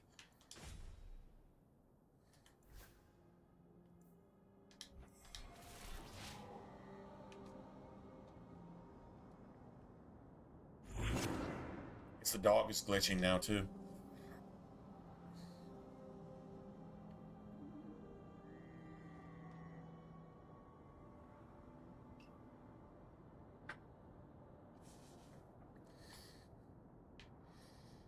I'll tell you what, man, when I make a pizza, like at work, my go-to is some kind of combo for the sauce that doesn't include like basic marinara. Like Alfredo is cool, but I like mixing some buffalo with it, make it a little bit tart. Alfredo can be tart. Actually, Alfredo's just creamy, right?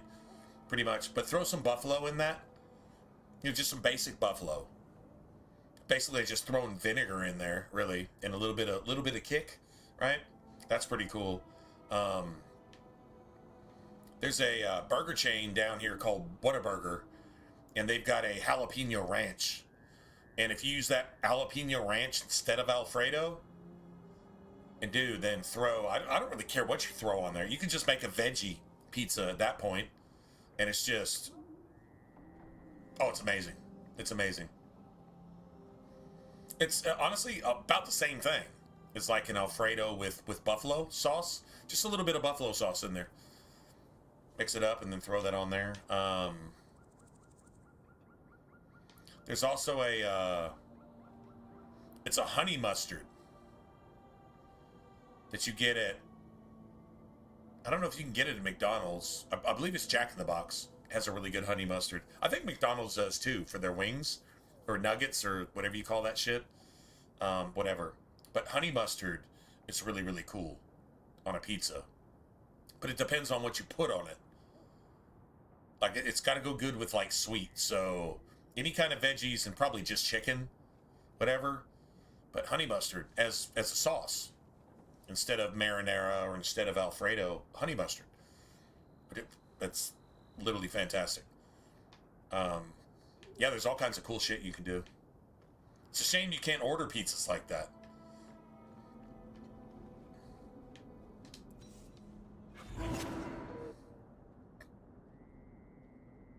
Why, hello there. Remember me? Your uncle still owes us. But I figure, why bleed a stone? You've done so well, after all. I've done so well because I've carved my way through half of Kirkwall. You really want to cross me? You spurned my offer, and lost us some serious coin. I intend to take what you owe, with interest. And here we go again.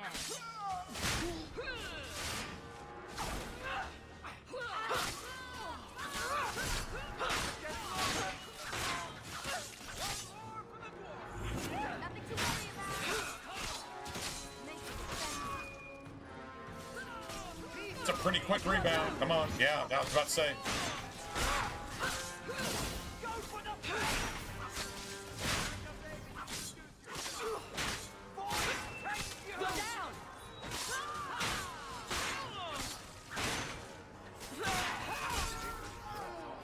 You do get results, don't you? Oh, yeah. Oh, give me that damn near 19 silver. Holy shit, bro. We don't even have haste yet. We're getting like 19 silver on drops?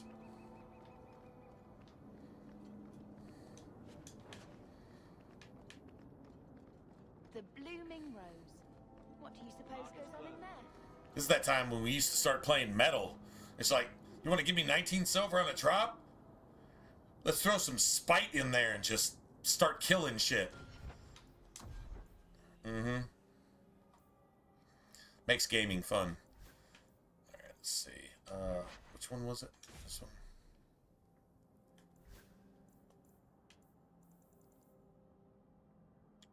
That's garbage.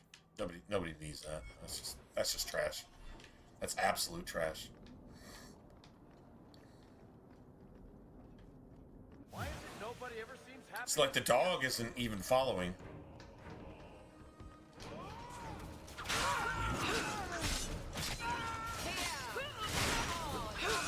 Go down!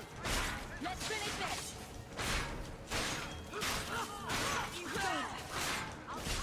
They're gonna kill me! You'll have to be faster than that!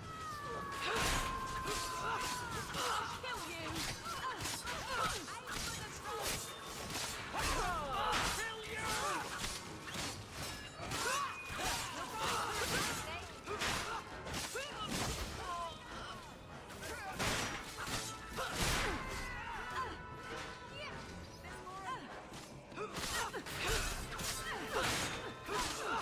He's just tanking her ass off. You go, girl.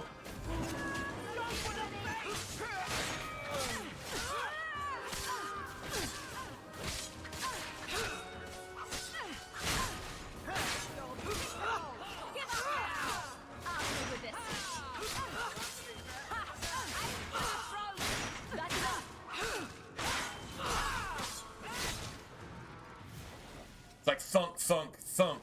Thunk, thunk. Thunk, thunk, thunk. Thunk. Thunk.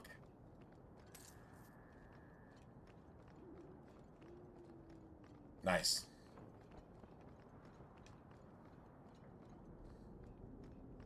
Godsman, How did they say it in Fable 2? Very, very nice. Very, very nice. When you did your little shit to get the big ass heart emote, very, very nice.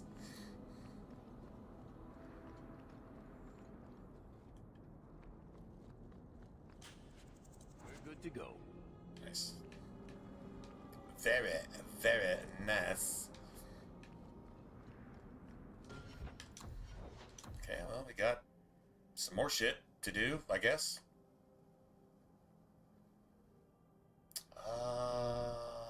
Damn.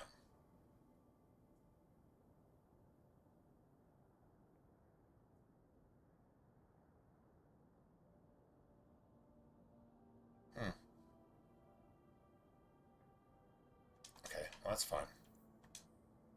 That should be at 15, but that's cool. I mean, I guess it'll work. Okay, so we're level 7, so we need to start worrying about combos. So we're going to take Reaver first. Why do I take Reaver first? Because there's no stamina penalty to Reaver. Reaver just starts just giving you bonus damage. Like, it's literally just a damage buff out the chute, and then it just gets better from there. So I take this first. But what we really want is, I think we want Cleave, to be honest. But then the ability to create staggers. And then there's also the ability to taunt. Like, that's a thing as well.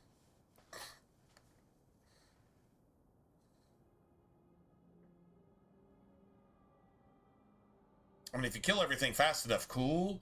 But sometimes you don't. And you don't want enemies, especially like dragons and shit, just saying, oh, that mage over there looks like they're casting haste. Let me just go kill that mage real quick. And then I'll worry about this warrior who's not taunting or whatever. Right? So it's definitely kind of worth having. It's definitely kind of worth having. I'm gonna go refill. It's that time.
I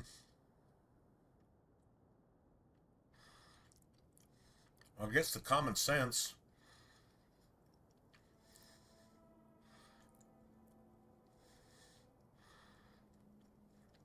That's literally a point you don't want to spend right now. I mean, you want to.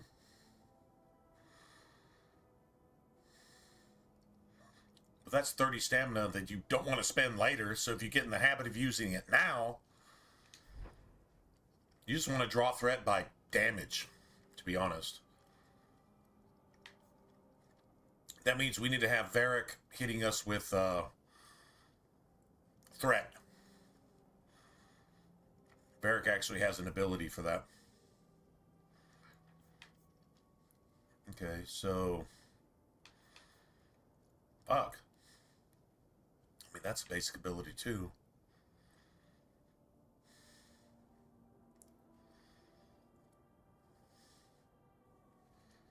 Might as well make staggers, right?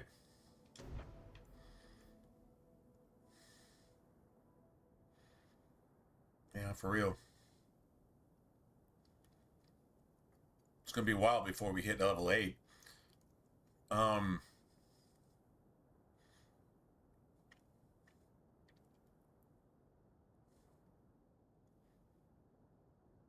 You know what? Fuck that.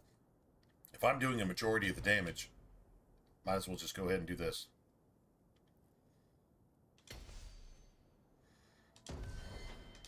Nice. Okay, so now...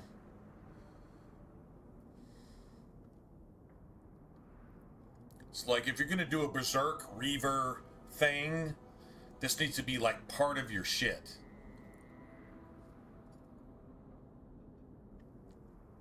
This, then Berserk, then, let's see. So you probably just, you do Cleave, which has a duration of 15 seconds. And then you've got Berserk, which is this, Barrage, has a duration of 20 seconds. So you probably pick that second.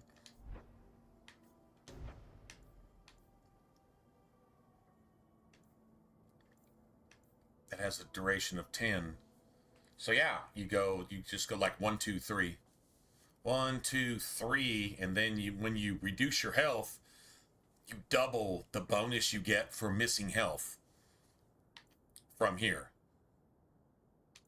This literally actually doubles it. Right? So if you have 50% of your health missing, you like do double damage. That's gonna happen. Not always. You got attack speed too, so that'll probably be the last one. You just damage yourself. You damage yourself just to bump your damage production for a while. So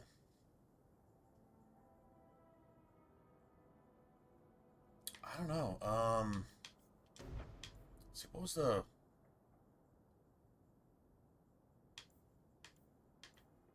duration? 20 seconds? Well, you want the haste longer than anything else, to be honest. So yeah, you probably take that as the first one. Okay.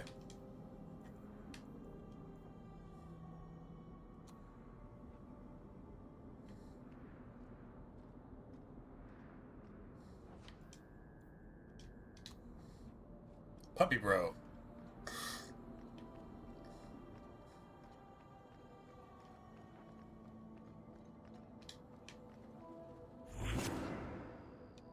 Yeah, shame on you, man. The dude's not moving an inch, right? Puppy bro says, I don't have to go anywhere. My teeth are tired. I'm tired of chewing on ass. I've chewed enough ass. My teeth are tired.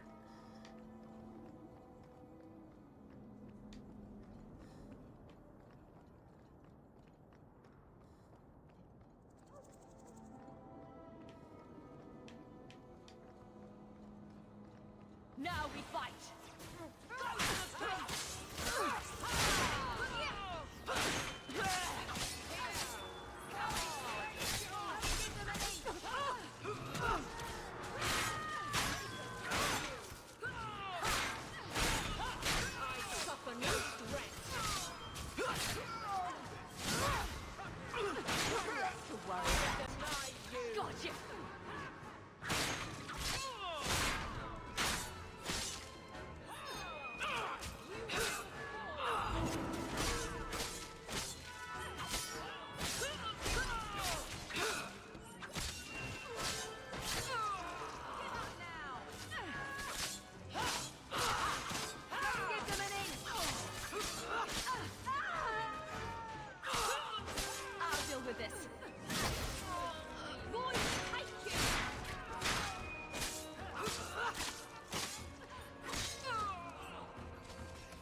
taking forever.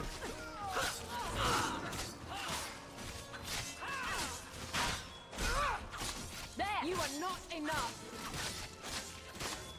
Take your breath off. You do get... Oh my god, that took forever. We got about 1,000 drops though. Damn. Okay, everybody's dropping money? Okay, well, that pays for this, this injury kit that I'm about to use. Right. At least it pays for that. I guess. Whatever.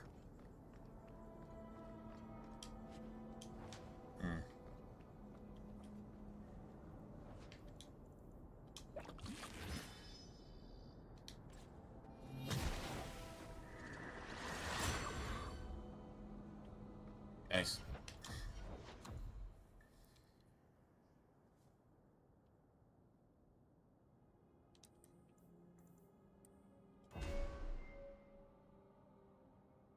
Yeah, we gotta take that.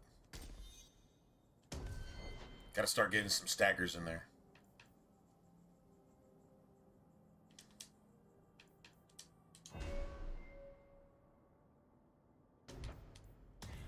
Well, we got haste.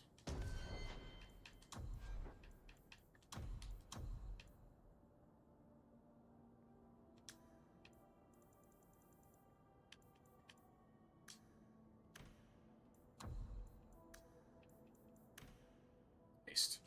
At least one enemy is alive. Haste. That means if it's a fucking dragon, just hit haste every single time it's on cooldown.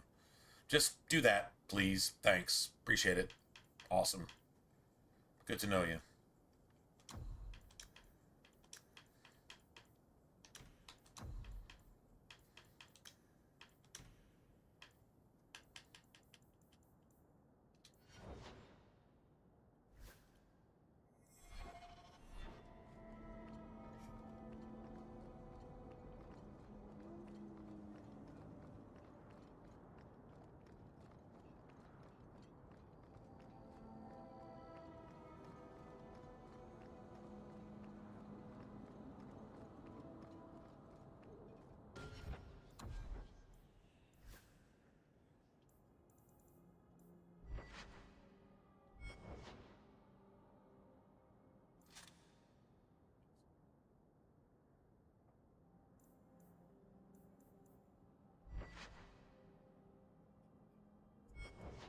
This level, it's nasty. So I guess just get rid of that.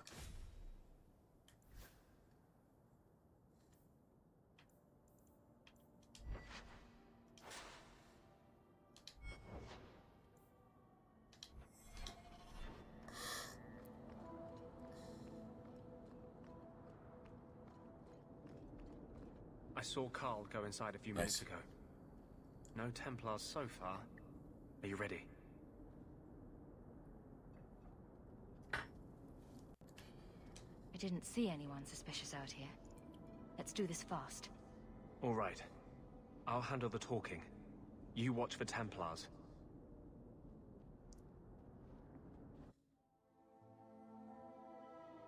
When we find Carl... All Anders wants to know is why his boss, his supervisor, somebody that's somehow even more evil than Anders, somehow fell out of communication with the Blood Mage Rebellion plan. That's all this thing wants to know. And once it finds out that Carl is made tranquil, got no more use for Carl. Carl can't summon demons. Carl isn't in league with Dumat. Carl can't murder people at will. So, no use for Carl, so Anders has to murder Carl to keep Carl quiet. That's what actually happens here. You'll see, but that's actually what's going on. True story.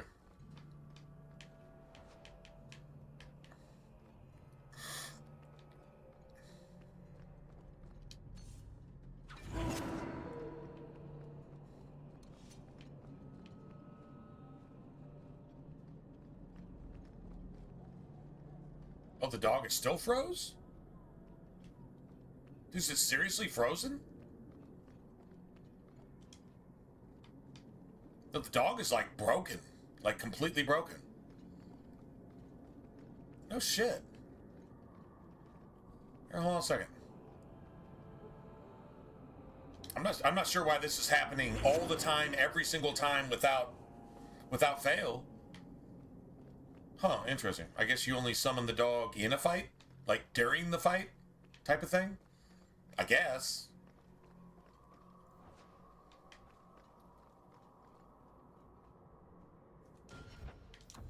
Should probably save right here. Just in case. Just in case the game wants to get sketchy.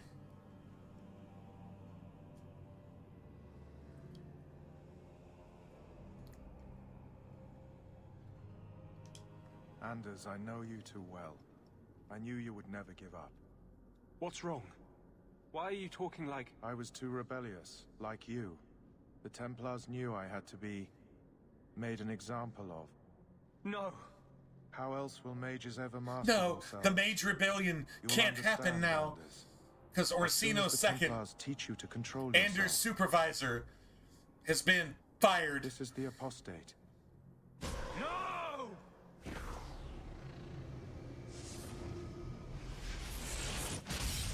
You will never take another mage as you took I'm gonna stop that. Stop that Suburban driven by ice. I'm gonna stop that Suburban if it's the last thing I do.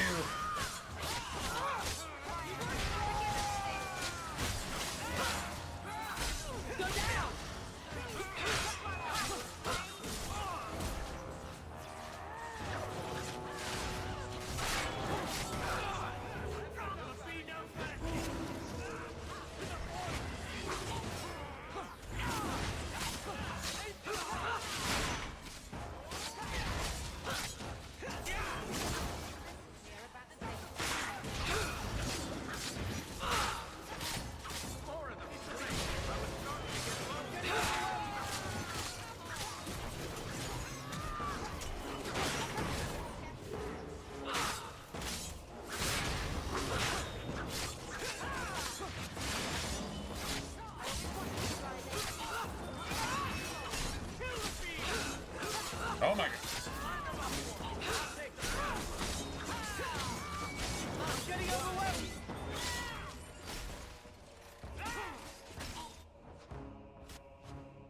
Got it.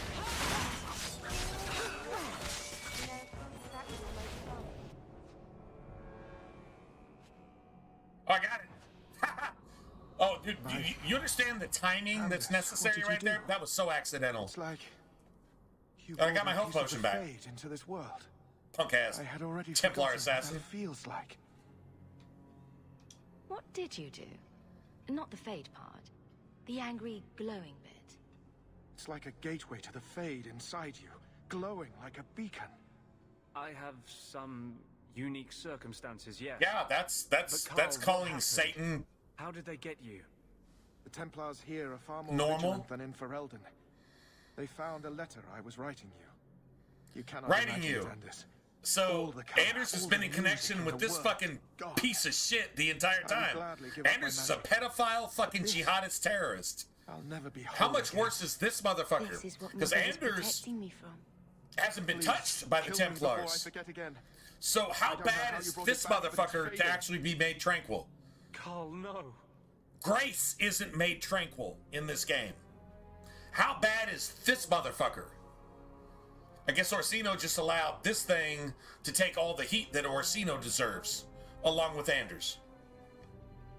Of course it did. It's a blood mage. There's no loyalty. There's no decency. It's called woke. It's called Satanist. It's called evil. It's called liberal. Covenant breakers, without natural affection. Perverts, flying their own flag, their false rainbow. Disrespecting the rainbow. You can't even make this shit up.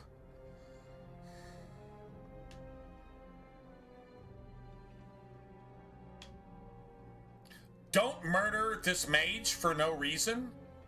You have to murder this mage to keep its mouth shut. To keep your Orsino, Anders, Mage Rebellion bringing all the blood mages into Kirkwall Mage Highway secret. The Mage Highway isn't to get mages out of Kirkwall. The one mage that tried that shit got caught. Anders was never concerned about that.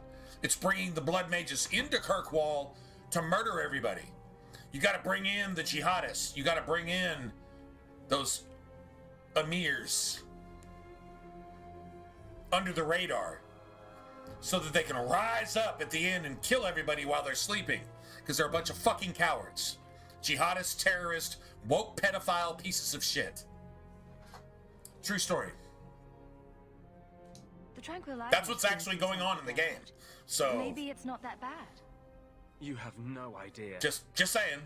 Your emotions, your dreams, everything stripped away on someone's whim. It's what they do. Tranquil, in real world, it's what they do. Passionate enough to kill me. It's all that they do. Oh. They have no other purpose in life now, except to destroy, like locusts. Eat the bark off the trees. Take everything you got. Your morals, your virginity, your money, goodbye, your houses, your livelihood, your jobs. We should leave before more Templars come. Why did you murder that Tranquil that couldn't actually hurt a fly? You had to. That Tranquil could give up your fucking mage conspiracy. This is the part where you tell me you're an abomination. That's exactly why. You're There's wrong, no other reason for that, by the way. But not far wrong. This is hard to call something other than what it is. Let me call my possession something else other than what it is. Let me call my satanic possession woke mages and Thaders face every day. for progress. Let me call my satanic possession woke for progress. Let me call my satanic possession justice. Sorry, man. What did they call them? It wasn't that long ago, guys. Let's just go ahead and just come full circle. They called them social justice warriors. Justice. These motherfuckers wrote this, projecting exactly what today is going to be like. It's almost like prophecy. But they did it in error because they were on the wrong side of that prophecy, which is everyone at BioWare. Well, maybe not every single one, but the majority wrote it, so just whatever it is. So, I wasn't so far off with that social justice warriors. To live outside the Fade, he needed a host. By the way, at conventions where people cosplay, these motherfuckers dressed up as Anders on purpose, male and female, on purpose. But I guess I had too much anger. Once he was inside me, this is a jihadist fucking pedophile. Changed. And they dressed up as this motherfucker on purpose. So why would they do what they do today? Because they were what they were back then. Prove me wrong. That really didn't look like a happy, benevolent spirit from Prove me where wrong. I was standing. Since when is justice happy? My evidence is justice is righteous. History and everything justice in it. Is hard. What's your evidence? You tried to help a friend. Surely no harm can She's come already about. she's already influenced. I wish I still had your innocence. There was too much hatred in me. Justice thought he would overcome that, but my anger. Anders never had innocence. Things that ever. Have always outraged me. This thing has always been a pedophile piece of fucking filth. He comes out. Always. And he is no longer my friend, Justice. He is a force of vengeance. This thing got intentionally possessed and turned the demon inside of itself worse than it actually is. The demon is more in its right mind than Anders is. That's saying a lot. When the demon gets into your body, possessing you and says, "Oh my God, what the fuck did I just step into? I thought I knew evil. I am evil. But this is some next level shit. This is some woke shit right here that I just stepped into. How do I ever wash this shit off my shoes?" Yeah, that's what the demon said when it possessed Anders, when they came to an agreement.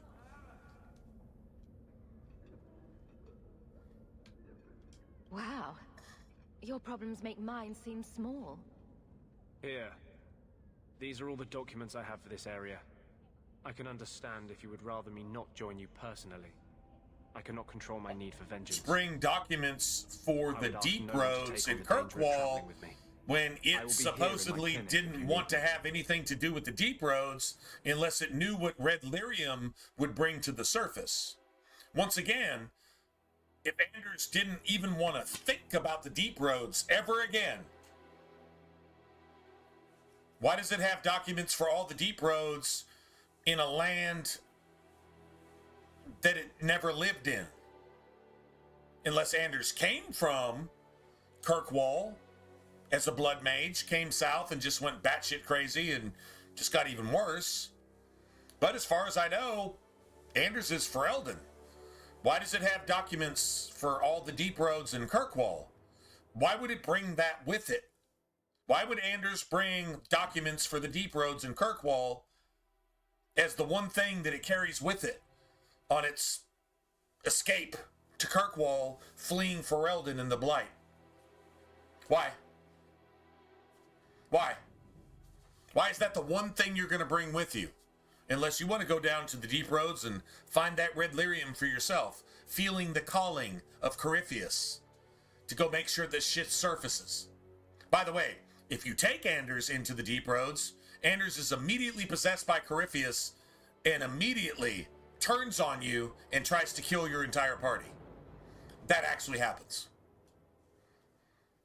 So, that's my evidence. What you got? What you got? All right. Okay. I think that's cool.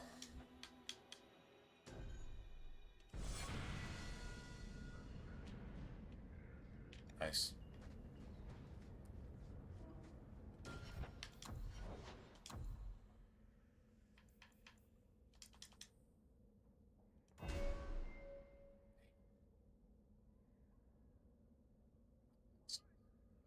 See, can't do that. Should probably take that, I guess.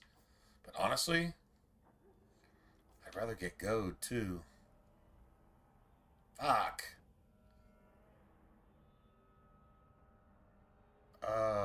Shit. Okay, so let's just not beeline towards that this time. Yeah, we want goad. But we can't have this till level 8, right? Yeah, we can't have that till level 8. All right, let's make our way towards goad.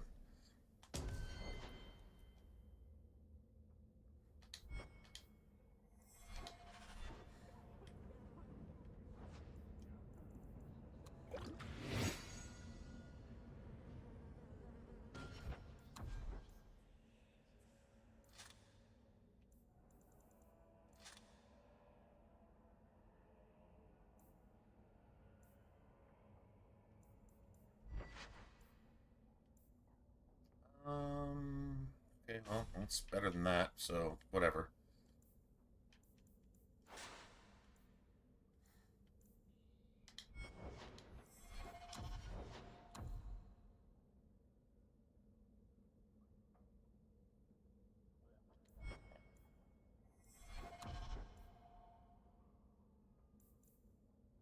Is this +2 to everything? God damn it.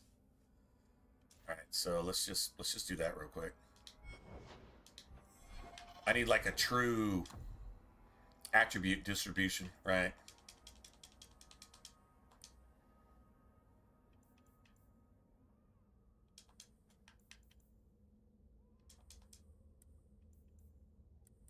Nice.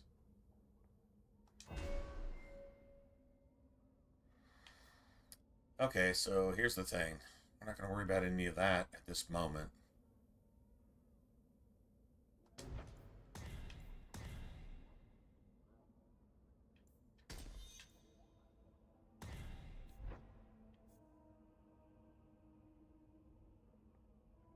Fuck. That is so garbage, man. Alright, you gotta have 2 points for that. God damn it.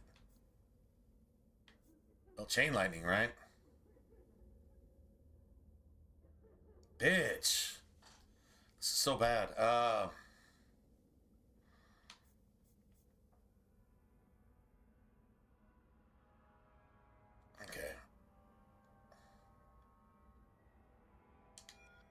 Let's reset. So don't necessarily need that here. Okay, let's try this. There we go. Alright, so we just need to leave a tactic open for haste, right? Just leave one open. Alright, so self, any, activate mode, heroic aura. Okay, so that's all good.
So we got haste with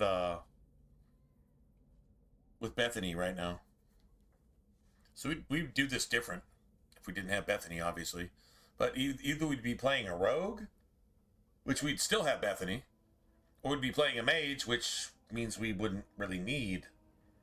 We'd probably already have Chain Lightning.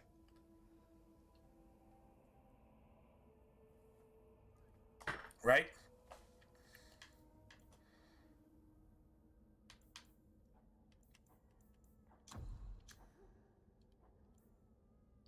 That'll work.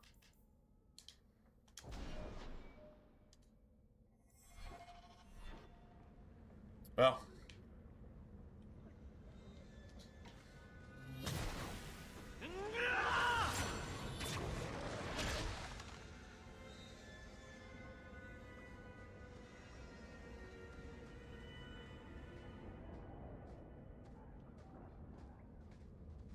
I think this is the cellar door.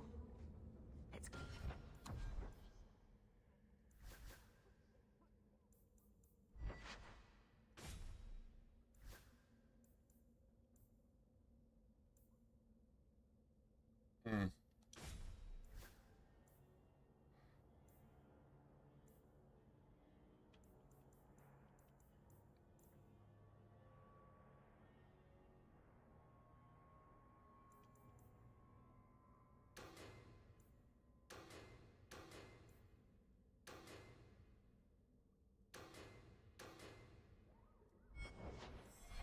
See why Gamlin lied.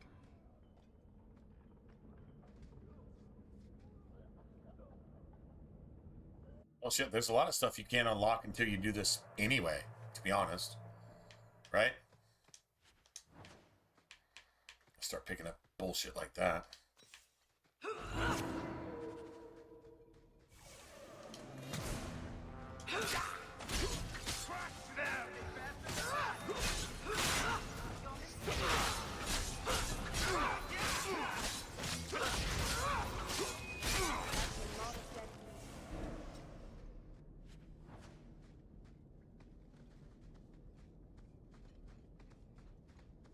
Like I said, haste makes all the difference. Haste, game changer.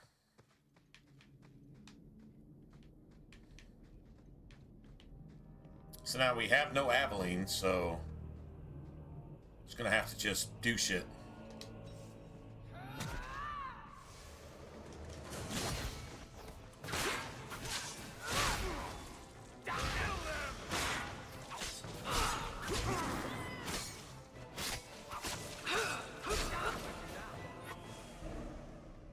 I win. We actually killed that too quick.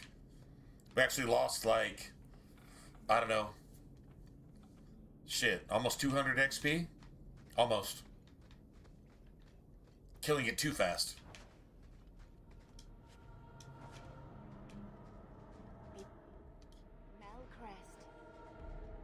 grandfather described it, but this is the first time I've seen it. Maybe the game will make it up Feel like later. something to live in a house with this above the door. Okay. Notice we're getting the creepy circle music, right? Everyone stay still and try not to make any loud noises. This one will pay a handsome price.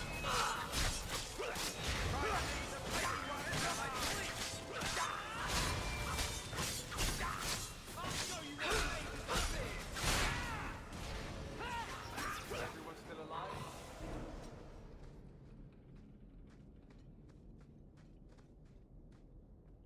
Well, at least it's not boring.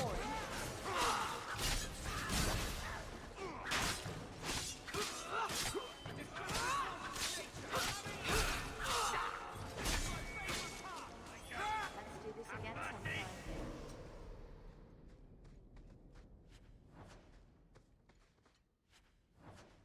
I mean, we're walking through it, so I mean, I guess that's cool, but yeah.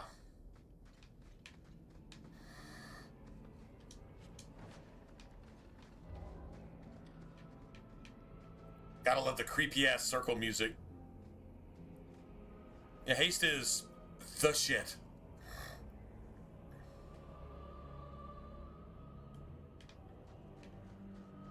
Watch where you step. I knew I should have stopped. And here we go again.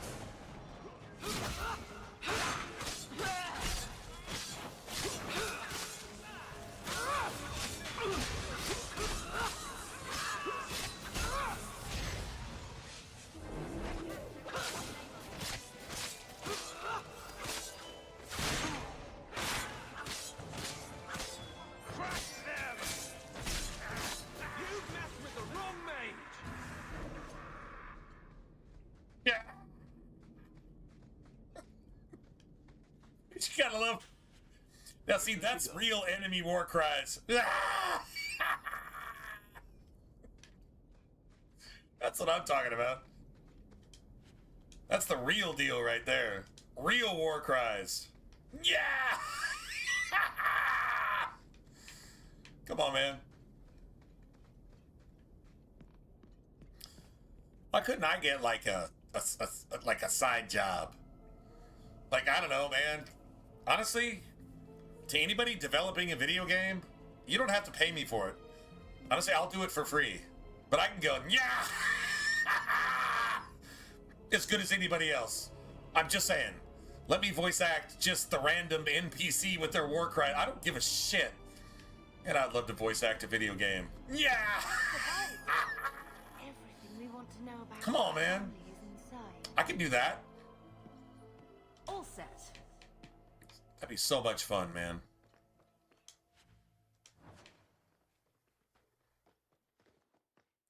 Let's see, so I'm going to guess we're going to get about almost 11 sovereigns out of this. 1038.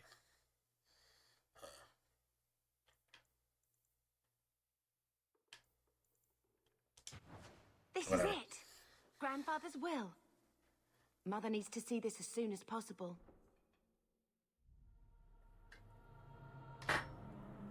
I don't think there's any point in backtracking. I've actually done it.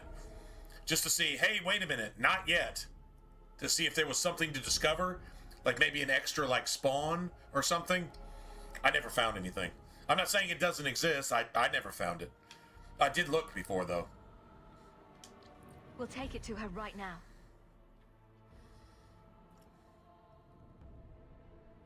So I'm just saying, blood's blood and all, but you are taking advantage of my hospitality. It's only fair if you make something of a monthly contribution. You sold my children into servitude. Servitude? Now you're asking me to pay rent? Maybe just put something towards food. You should be paying us, Uncle. We found the will. He forgave you, Mother. Grandfather left you everything. Here, read it. I should maybe... To my daughter, Leandra, and all What's Gamlin thinking? I should be anywhere else other than here right now. Literally.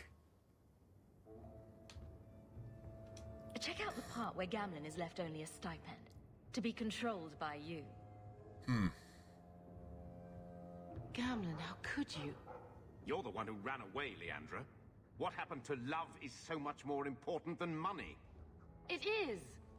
You didn't even come home. Guess for he the just funeral. thought you were going to be in Ferelden for life, and he never had We to. all have our burdens. Mine was looking after a life you abandoned. How Start long was I dragging it too? supposed Well, to there you wait? go. This is my favorite of the two, to be honest. By a decent margin. I mean, I would say Origins is definitely my.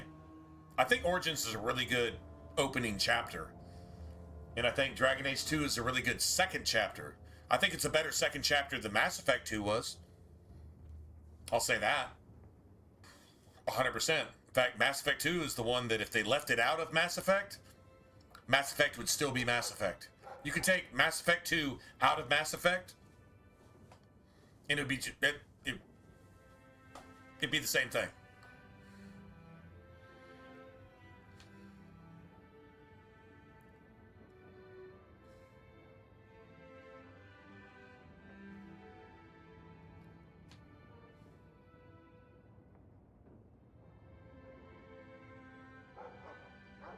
I doubt you let the ashes get cold.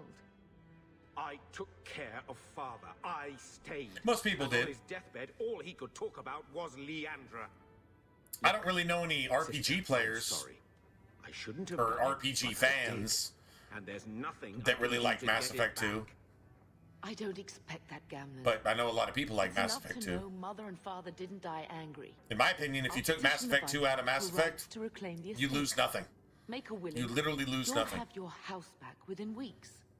You don't have the coin or standing to even get an audience with the Viscount. You've got to be someone in this city to live in that house again. Then I had better get started. My opinion. I don't know if you'd call that a hot take. I think most people would agree with you that they really, really liked it. I don't know a bunch of hardcore RPG players that really actually liked it, though. Personally. Including myself, so. Why don't you go pick up something at the market? You could use some air. What? Hey! That ending mission was so. Oh, yeah, right. The suicide mission? I mean, I can't. Not gonna lie. That's the worst part. I could never turn against my own sister like that. Until you get to the remaster and it's just janky as shit across the board.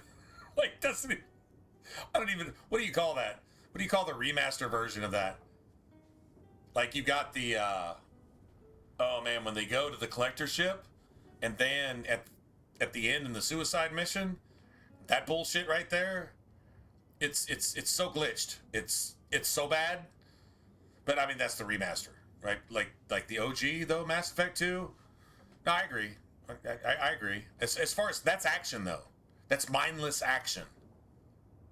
That's like point, aim, and fire type shit.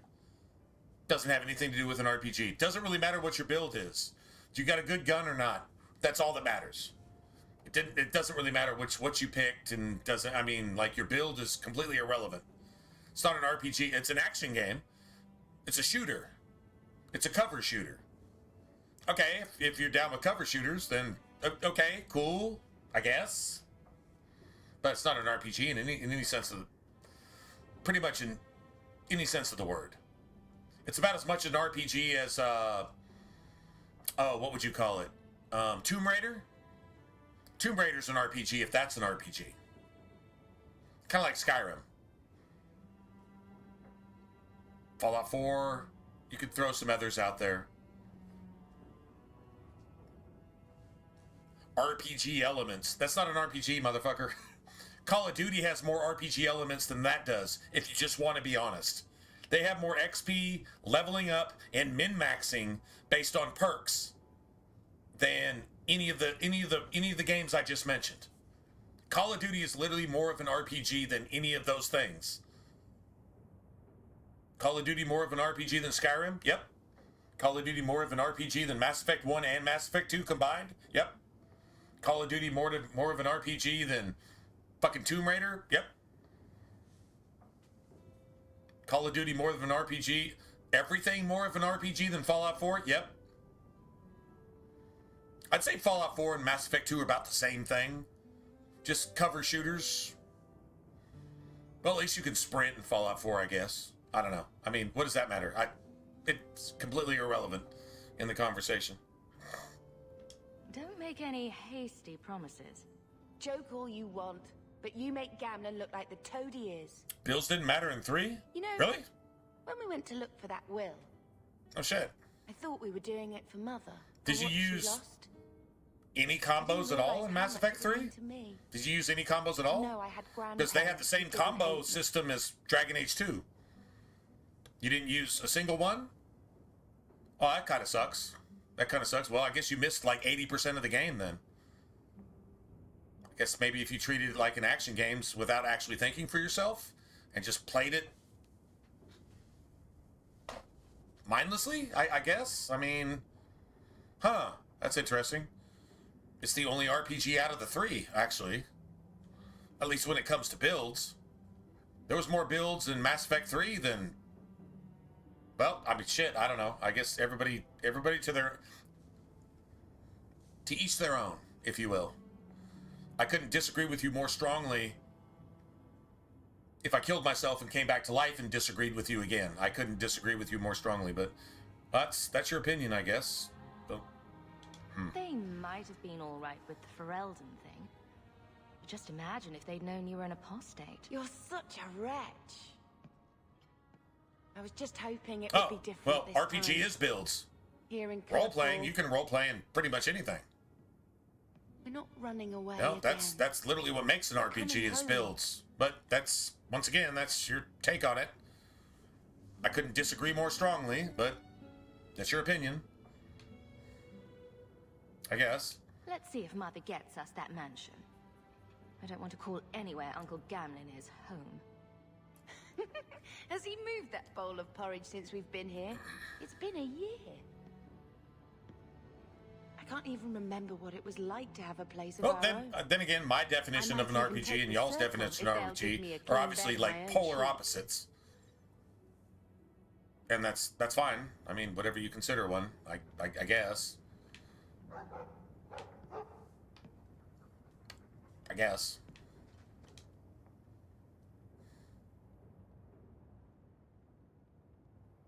I think this is a picture of Mother. She looks like you. Where did you get that? Was it at the estate? Let me see. Is it?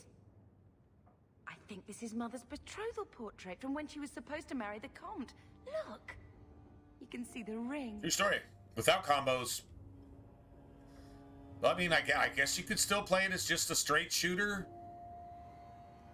I guess. And just not build anything, I guess.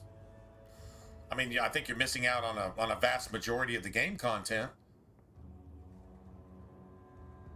Now, does your shepherd really rely on that as far as the story goes? No, but I guess you could say the same about any RPG, technically.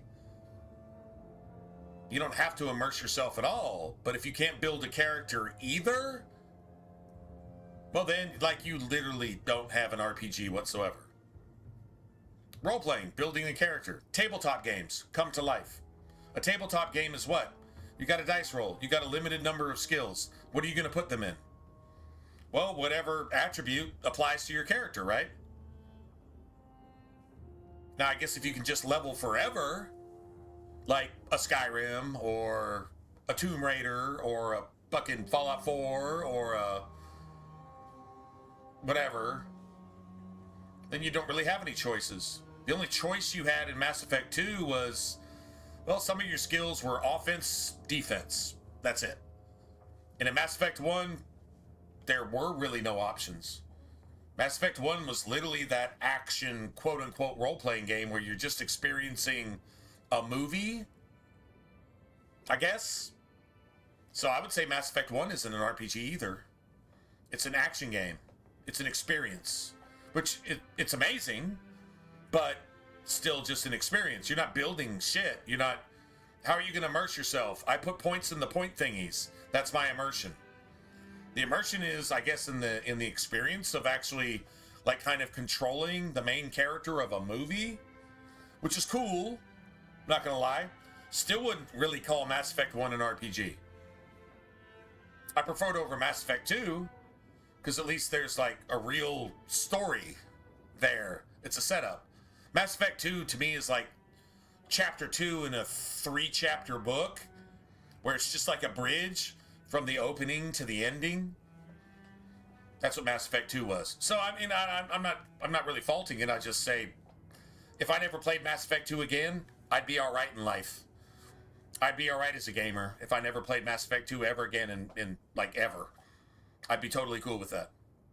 But I do like replaying Mass Effect 1 and the whole charm that it brought to, like, the opening chapter of a really good story, a really good movie. Like the movie where you know where it's going, but you want to see the opening again. But once you get to the middle of the movie, you just don't really give a fuck because you've seen it 15 times. That's Mass Effect 2 to me. But then the end of the movie, well, all of a sudden they got shit right. And all of a sudden, not only are you finishing off Shepard's stuff, and you're actually able to make decisions based on the previous 2 chapters of the game, but you can actually build a character too. So I don't really see how that's not an RPG. But hey man, what do I know? I'm just a stupid fucking old guy who's never played a game before in my entire life. I have no idea what I'm talking about. I suppose it would have been a bit awkward to take it with her. I know she loved Father. I guess I just wondered if she'd have been happier if he hadn't been a mage. If I wasn't a mage. I know that made it hard for Mother. It's nice to have a reminder of a time when she still knew how to smile.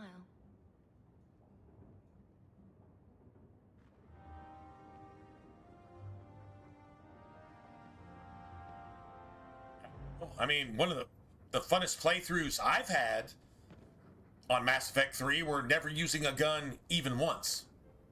Like, at all. Just don't use guns at all. Like, bringing up the whole biotic combos and this and that and blah, blah, blah. In my opinion, that's the most fun you'll actually have in the game because it's all combos. It's all grenades and biotic explosions and primers and detonators and, like, it's just fucking everything. And then you could just min-max the shit out of that and just go straight fucking glass cannon on everything, and it's beautiful. I mean, it's very Dragon Age 2. It's not a coincidence that I think Mass Effect 3 came out just right after Dragon Age 2, right? And the whole combo idea was kind of perfected here and carried over into Mass Effect 3, and it's like, you can have a lot more fun with this than, yeah. And then all of a sudden it's just more fun. Let's see how much money I got. 17. That's not gonna do it.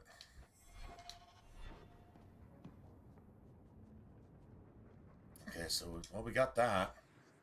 I guess what we really need to do .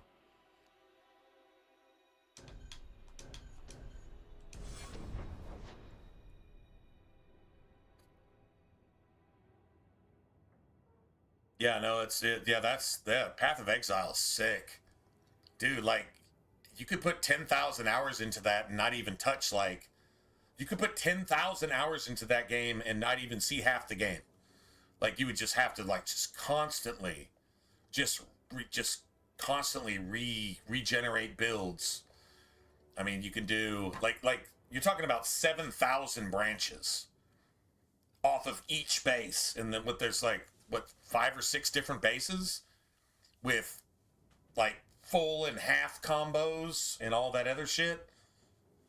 You know, like secondaries, and then you got like a third secondary, or you got like a full secondary on each one. And so, I mean, like, that's a lot of branches. Like, it's crazy. I mean, the only way to actually see a good percentage of that game is to play that and nothing else, which isn't the worst. I mean, I'd rather play that than Diablo. right? I'd rather play that than Diablo. Because it actually allows you to, like, really, really think about stuff. Yeah, I remember, like, going off into their, like, version of the, like, the astral skill trees, right? And it's like, oh my God, dude. Like, you have to, like, pan around your skill tree for, like, 30 minutes just to see what's actually there. Like, they actually have, like, shortcuts. The different branches of your skill tree. It's just so stupid massive, right? No, I get it. No, I agree. That's exactly my take on the game, too. I'd be like, damn. I'd have to spend a couple thousand hours into this just to really kind of get a real vibe on what's good and what isn't so good. And this thing that isn't so good probably works really, really good with that one thing over there. But other than that, this is fucking garbage. But then these two things are amazing for these three things, but not for those two things. But so for that one thing, but you need it to get this other thing that's only good for this one thing, and like that type of shit, right? I don't know. I wouldn't even go to a guide to build a character in that. I would just figure it out for myself, and it would take several hundred hours just to figure that out. Like, just to figure that out. No, that game's ridiculous, actually. It's so ridiculous.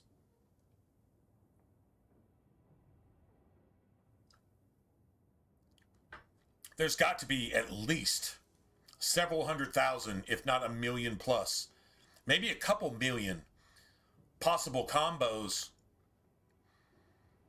just based on, well, I mean, if you're just talking about like base and then secondary and tertiary or secondary, right, combos, yeah, it's probably not that many.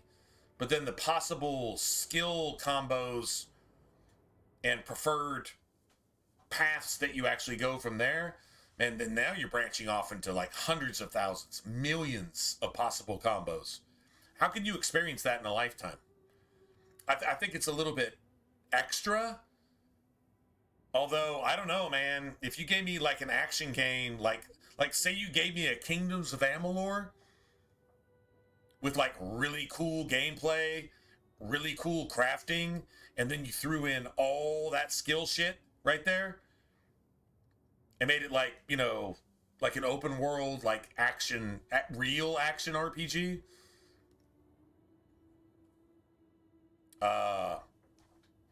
I don't know, man. I'd probably be down with some shit like that. We could probably do that forever. The isometric games, that's just, I don't know. Whatever. They leave a little bit to be desired for me. I don't know why. I mean, they're not bad. It's just not really my thing, I guess. I think the one thing that really just caught me by the short hairs was Oblivion. Oblivion initially was like, that was new, that was fresh, like that's what I imagined a tabletop game coming to life would look like, feel like, right? Now remember, this was 20 years ago. Well, almost 20 years ago. Let's just say 20 years ago, right? And since then, the isometric ones, I get it, but I always kind of look at it like it's like building a train set, and you're looking down at your train set, and you're trying to make your train set look realistic from a bird's eye view. And cool, you can play through that, and I mean that's got its own charm. And then some people play that shit turn-based, and they think that's cool. I fucking hate it. I can't fucking stand it. I hate turn-based shit, period. Hate it. I don't dislike it. I hate it. Like, if it didn't exist, I'd be all right. I wouldn't miss anything in life. Ever. So, and a lot of other people feel differently. Oh, yeah, that's fine. That's fair. But, yeah, for me, yeah, not cool. Let's see, what we probably need to do. I could get this belt. I wonder if I want to wear this belt for myself. Or maybe give it to Meryl. We probably need to go get Meryl. That sounds like a plan.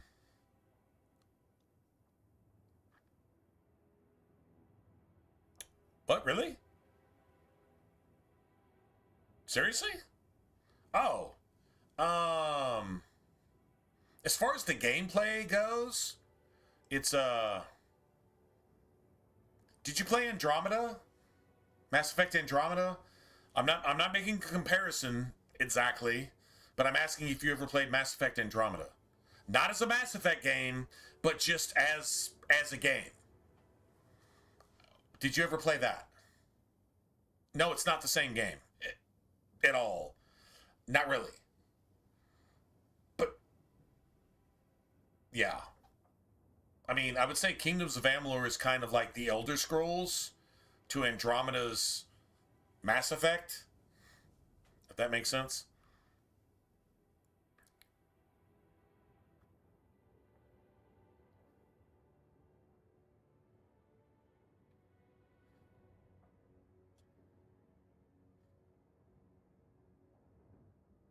Okay, so the only reason I brought that up is that I don't know if you ever got into it. If you didn't play it that much, then you probably never got into it. But like the class system and the crafting system, if you've only played through a quarter, you never even really got into crafting.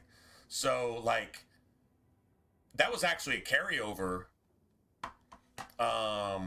The guy that designed the leveling and crafting system, essentially, in Kings of Amalur, is the same guy that created the leveling and crafting system in Andromeda, which, if you played it at all, you might want to admit that was like the one redeeming factor in the game. Andromeda's really worth playing, it's just not a Mass Effect game. If you're looking for a Mass Effect game, you're going to be sorely disappointed. It isn't one. But on the flip side, if all the shit that you have in Andromeda, like the super action and the tactical approach and the crafting and the actual leveling system that actually matters, if that was in the first 3 Mass Effects,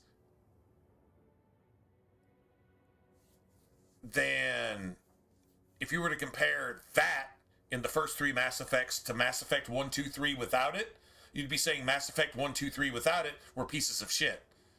Just to be fair. Because it had all the things that the original 3 Mass Effects didn't have. Just to be fair.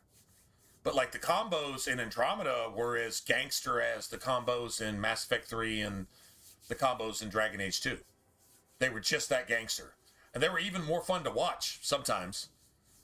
Yeah, you could really do some sick shit in that game. It was really fantastic. But you had to build a character and you had to grind for it.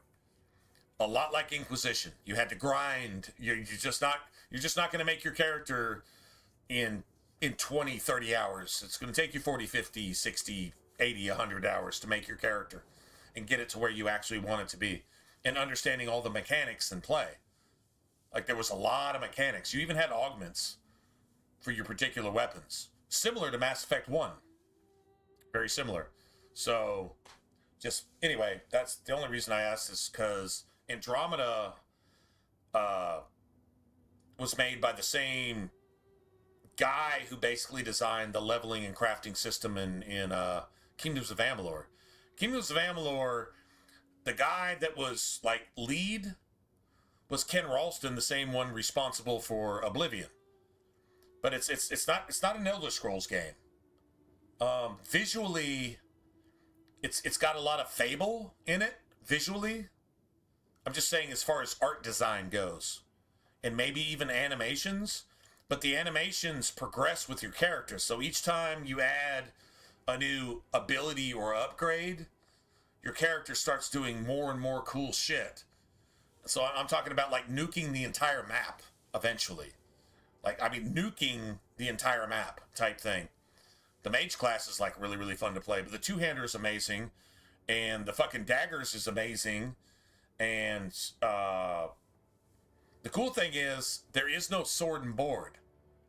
You've got one-handed, and you've got two-handed, and you've got dual wielding. But everybody's got a shield, even mages. Everybody's got a shield. And it's basically a parry block thing. But it's definitely an action game. I mean, it's 100% like Dark Souls action, but the animations are just extra.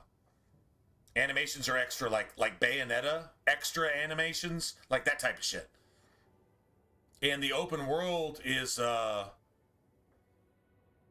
the open world in Kingdoms of Amalur, I'd say as far as size goes, it's actually even bigger than Inquisition. Or Andromeda, if you will.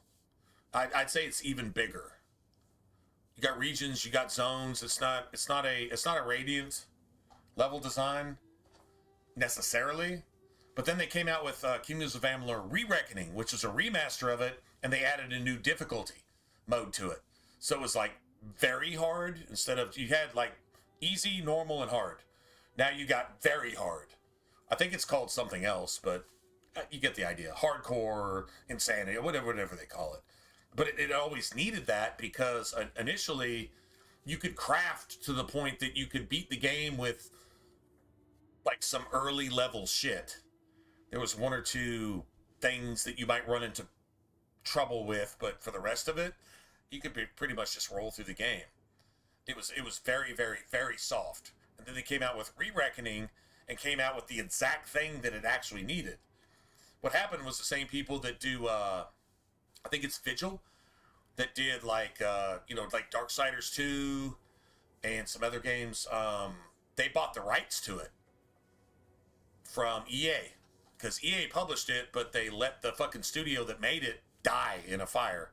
They actually let them die in a fire. And the rights to it were bought by... I say Vigil. I say Vigil because that's like Darksiders 2, but there's a name for the actual studio. Anyway, whatever. They bought the rights to it. We still haven't gotten sequels, but it was supposed to be like episode 2 out of 3 episodes. And so you got kind of the middle of it. And then we were gonna go back to the first and see what the origins of all the lore and the story was, and then we get the episode 3, which was gonna be like the finale. That's what was supposed to happen. Still hasn't happened.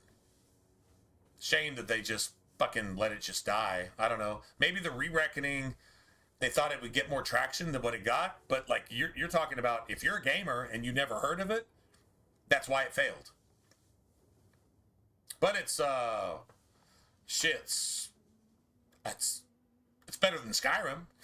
I'll say that 1,000 times out of 100. I'll say that it's better than Skyrim. It's an actual RPG, and it's got a cool lore to it. It's just the game's too big. It's kind of like Inquisition. The game's too big. You lose the details in all the size, right? You just like, oh my god, by the time I get somewhere, I forgot why I was even going there in the first place. Too big. That's not content. Size is not content. Quality is content. So, BioWare's forgotten that. Well, or they just abandoned it entirely. I guess you could say that too.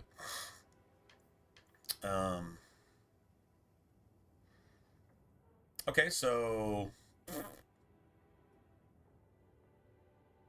we got to get something here.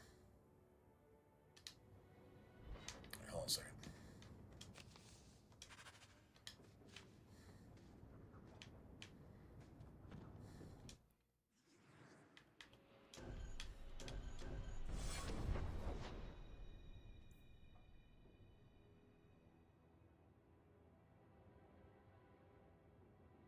What are the odds that we actually pick up an electric staff here?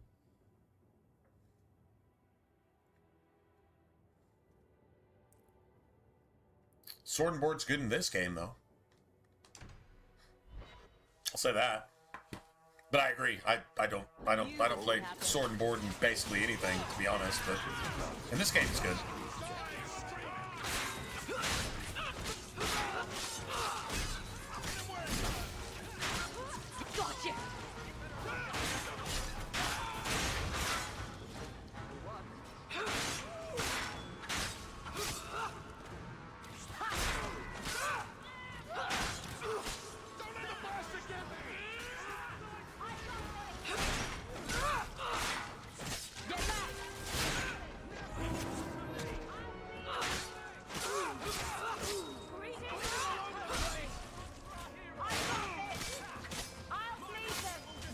for me. You're keeping score, right?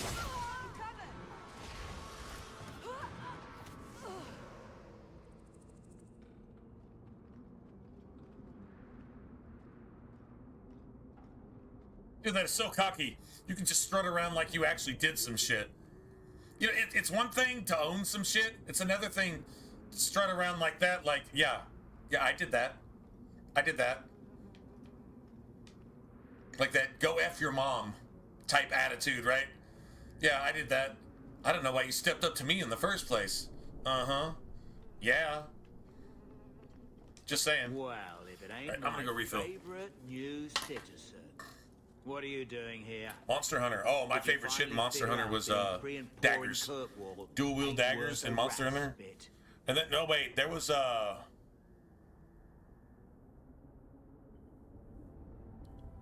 think there was like a big ass like fucking hammer or two-hander or something that was kind of fun, but it was like super slow.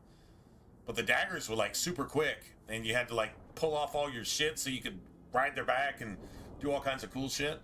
I thought the daggers were really cool in Monster Hunter.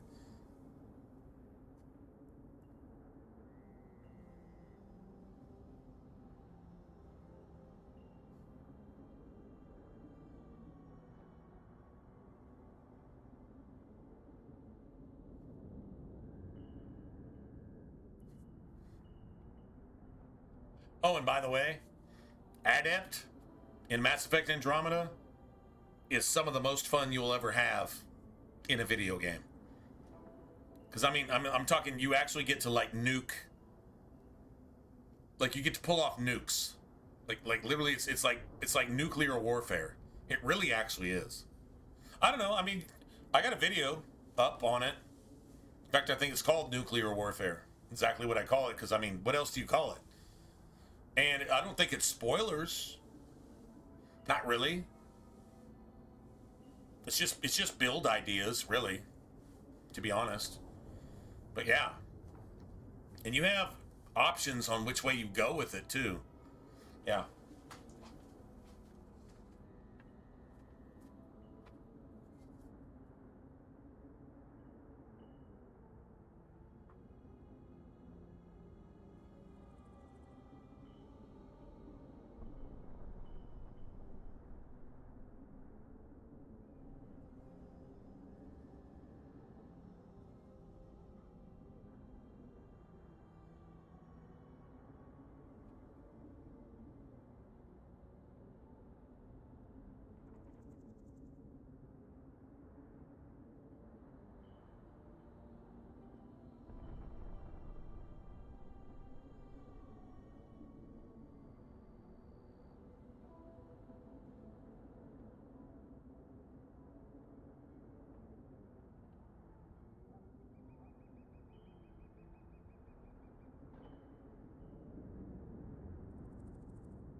Play the base Kingdoms of Amalur, like the original, I wouldn't play that personally. But the Re-Reckoning, totally, 100% down with that.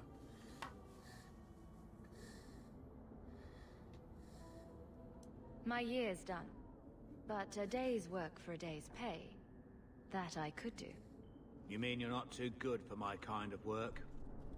Because the blokes I hired after you couldn't. I mean, the find armor their arse crafting, the both gem hands. crafting, the weapon I crafting, sent and the them to builds, take out Lord Harryman all put while he was together, preparing his and you cargo actually have to for think shipment. about it a little bit in Nighttime, Re-Reckoning. docks, Don't really have to think about simple. that in the original. Never Definitely came got to back. think about it I'm sure I can in the finish remaster. what they started. They were supposed to ambush him at the docks. That'd be the best Oh, and by the place way, to start looking. in case you don't And know, remember, but you're a Harriman dead, Kingdoms of my Amalur lad fan, Gustav alive. you can get Alan The Shear's way armor in the around, remaster. Then you don't get Yes, you can actually get Alan Shear's armor in the remaster. And it doesn't really matter too much what class you're playing. I don't know if you can wear it as a mage.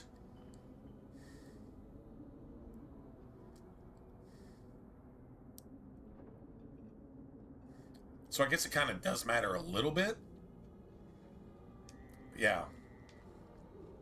Rogue or even a two-hander. You can get Alan Shear's armor. Yes, you can. That's how much thought and effort they gave to the remaster. I hope that's an electric staff. Oh my goodness, I hope that's an electric staff. Are you Ansel? Ah! Sweet mother of Parth. You can't just run up on someone like that. Are you the one that mercenary told me about? The one looking for work? Did you think I was going Honestly, to attack you? one of my go-tos, No. because all right. a lot of times people haven't heard of it, My apologies. is Igor I haven't Draconis. been on the surface very long. Divinity I could 2, maybe Igor go fall off Draconis. into that sky any minute. That's the one. Bartrand used to be like that. Got jumpy every time he stepped outside. You can't miss What a there. bizarre thing to be scared of. But I digress. I need some help, rather badly in fact. Some product of mine has been misplaced. The men who were supposed It's to got all deliver the it goodness. decided not to. If you retrieve my property, I could reward you handsomely.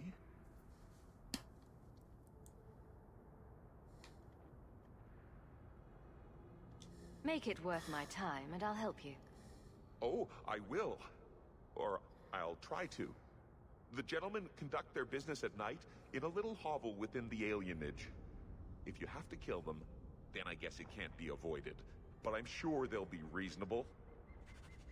Right. Reasonable. Sure, why not?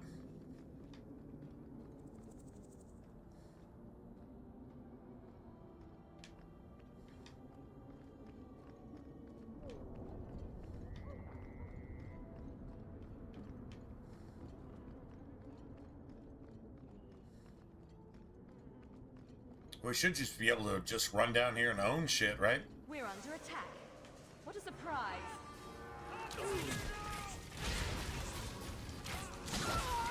I'll deal with this.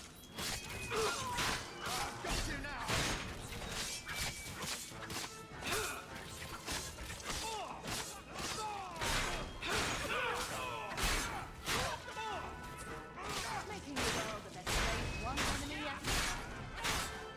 You'll die screaming!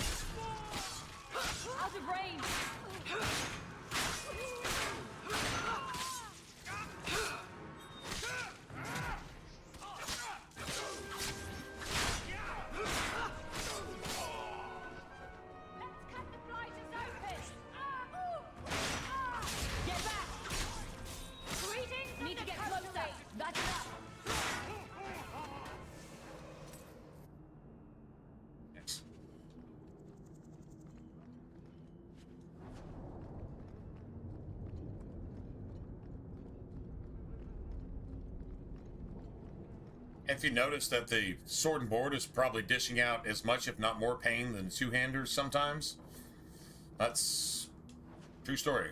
It actually does.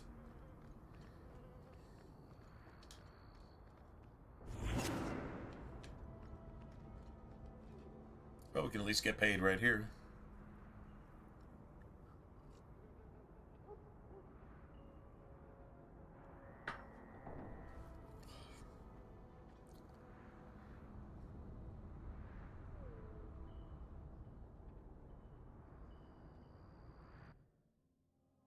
Get ready!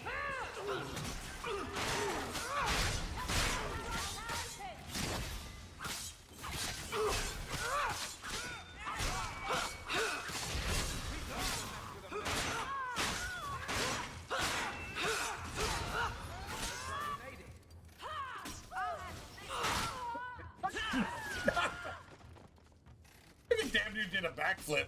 That's funny. I think I got blood on my coat.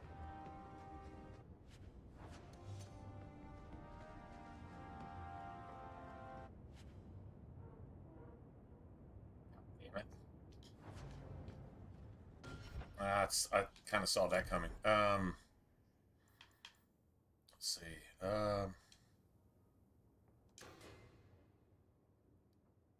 69.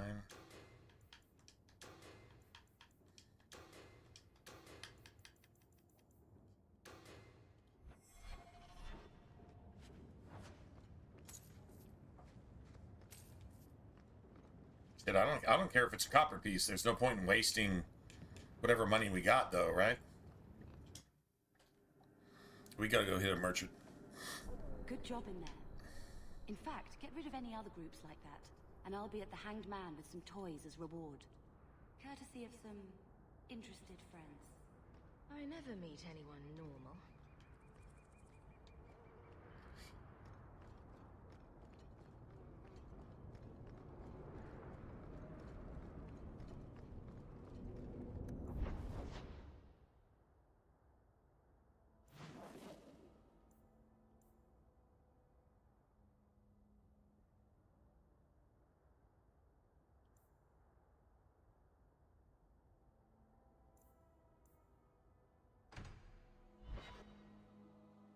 We gotta go get Marrow. What? Hear you're having problems with the bone pit. I can help. Ah, finally someone comes to help me. You look a bit unseasoned, but I hope you'll do. First thing it does is insult you.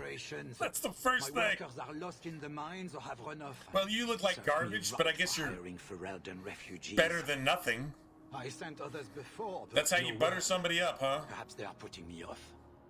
I need someone competent to figure out what is going on. It's like, well, you suck, but I guess somebody sucks worse than you do, so you'll have to do. Oh, that's... Yeah, Seriously? Seriously? I'll head there soon. The sooner the better. Each day the mine is not running costs me more than those miners make in a year. The bone pit is just outside the city. Any map will show it. So, all of his workers together make less than what he makes in one day. And the rest of the year is profit.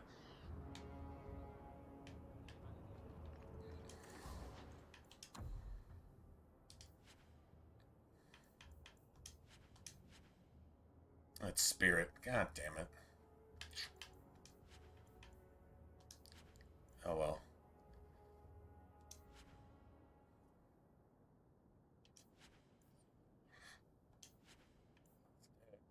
That's Dex.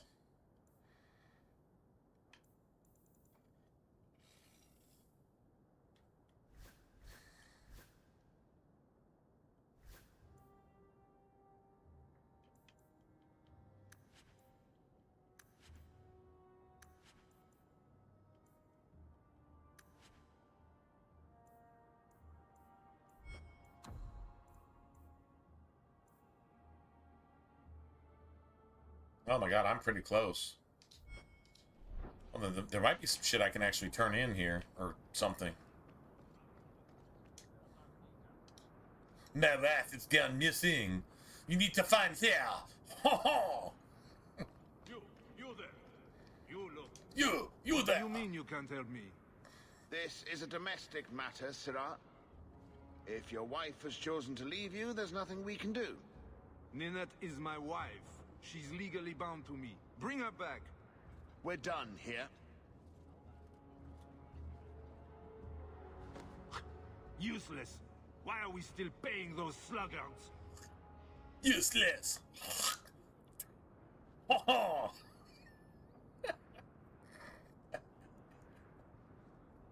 Sorry, man. You should pay someone else. This shit is awesome. Like me. I like being paid. Ho ho!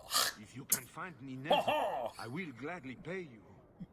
That foolish woman has caused me nothing but embarrassment. She needs to be dragged home. Her family is getting suspicious. They think I might have done something. Nothing but embarrassment. Even Huh? if- Ho ho! Well, I just want to make sure they know I didn't do it.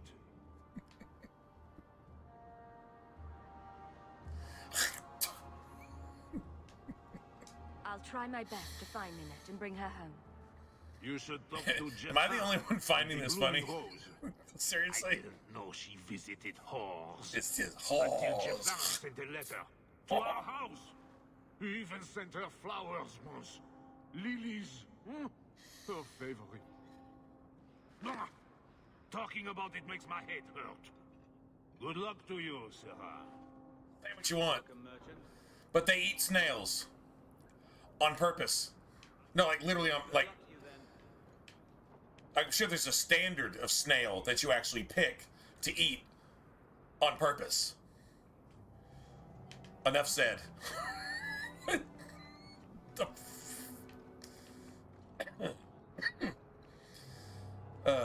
On purpose.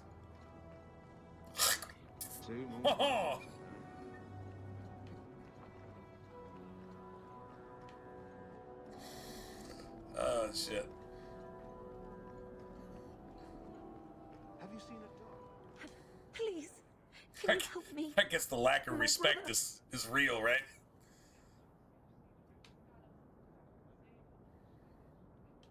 Don't worry. Helping people and killing people Oh, are what man. I'm best at. I should have made my eyes water. That's awesome.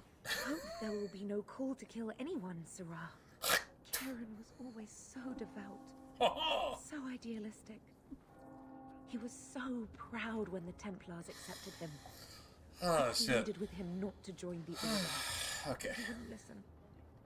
You hear dark rumors about the Templars and Knight Commander Meredith. And now my brother is gone. So you think the Templars, what? Where did the rumors killed come and from? ate your brother? Surely not Maker forbid. the mages. I don't know what happened. No. He just stopped writing me. Never. I tried to see him, but Knight Commander Meredith threw me out. They won't tell me anything.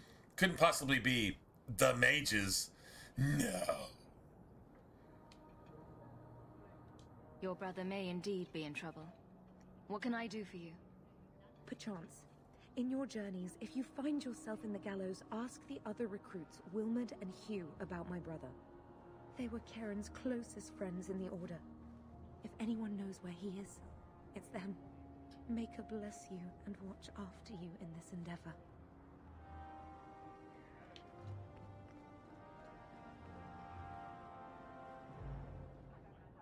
You there, Ferelden. I wish to speak with you. You've gained quite a reputation with the Red Iron Mercenary Band. I find myself in need of someone with your special talents. I'm guessing you don't mean my ability to juggle small rodents to Elysian ballads. If that is Small your greatest skill, then I have been misinformed. Can you see Hawk I am looking for muscle. juggling not some rats? whatever it Maybe was a... you were just describing. Maybe... A man I sentenced to a life in prison has escaped Wait, no. custody. A chipmunk, a He's squirrel, been and tracked to a... an abandoned ruin outside the city. I'd like you to retrieve the fugitive and hand him over to the guard. We're both intelligent people.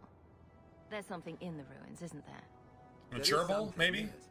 There are chipmunk, a squirrel, and a gerbil juggling. The guards I sent are ill-equipped to deal with such. While you're on a unicycle with the jester's outfit. Whatever. I'll take the job. Bring the fugitive in alive, quickly and quietly. Not only will you be well paid, you'll have the gratitude of a city magistrate. Useful for a refugee, wouldn't you agree?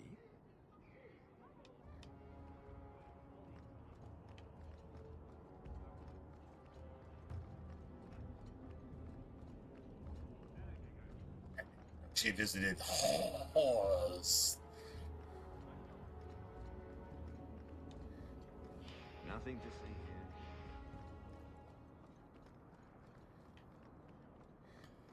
Oh, we still gotta go at Meryl. Sucks that we don't actually have. Oh, wait, hold on a second.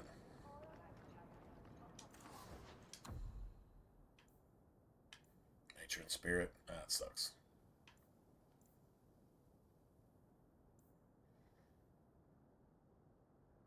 I'm not short like basically one sovereign.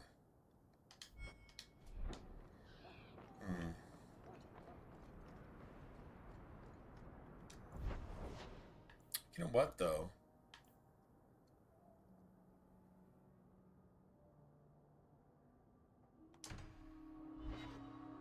Let me go here real quick. Just saying. So, you were in the circle and ran away? I don't know if I'd be brave enough to do that.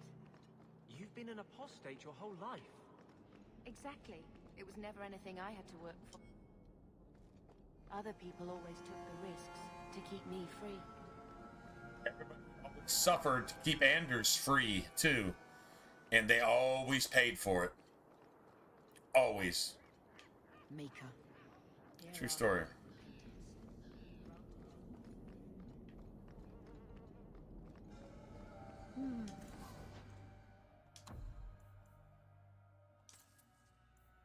We gotta have it anyway. It doesn't really matter. Damn. A decent lightning staff would have been really nice right there. Seriously. Would have been fantastic. Just saying.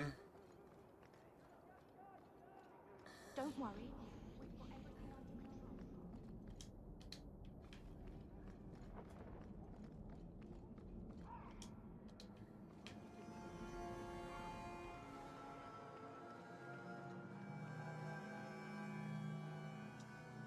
Do you know a recruit named Karen?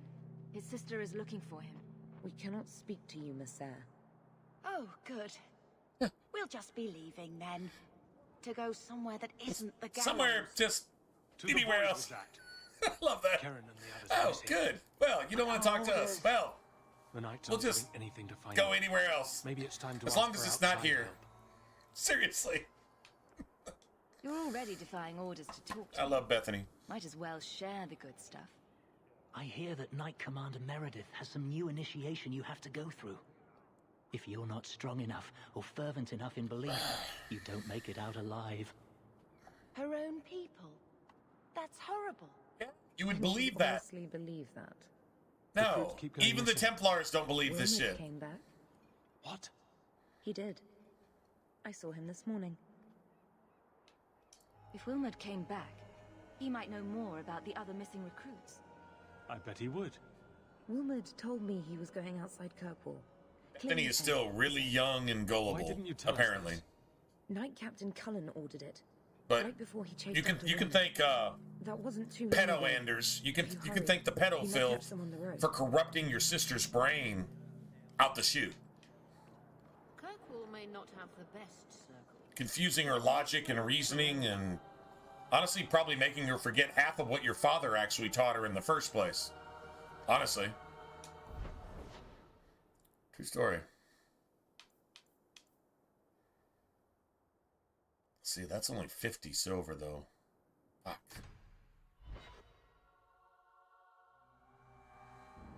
I would really, really, really like this, this tome. Lady Sunshine, what's your first act as a noblewoman going to be?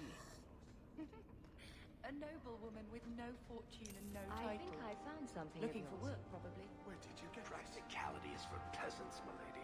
You need to do something frivolous to celebrate your birthright. Such as... Something frivolous. Let's see if we got one more of these groups.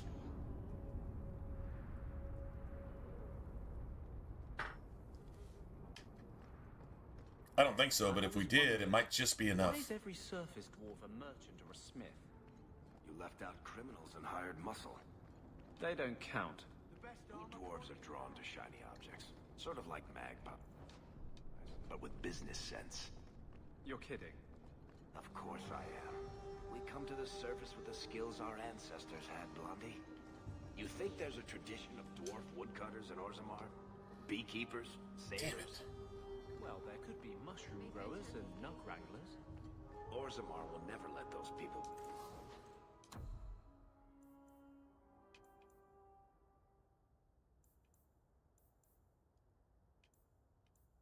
Well, there it is. Okay, so do we spend 37 for 13 or...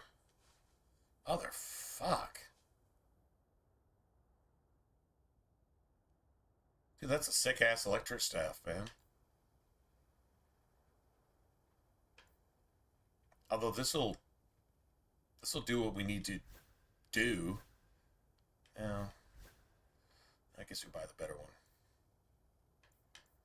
Yeah, well, at least we got one. And yeah, now we have less money. Gotta love it. Topside. Absolutely fantastic. Also embarrassing.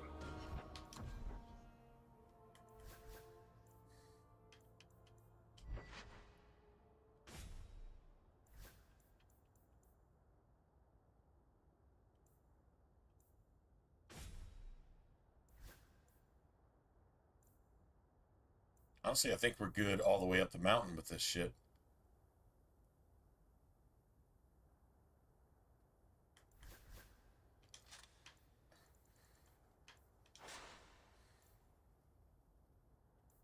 Nice.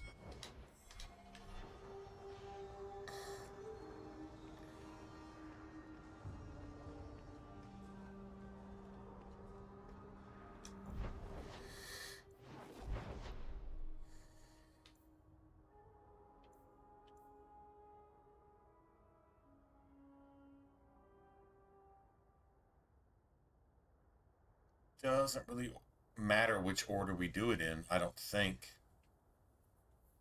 We need the Talvashoth Caverns, we need Merrill, and we need the Bone Pit. One way or the other.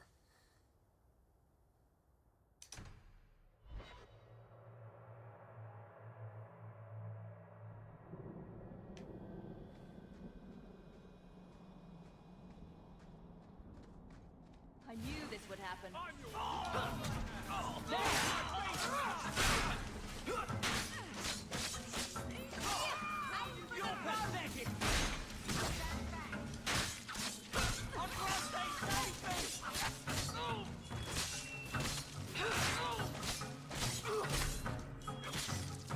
I'll deal with it. I'll tear you apart! You're gonna regret this!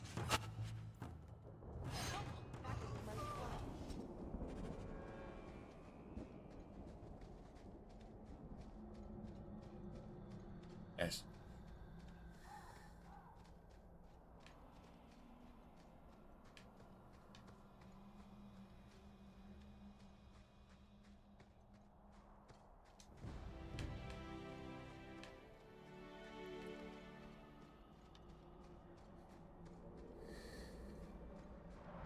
Old Shemlin, your kind are not welcome among the Dalish.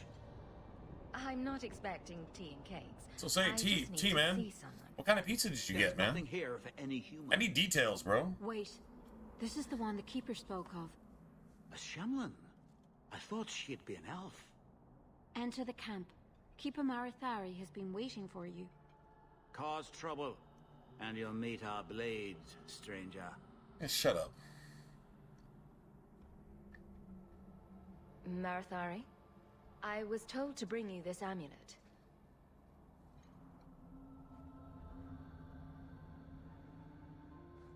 Andarana Tishan, travelers. Indeed, I am Keeper Marathari. Let me look at you. There is a light in your heart, human.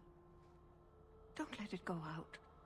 You will need it. I just got like super tired all of a sudden. How this burden fell to you, child.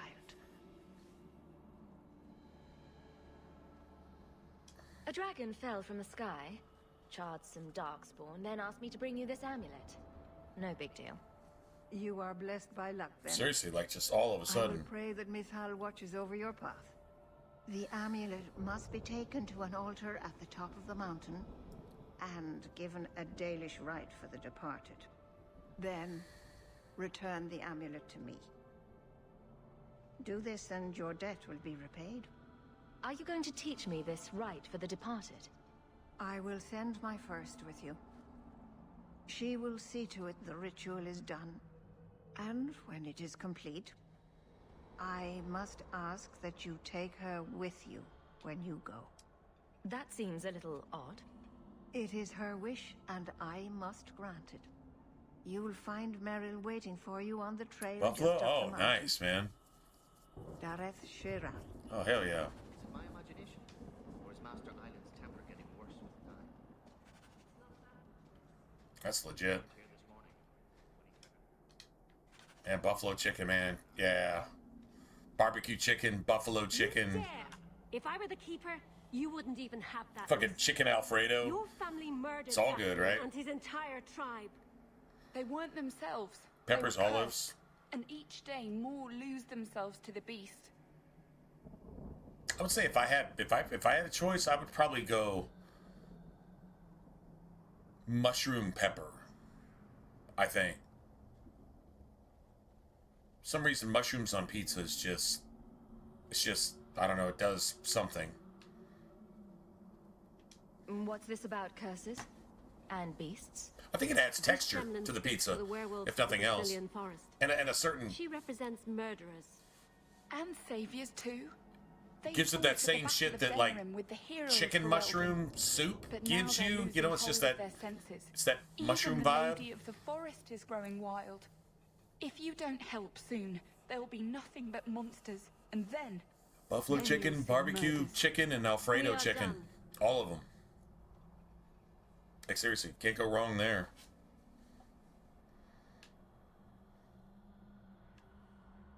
That's what I was saying earlier, is that like even taking like an Alfredo or a ranch or something like that and throwing a little buffalo in with it to give it that little tang, but give it that creaminess too, right? Like that shit works, man. It really works. If I can help keep the werewolves from turning to beasts, I will. Thank you. The curse can't be broken. Oh god, but I it can eat can be sauteed slowed. mushrooms by The themselves. keeper gave me a list of ingredients, but some will be difficult and dangerous to find. Sauteed with butter and wine. Please, help me find them. I mean, just freaking even cooking wine doesn't matter.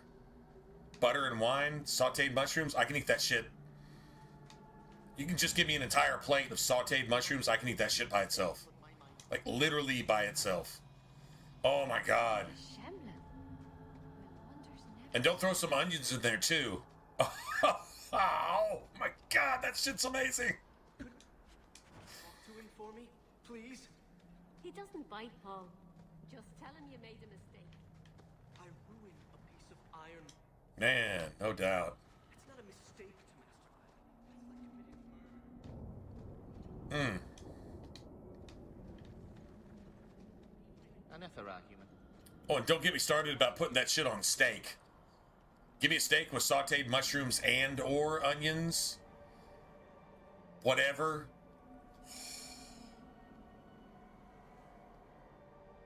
Because it's kind of like taking the butter out of the butter and then adding all the goodness of the mushrooms and the onions with that little bit of something that's sauteing that shit. Especially if, wasn't your fault, you know. yeah, man. Butter and wine and then sauteing. Oh, man. We can get more challah. Damn, dude. Be the same. Good stuff.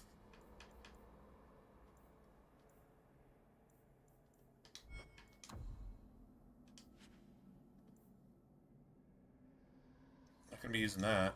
It's worth another... Okay. Well, definitely by the time we come down from here, we're going to be able to go get our extra talent point. None, I assure you. It's really kind of what we're after. Hey, what's up, Joey? What's going on, man? Say, Joey, man, I'm just going to let you know, man, that Tales of Arise, that...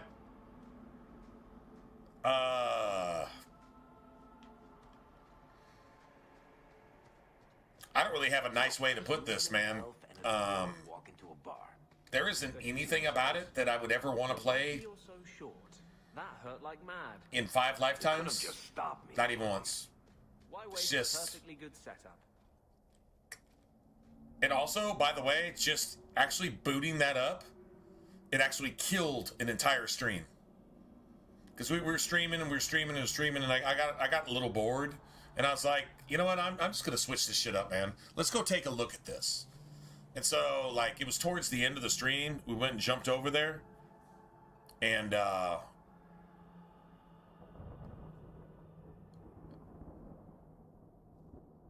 mean, you recommended it, so you obviously like it. So I don't want to say too much. I'm just gonna say, from an art aspect, a gameplay aspect, a camera aspect, a music aspect, and a presentation aspect, if you made it twice as good as what it is, I would still fucking hate it. That's about as yeah, there you go. That's if you somehow made it better, I would still hate it. How about that? I think that's about as clear as I could possibly be on that. How about you?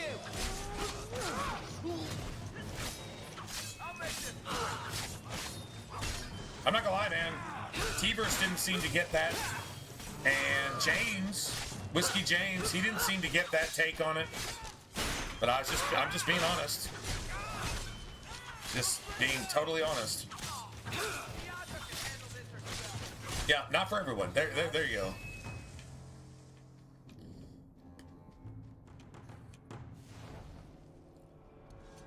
The only,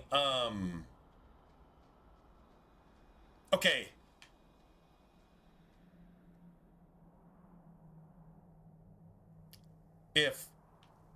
Okay, so I can't stand this type of musical approach to a game, trying to accompany like the whole Speed Racer fucking anime approach to whatever, you know, in an intro to a game. The only time that I would make an exception to that without being turned off by it was Dragon's Dogma. Do you remember the original Dragon's Dogma? And the theme song, the title song at the intro to Dragon's Dogma, honestly, it, like, didn't even make sense, but somehow it kind of worked. Because it was the whole JRPG in a Western RPG, but the rest of the game didn't support the JRPG intro. So it made it kind of weird in a way. It's almost like putting that exact same theme song in Dark Souls. How does that work? It doesn't, but it kind of did. But outside of that, the whole flashy thing, I think it was the art that turned me off, honestly, more than anything else. I thought it was kind of kindergarten. But I mean, that's not a complaint all by itself. Like, there's a lot more into it than that, but I don't know, man. Fuck, I don't know, man. It either turns you on or it turns you off, right? So, just, it is what it is. But I mean, we did go check it out. And I was like, okay, if I can even stomach this, and then we got past the intro, which lasted way too long. It was like 30 fucking minutes of cutscenes, which literally killed my stream because apparently all of it's copyrighted. So they do not want you streaming their shit. When I say it killed my stream, that means my stream wasn't even eligible for views or anything else Which, not like that makes a big difference or anything. I just thought that was interesting. It's that it's another one of those JRPG style games that if you want to stream this, then you're going to get a copyright strike. What video game developer does that these days? Honestly, streaming and playing a game is free advertising. It's thousands, even millions of dollars worth of advertising, marketing, promotion for your game that you don't have to pay for. What video game developer is still in the Nintendo days where if you put a game up on YouTube, then the streamer or the content creator is getting bashed in every single possible way they can get bashed? Who still does that these days? That doesn't make sense to me. But that's whoever made that game, that's where they're at. That's who and what they are. Nintendo of the fucking early 2000s, late 90s. That's what we're dealing with. So, really not cool with that either. I'm like, your game's not worth it.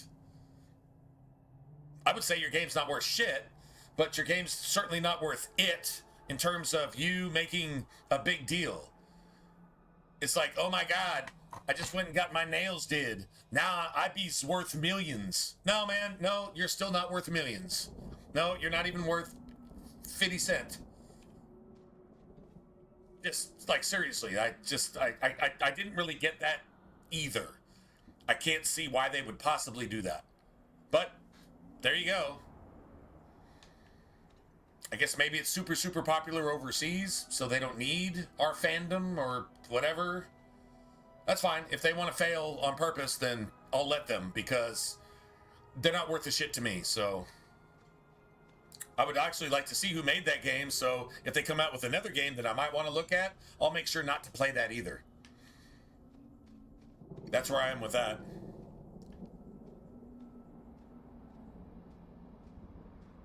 No, it's always worth checking out something. It might be like a diamond in the rough and this and that and blah, blah, blah. And I think you told me there was like something sort of resembling Tactics. Okay, well, I mean, that's all it really takes to, you know, pique my interest, to be honest. But, yeah, anyway. Just saying. I don't know. Maybe on my own. Maybe one night I'm not streaming and I'll go actually like just grit my teeth and just go into it.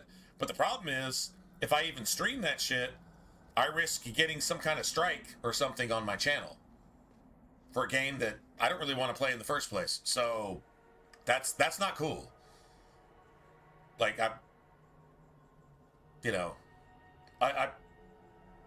get in trouble enough as it is. I don't need any help from a developer who obviously doesn't want their game marketed for free. Oh, okay. Well, fine. Okay. My response to them is, fuck you too.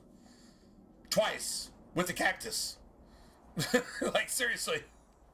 I'm not doing me any favors. Just saying. You're one of the Amaranthine conspirators. Anyway. There's a bounty on your head. Curse you. Just let you know. Anyway, we did go check it out.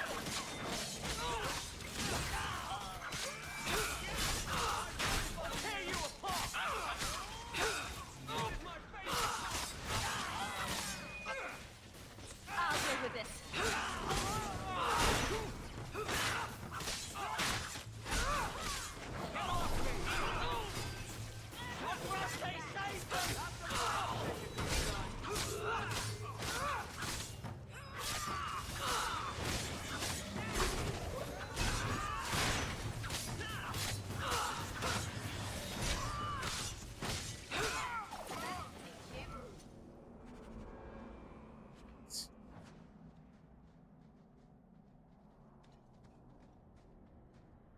What does Bethany say sometimes? She says, I think there's a lesson here about the dangers of magic.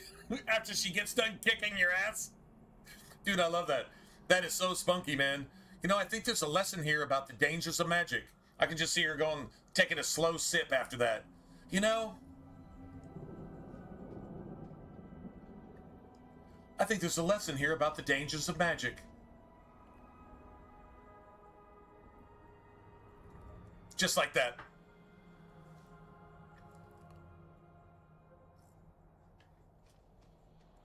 Well, I mean,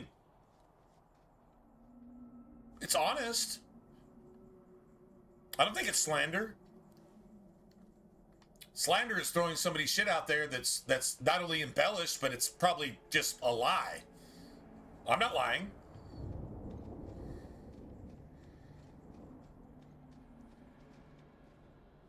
They took the next step to actually putting a strike on my channel. Surprised there wasn't a strike on my channel for just kind of just going and looking at it and sharing it and saying, okay, what's up with this? And then the art sucked. The music was fucking so goddamn elementary school that it was ridiculous. The gameplay was... But here you have good and you have everything else. And then you have fucking dog shit. They were somewhere way over here. Okay, so... Yeah, man. I mean, if people are into that, that's approaching it from an angle that I don't get it. It's not in my head. This is what I like. And then you've got other stuff. That's approaching it from an angle that I don't. I'm not there in the first place, so I can't approach it from that angle because I don't even know what that is. That's not in my head. That's in other people's heads, and that's their shit. Okay, fine, cool. If you can appreciate that, okay. But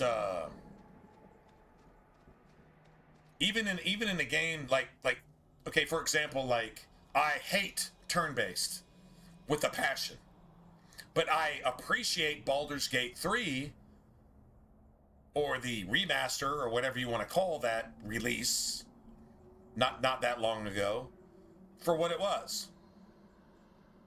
Is it my shit? No. Do I appreciate like the graphics and the gameplay for what it is and all this and that? I'm sure this is amazing to somebody. But this is something I absolutely hate. This is like if I hate beets, if I hate fried snails, you are not going to get me to call escargot good ever if I fucking hate snails. Ever. Doesn't matter how you fucking... I don't care if you put sugar on it and fucking dump ice cream on top of it and set it on top of a steak. I'll eat around it, but goddamn, that shit is disgusting. I'm never gonna like it. If that is your jam, if it's like, oh my god, I live off escargot, I live off snails, that's all I eat is snails. If that's you, I can't possibly see where you're coming from. It's impossible for me to relate. So I can't possibly see what anybody would get out of this game, but obviously somebody did, or does, or whatever. It was even recommended to me as if I might like it. Which means apparently I'm unreadable because nobody has any idea what I might like or don't like. So maybe that's on me. My bad. But I'm not slandering shit. I'll call something for what I see though, and I'll be honest about it. That's not slander. Criticism, yes. Slander? No. That's a bad word. I don't think that's fair, and I think you should apologize for saying that.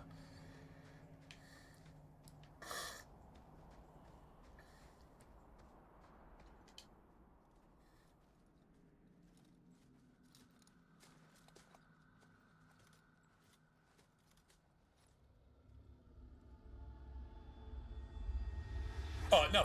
I wouldn't even touch that shit. Expedition, talking about Expedition 33 or whatever. I wouldn't even touch that shit. I mean, like the whole premise of the game, though, I thought was You must be the one that keep interesting. Another. You know, get to the boss in time to keep the world from being constantly like recycled or whatever. I mean that was. I mean the premise of it was whatever. But I watched a little bit of the gameplay and I'm like, okay, well I'd rather shoot myself in the face with something that wouldn't kill me directly, but would allow me to suffer for, I don't know, 4 days. Without the ability to eat or drink to where I eventually suffered and died. I'd rather do that than play that. Just from looking at it for about 5 seconds. So there you have it. I mean, just go ahead and just be a JRPG. Why are you going to try to be a J-bar RPG and do it badly? When, well, I personally don't want that in the first place. So, yeah. No, I'm not a fan, man.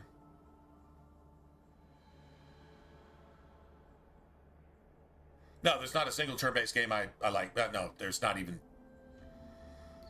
You can take a really, really good game.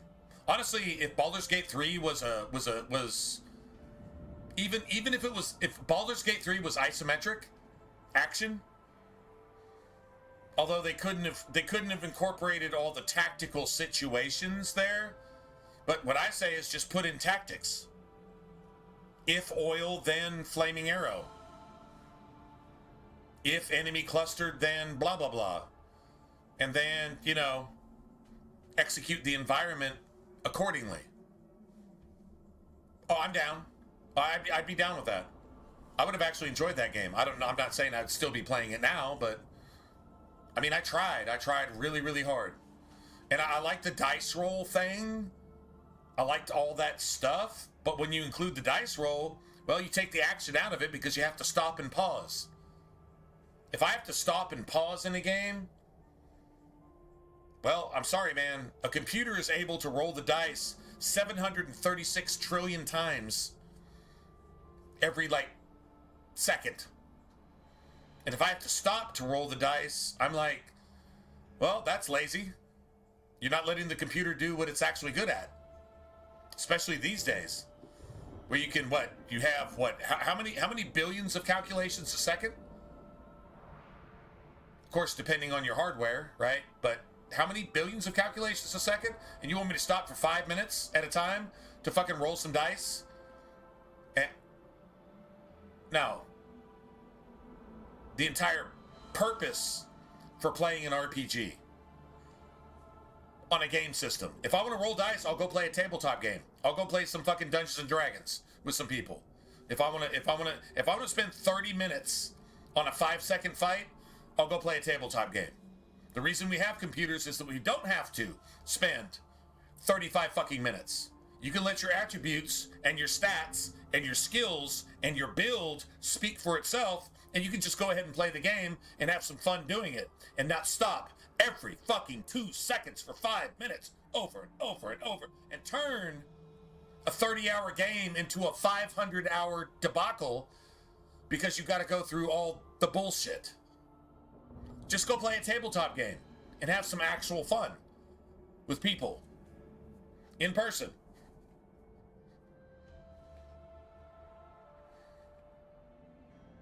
Why would I do that on a computer? Why would I do that on a console?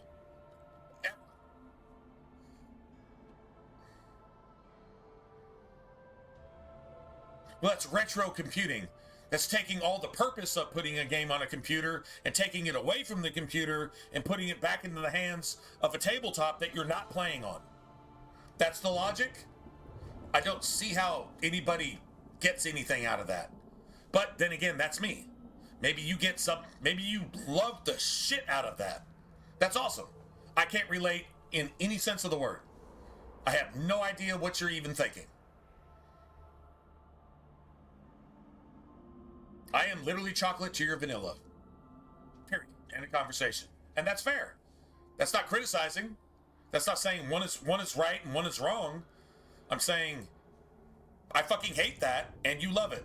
And that's okay. That doesn't make you wrong. That doesn't make me wrong. That's where racism comes in. Well, if you don't agree with me, I'm liberal and you have to agree with me even though I know I'm wrong so that everybody can be wrong. And if you're not wrong too, then I'm going to fucking call you a racist. See, we're not going to get into that because that's just evil. But I can say that I'm not wrong in saying I fucking hate that, and you're not wrong in saying you love that, and vice versa. I could say, man, I love this over here, and you're like, I fucking hate that. And I'd be like, okay, well, I don't see why, but that's fine. I just demand the exact same respect that I give, so there you have it. I think that's fair. In fact, I know that's fair. And if you don't agree, it's still fair. You just don't get it. So You'll have to work there you harder go, man. than that to offend me. My name's Hawk. Thank you. Yeah, I played I played Monster Hunter. The Keeper said you came from Ferelden. So they came out with like what, 3 of them recently, right? What was the first one? Was it Monster Hunter World? I think that was like the remaster or the next Monster Hunter. Obviously not the original. I didn't play the original one. I had a buddy of mine that was a huge fan of it. In fact, like the theme of the original Monster Hunter, that was like his ringtone on his phone. And he was like, "Oh my god, you gotta fucking play this with me." So whatever that first one that came out, I think it was Monster Hunter World. I think. Okay, so what was the Monster Hunter that eventually got the DLC with the ice dragon or some shit? Right? Because I know there's been at least 1 or 2 since. So, anyway, whatever that was. It was around 2019? 2018, 2019? I bought that one. That was the first one I'd ever played, and I loved it. You had your daggers. I mean, it was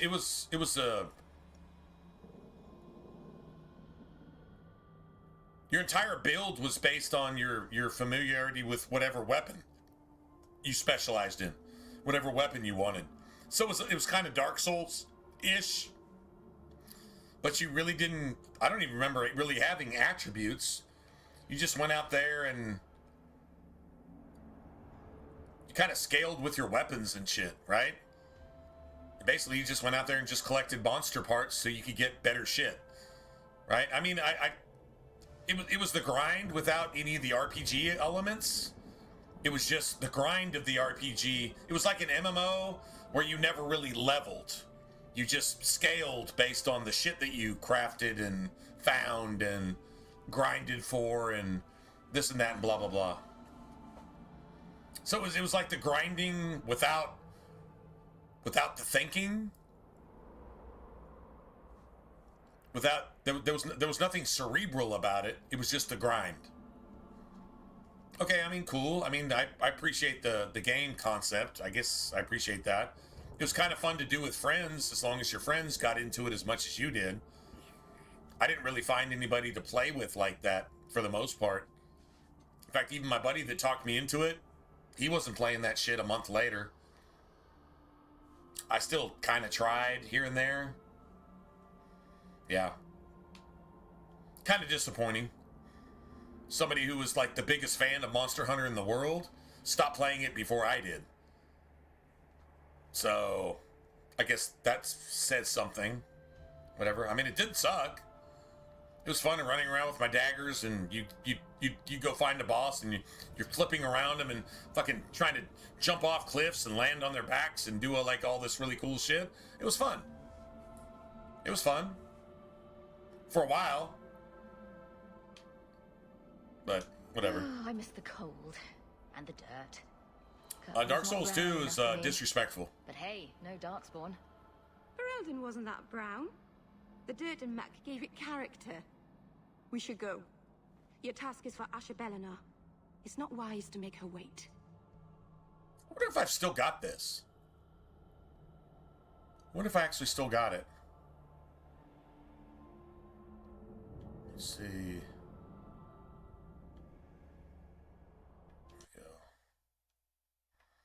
If I still got that. Let's see. I got 100% on this. Still missing some stupid DLC bullshit on that. I can take this off my... I think you can kill it.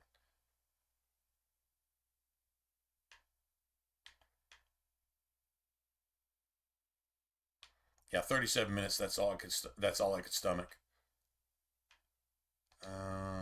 I think there's a way to actually get that off of your achievement thing.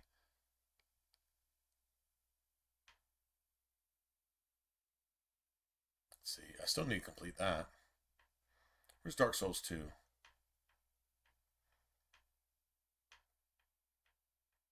I think that was Xbox One. Dark Souls 2. There we go.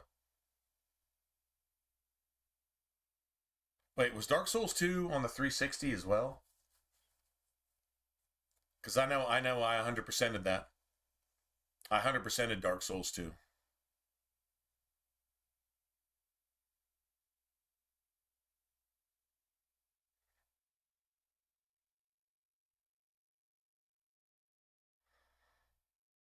But no, I've actually got that 100%.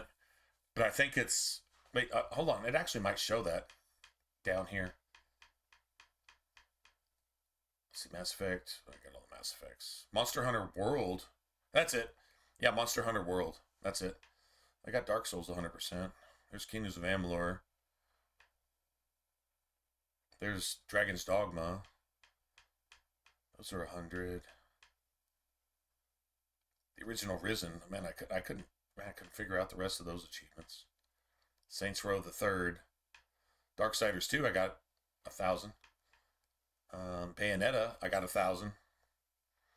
That's the one I'm probably most proud of. I could not find... I think it was a stupid fish or some shit. Anyway, whatever. Oh, let's see. Where's that? I don't know if it's going to show my 360 scores, too. There's Dead Space. I got that 1,000. I was kind of proud of that one. Killing everything with just the plasma cutter. Had to get through the game on max difficulty with the plasma cutter. That was the last Assassin's Creed I ever played until I found out that Ubisoft is child molesters.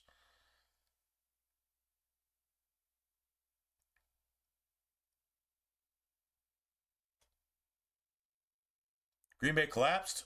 I don't know, man. No, they did what they do. There's Ego Draconis. Okay, so now we're getting down here into 360. That might be PlayStation. Oh, that's possible.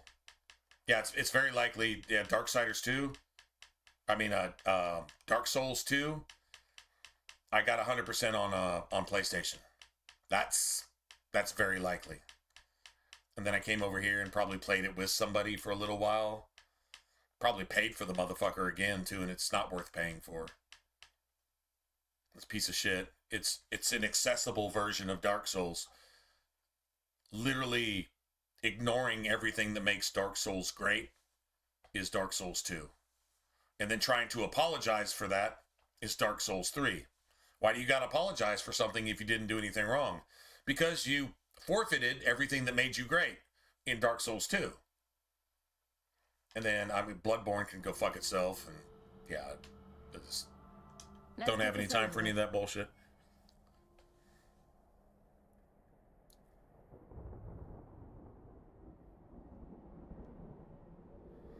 Yeah, I don't know, man. I can say this with confidence, is Green Bay,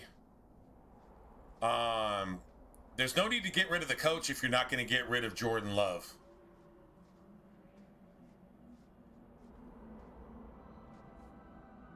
You get rid of Jordan Love, I think you're good with the coach you've got.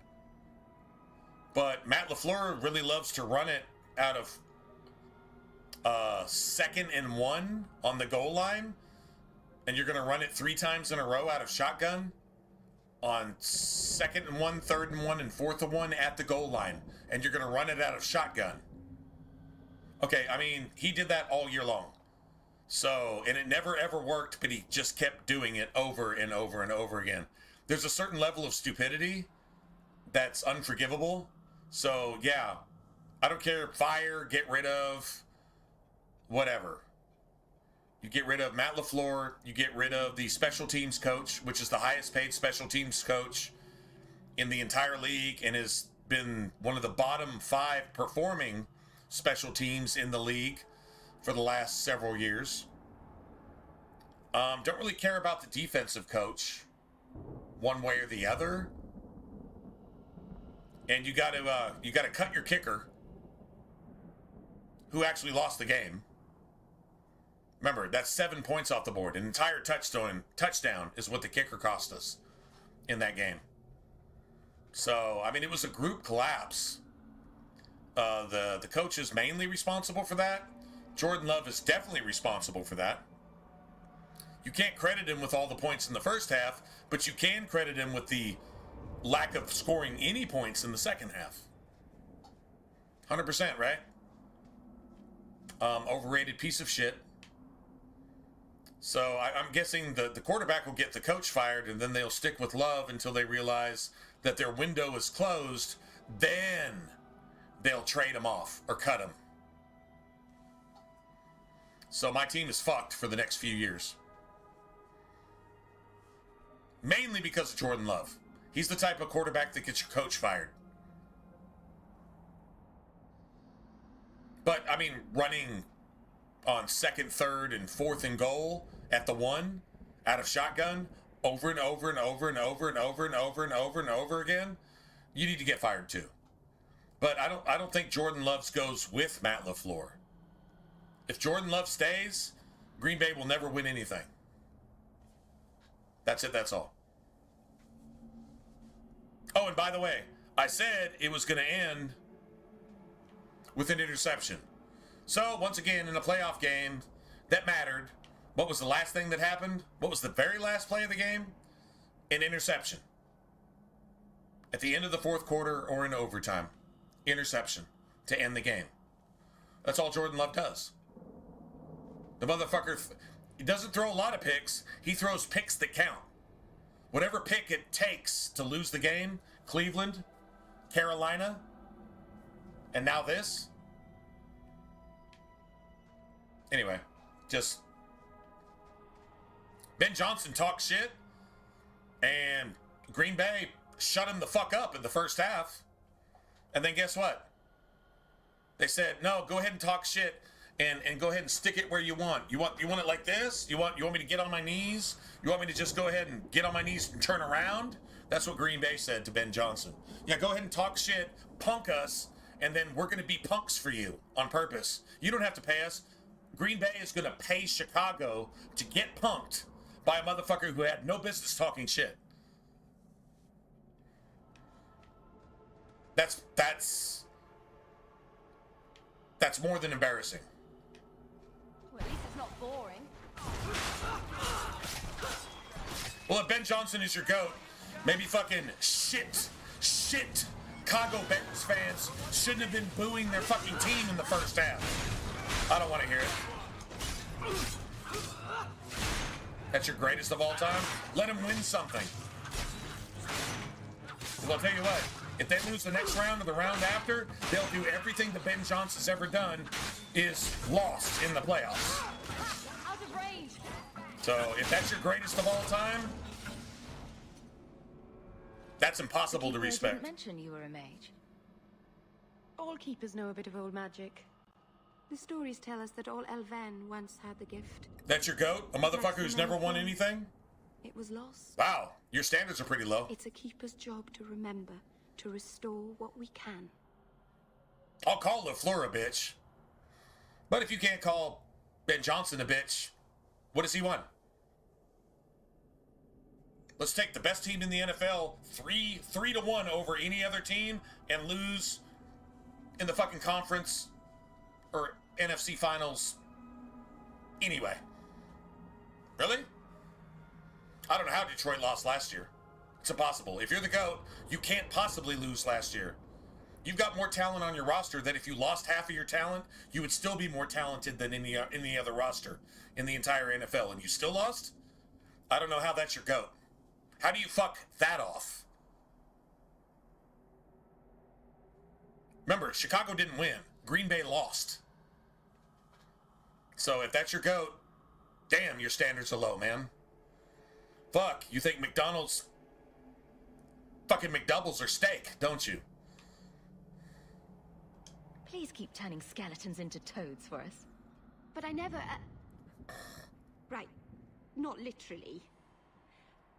Happy to help. I've done a little fighting before, but it was always alone.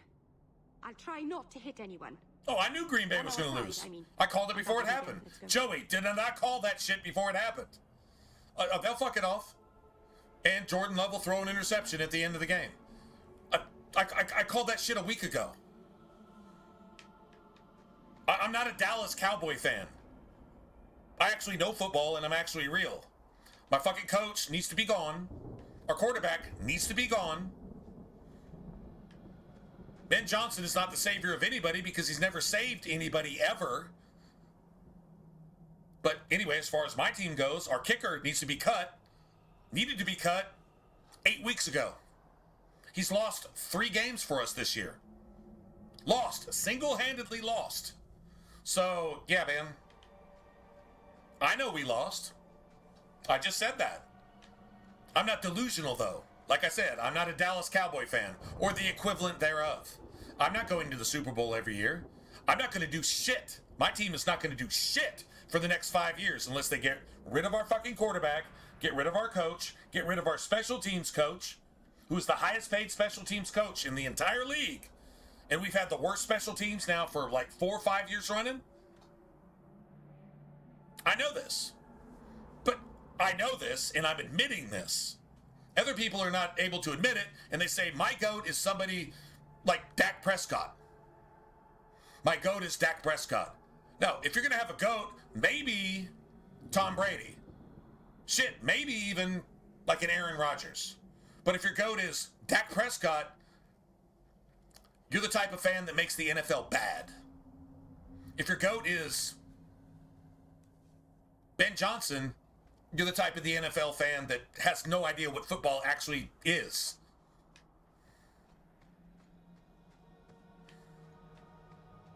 And if you're a Detroit fan, your disappointments should allow you to shut the fuck up and understand that I'm telling you the truth. Can't we talk about this? No? True story. I'll deal with this.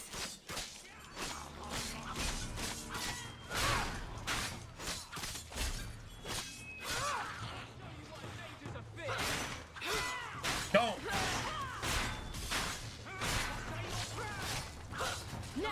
You know what the average Dallas Cowboy fan's name is? Richard. Don't be a dick.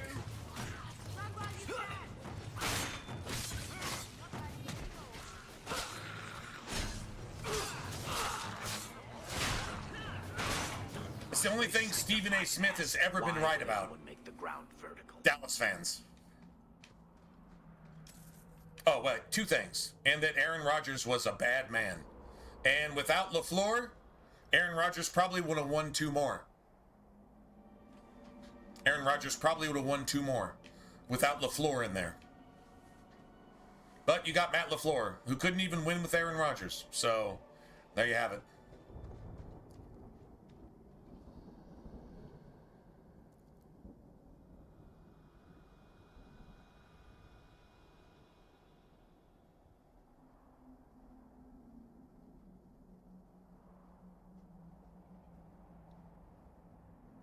The Bears complete poop. Still got complete poop.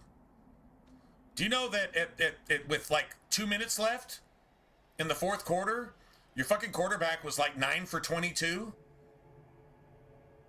You still got complete god shit. It's complete dog shit. No defense to speak of. Receivers that dropped the fucking ball. It's just Green Bay tried to lose harder. And they're called shit, S-H-I-T, shit Chicago for a reason. They don't deserve respect. They deserve pity. Pity. I'd rather be disrespected than pitied. Personally, that's all they deserve is pity. I remember the time y'all went to go face the Indianapolis Colts. Y'all went 14-2. It was still a 16-game season then. Y'all went 14-2. You won 5 of your games on kickoff returns at the end of regulation or overtime. 5 of your games. Did you know that Chicago, when they were 9-3, were -11 in the combined score totals? -11 in the combined score totals. That means y'all won 9 games, but you had been outscored by 11 points throughout 12 games. You were -1 per game on average. That means you won 1 by like 20 somewhere, and you lost by basically every game you won was a last-minute field goal. Shit, Chicago. That's the facts.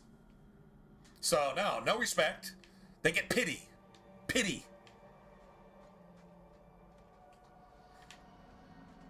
Who just beat Green Bay? Green Bay beat themselves. Y'all were down 21-3 at halftime, and y'all were getting booed by your own fans. Fans don't boo their team in the playoffs. Dallas fans boo their team in the playoffs. Chicago fans boo their team in the playoffs. I imagine Philly fans boo their team in the playoffs, no matter how much they're down, regardless. Real fans don't boo their team, especially in the playoffs. So, unless they're sick of their fucking team, but they're probably not in the playoffs anyway. Now, that's reality. If you just want to get real, don't tell me that fucking piece of shit who's never done anything is any more of a goat than fucking the French flower, LaFleur. The French flower is a goat. No, the motherfucker's a piece of shit. Overrated piece of shit. Could he probably take another team to the Super Bowl somewhere else? Maybe. But it won't be with Jordan Love. So the Keeper that's reality. Finally found someone to take you from here. That's straight up. Yes. That's square business. Then finish your task quickly, human. We cannot be rid of this one too soon. I'm sensing a story here. I have made my choice, and I will save our clan whatever you think.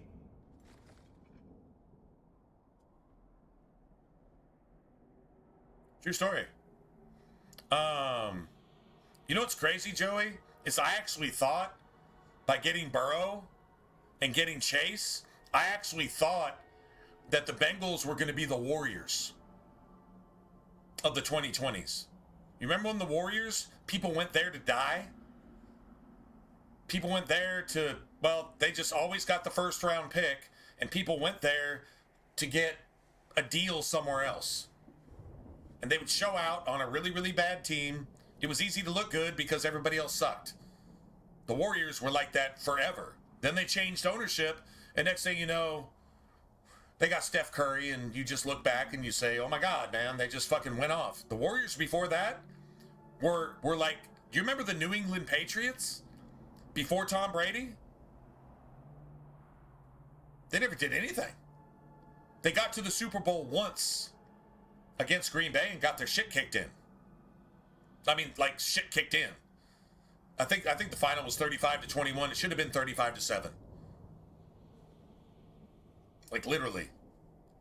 The Patriots were fucking garbage forever. The Warriors were the NBA version of the Patriots. Or the Tampa Bay Buccaneers. Oh, goddamn, I think they had like one winning season in like 20 years or something. And then all of a sudden they just kind of put their shit together. I guess change of ownership, change of coaching, change of leadership, whatever you want to call it. Right? We've had these. The Warriors were the biggest example because they never won anything. I mean, maybe years and years and years and years and years ago, maybe. Whatever. But they were where you went to die. Or where you went to get signed on to some other team. Because they would always draft you first, and then you would sign on to somebody else. Their owner even said, I'm not trying to win, I just want to say that I own an NBA team. There was no management. There was no nothing. Then they got new ownership, and then all of a sudden they got a good coach, and, you know, they started putting a team together, and then all of a sudden, shit, they went off. I thought the Bengals were going to do that. But you know what they didn't change? They didn't really change their ownership, and they really didn't change their front office. So you're wasting Joe Burrow, and you're wasting Jamar Chase, and you're wasting Chase Brown, and already wasted, what was that defensive tackle, defensive end, Hendrickson, or whatever? You wasted him. Literally wasted him. At least made it to a bowl. Somehow made it to a Super Bowl. And then, yeah, but y'all, yeah. I don't think the Bengals made the, I don't think the Bengals make the changes they need to change. I think they gut themselves. I think the Bengals gut themselves again. They might actually trade Burrow this year. I'm not kidding. They might actually do that. And if not, he might demand a trade. That's possible too.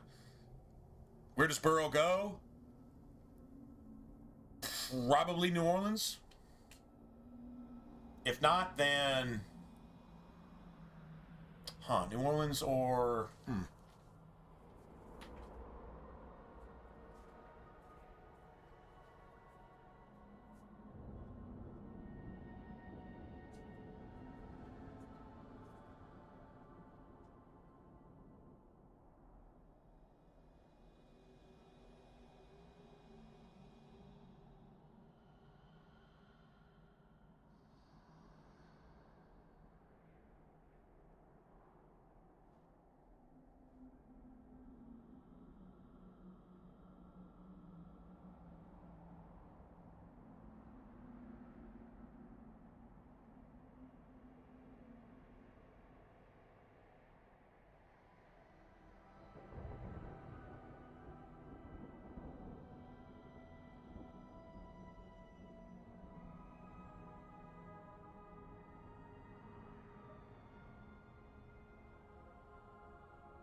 See, that would be bad, though.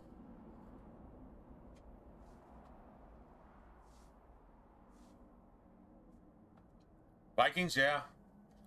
I don't think they can afford to get him and Jamar Chase, but if you had like a Chase, Jamar Chase, Jefferson, I don't know what Jamar Chase does without Burrow, to be honest. I could also see him going to Miami. If you want to stay in the AFC, I'd see him going to Miami.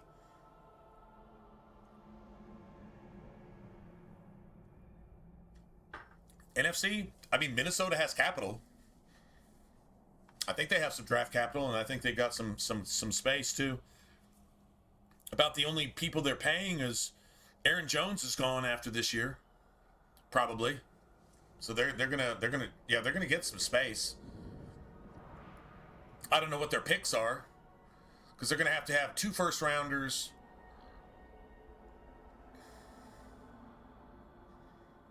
Minimum.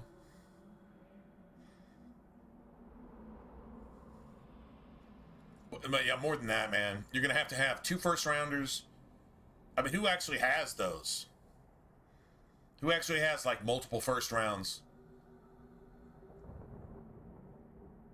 Maybe a second and a player? I could see sending J.J. McCarthy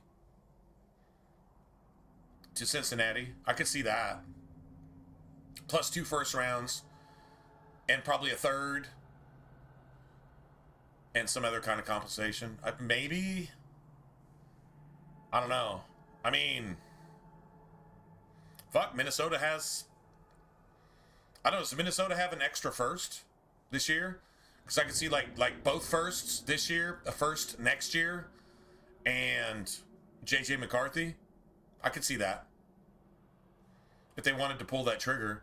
Be expensive, but I mean, Burrow's theoretically probably the best quarterback in the league right now.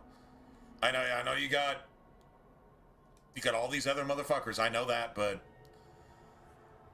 yeah, Burrow's, yeah, he's a killer. I don't know, maybe getting hurt this year and losing this year maybe lowers the price just a little bit. Maybe. Just 2 firsts. And, you know, kind of like a Micah Parsons type thing. 2 firsts and something. I could see that. Anyway, Mount I don't know. seems very mountainous today, doesn't it? Lots of rock and hillside. I'm sorry. Right. I didn't mean to. Let's go. We should hurry.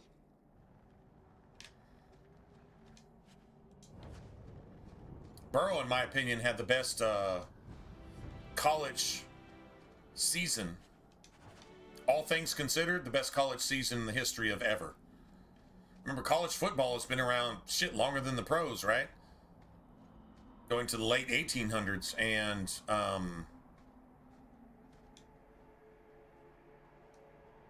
nobody's ever done that. The only person that's even close to the stats that Joe Burrow put up was I think it was a dude from like the Houston Cougars or something. And it was like nothing but 2 and 3A colleges. Right? Like community colleges and shit like that. Oh, 52 touchdowns and this and that and blah, blah, blah. Dude, when Burrow beat all those stats, he did it against nothing but playoff caliber teams. Like, he was basically playing damn near an NFL team every week. And he was putting up 30, 40 points at will. And you could say, well, he had the team around him. Okay, you can have a really good team around you. I've seen Hall of Famers come out of teams that had shit quarterback play. Hall of Fame receivers, Hall of Fame running backs, offensive linemen, defensive players and shit that had shit quarterback play, and if they won, it was just barely. This dude came in with that caliber shit and just made it look easy. I mean, what did he beat Alabama by? I was like 42 to fucking like 13 or something. Dude, and Alabama was like the perennial go-to. And I think Joe Burrow did it twice. And then went on to face Clemson and beat them by, I don't know, 7,000 something. But the Dalish are delightful. I was just thinking of inviting the whole clan over for tea. I'm sure they'd never accept in a... Oh. Right. Sarcasm. Oh yeah, Trevor Lawrence came up in the last, what, especially like the last 5-6 weeks. All of a sudden he just started going off. Like, how are you throwing for 400 yards a game? The only difference with the Jaguars is Jacoby Myers, who was wasted with the Raiders. That's probably the best thing Jacoby Myers ever did for his career going forward, is to just go anywhere else. Honestly, I can think pretty much any team he would have gone to would have been better than that. And so now all of a sudden, Trevor Lawrence is putting up Clemson numbers, right? So where did this come from? Well, maybe he's always kind of had it, but he just didn't really have. What did he have? Brian Thomas Jr.? It's kind of interesting. Jacoby Myers gets there, and Brian Thomas Jr. becomes the third and fourth wideout. Your number one wideout all of a sudden becomes your third and fourth option because one receiver comes in that can actually do something. Now your first option is him, your second option is Patrick Washington, and your third option is Brenton Strange. And then your fourth option is your number one wide receiver for the last couple years. That's how bad it was over there. I mean, if you're a quarterback trying to force shit every single time you pass the ball, you're going to throw picks. You're going to have incompletions. You're going to have passes broken up all day long. Hell, I'm a Green Bay fan. I know what that's like. We haven't had really a number one wide receiver since Devontae Adams. So...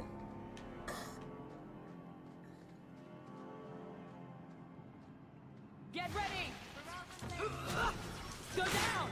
There!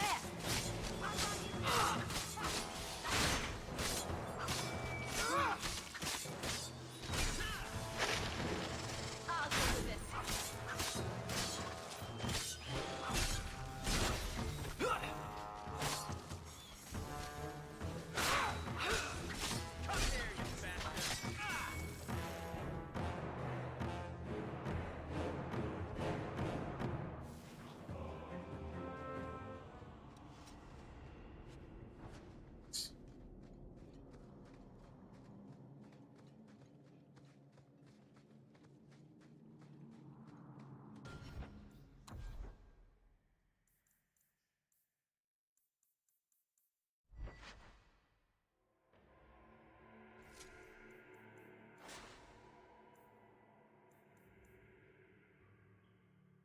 So it says plus 13 versus demons and undead. I don't know, man. That's questionable. Whatever.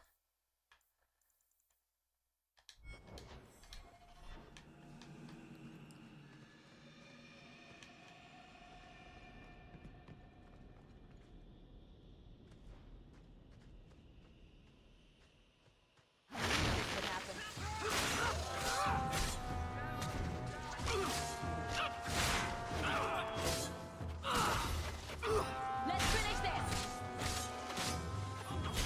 There!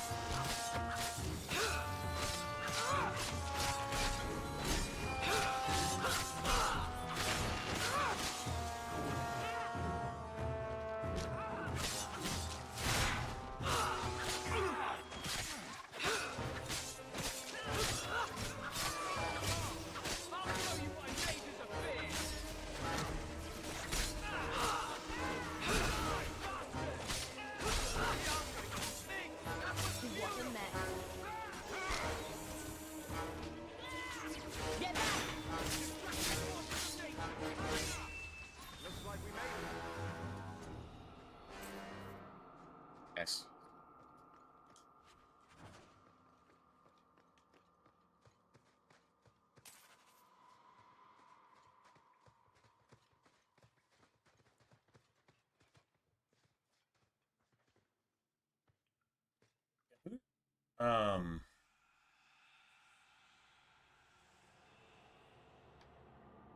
I haven't actually kept up with college football. I did see Indiana beat somebody that well, if I had a bet on that one, I would have lost it. I forget who they beat. Are the college playoffs over now? I mean, fuck, it's damn near the end of January. Is that it, or is there still, or is the championship coming up? Yeah, I know Indiana was beating the shit out of everybody. I'm like, where'd that come from? Who did they get as a head coach? See, that's somebody who probably needs to go to the NFL, right? Whoever their coach is. We're under attack. Did they win the national championship, or is that still a thing? That's enough.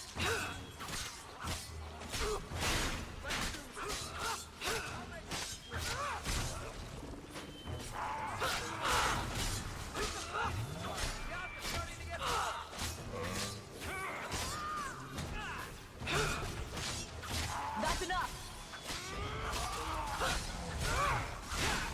How about you?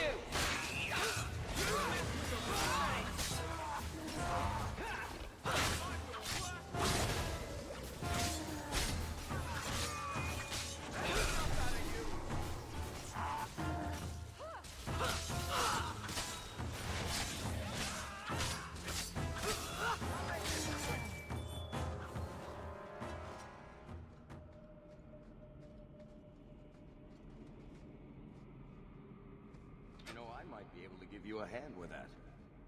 Let's see, the dark horse. I know the dark horse in the playoffs that I wanted was Texas Tech. You know, they never, ever, ever have defense, so I think they got their ass handed to them pretty. I don't even remember who they played. Shit, it might have been Indiana. I don't know, but Texas Tech is the one I was like, give them a shot. Let them at least go try, you know. But yeah, they got knocked out. Let's see. You know what? Actually, I'm gonna go look that up for myself.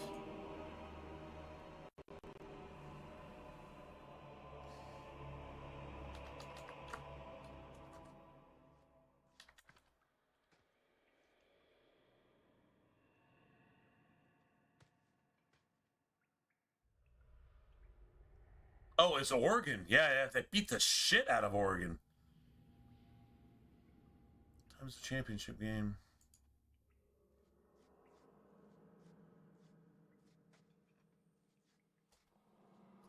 Oh, it's on the 19th. Okay, all right.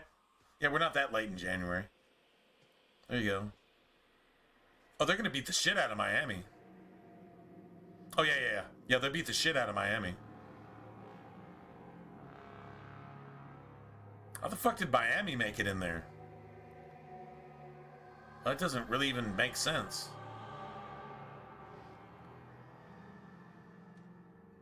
Anybody else feel like it should have been Indiana and Ole Miss? Just saying. I don't give Miami any credit or respect, to be honest. They had their heyday back in the fucking 80s and 90s. I mean, they might do something in basketball, maybe. Whatever, but no real respect there.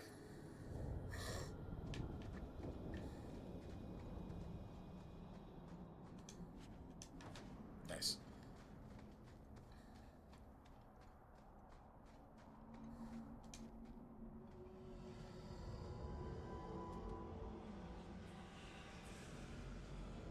Oh, really? I can open the way forward. Are they really? Okay. For a moment. Offense or defense? Where do they shine?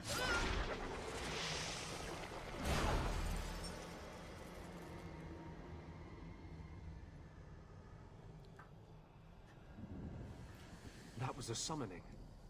That takes blood magic. Are you crazy? Yes, it was blood magic, but I know what I'm doing. The spirit helped us, didn't it?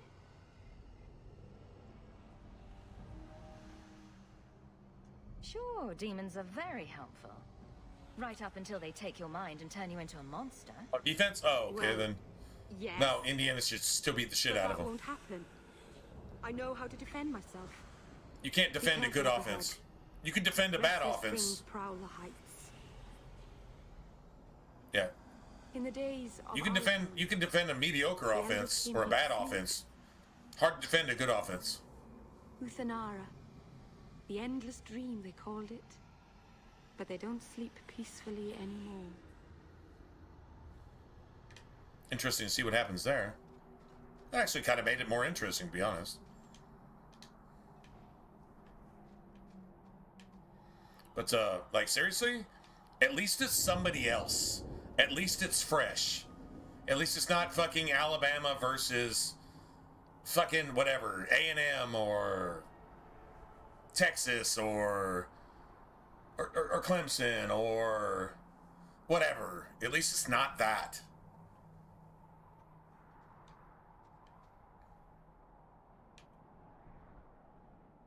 Honestly, I wouldn't mind like a Florida A&M and fucking Utah championship. That'd be cool. You know what I mean? Like, the same old shit was, well, I was gonna say it was getting old. No, it's been old. The same old shit is just old. Right?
Place the amulet on the altar, and I'll begin the rite.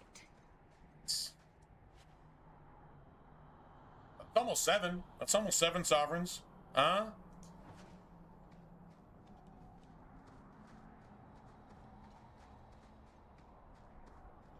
Like, does Miami have that type of defense that fucking not only shuts you down, but they score as much as you do? You know, like that old school, like, Giants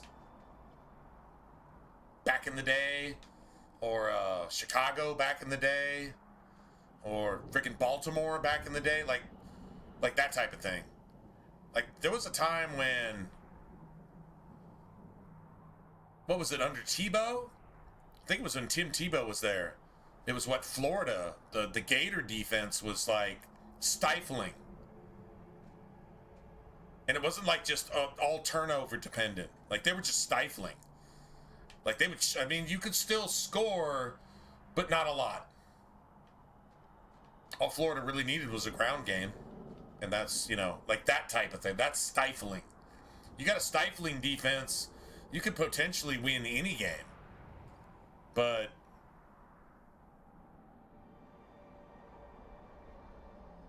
pick six, see, I don't, if you got a smart quarterback, I don't think that wins it for you.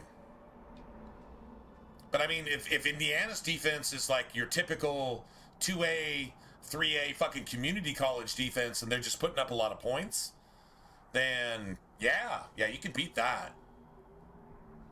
But if Indiana's offense is smart, and I mean, what they hold Oregon to? Oregon's got an offense. And they held them to what, 16 points? Probably like 9 or 8 or some shit until trash time or something like that. If they're kicking people's ass like that, yeah, I don't know, man. Yeah, you don't just need defense for that. You need hell of a defense, right? Hell of a defense. All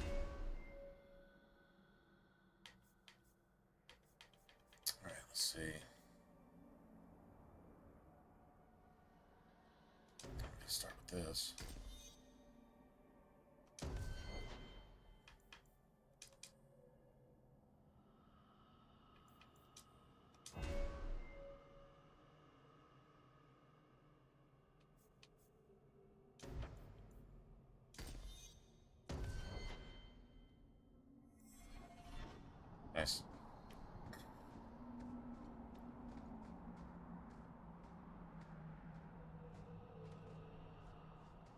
See, like that's crazy.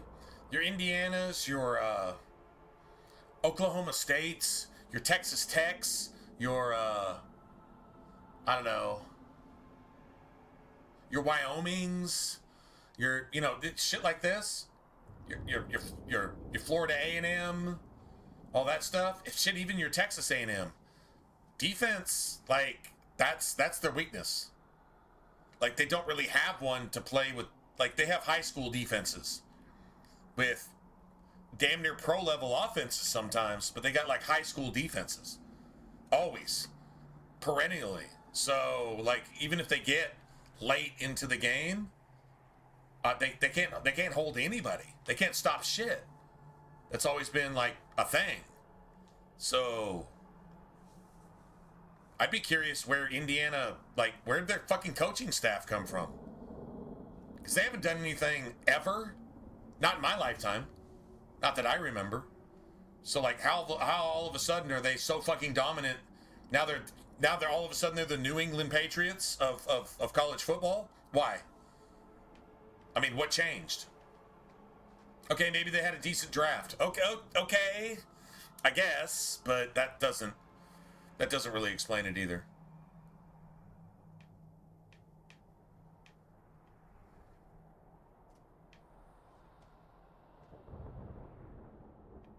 Fuck, I guess we're just gonna have to beat this dude down by... We're just gonna have to beat him into submission, I guess.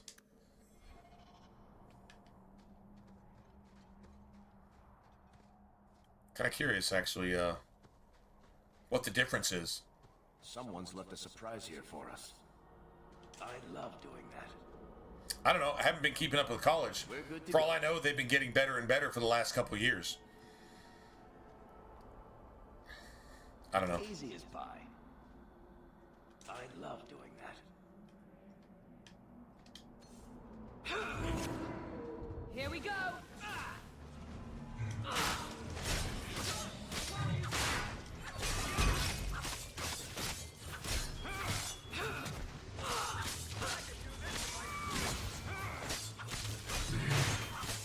You want to fight? Try me. Go down.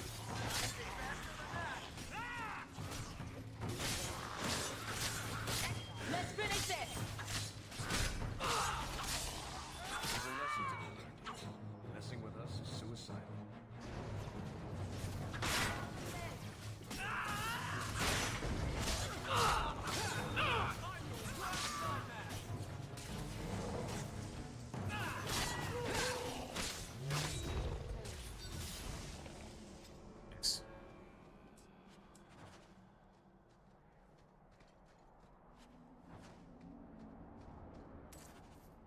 Thanks.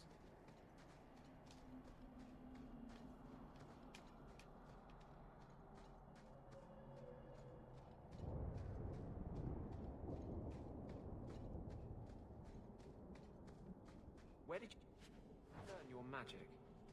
I mean, you know my feeling circle, but usually it's the only decent training.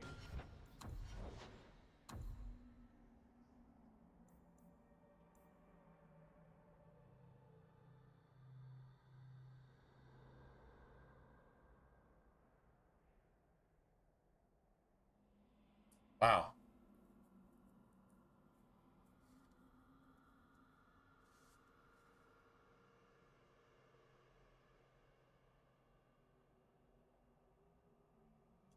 What's that, level 11? I can get there by level 11.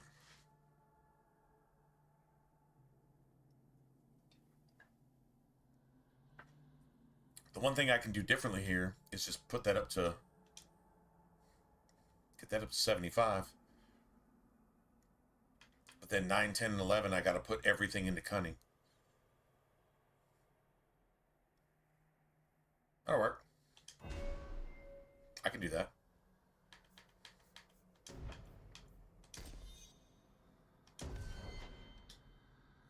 A mage can get. My father taught me. He was in the circle once, trained there. But he got away. You don't know how lucky you were to have someone who loved you and could help you. Most mages would kill for that. You remind me of him. Oh my god. Dude, she's like literally seduced by Anders. She's like, her mind is like completely corrupted.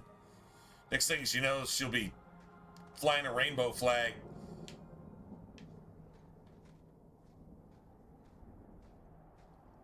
Never mind. Man, that's fucking evil. That's evil. This is how a blood mage actually works on the minds of a person. Or a woke person. Works on the mind of a rational person. Same thing. Exact same thing. We gotta save, right? Alright.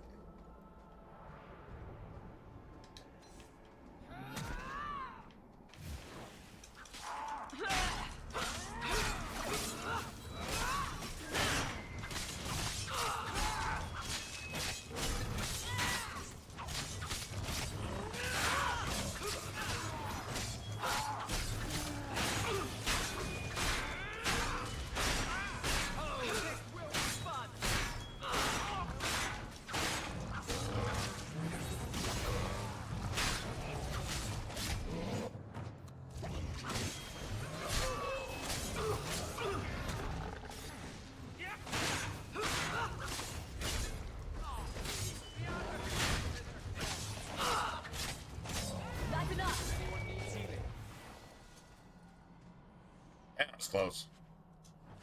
That was close.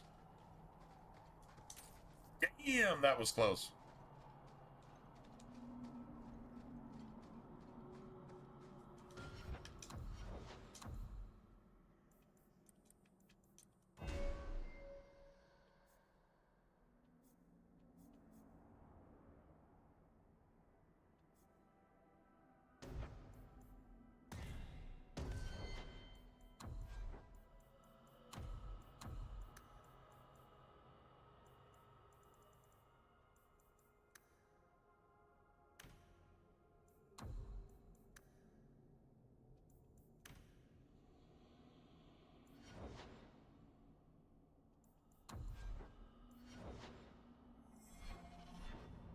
Nice. Hey, what's up? Exile Star, what's going on?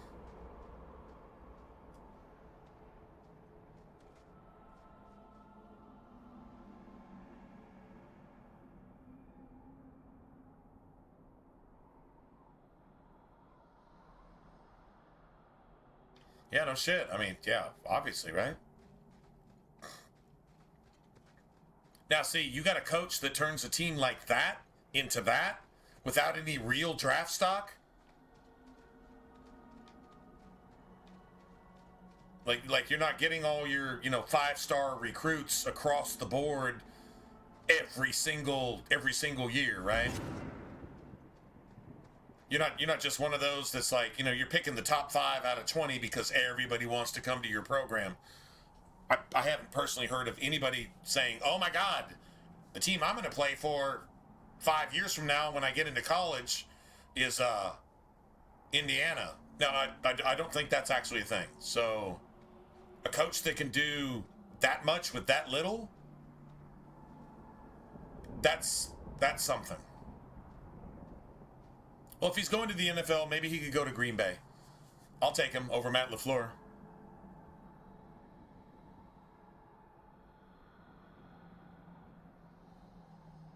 1,000% gift card? Oh. Oh, $100. Oh, no shit. Wow. Nice. Well, I hope you get it. Whatever you need to get it. $100 gift card. Nice.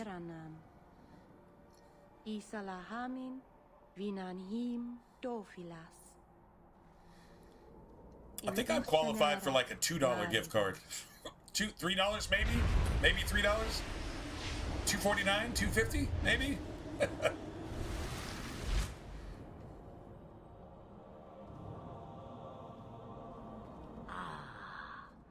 here we are. What do you gotta do? Buy up a bunch of stuff? Or just... One of the people. I think any points I've gotten is just from playing. Bright. Do you know who I am beyond that title? I know only a little. Then stand. The people bend their knee too quickly. Well, that's it? So refreshing to see someone who keeps their end of a bargain. I half expected my amulet to end up in a merchant's pocket. I agreed to deliver the amulet, though you could have told me you were inside it. Just a piece. A small piece. But it was all I needed. A bit of security, should the inevitable occur. And if I know my Morrigan, it already has.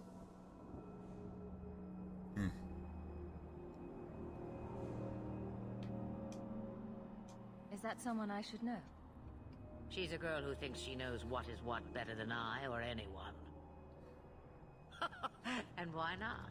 I raised her to be as she is. I cannot expect her to be less. I'm not sure whether she's your daughter or your enemy.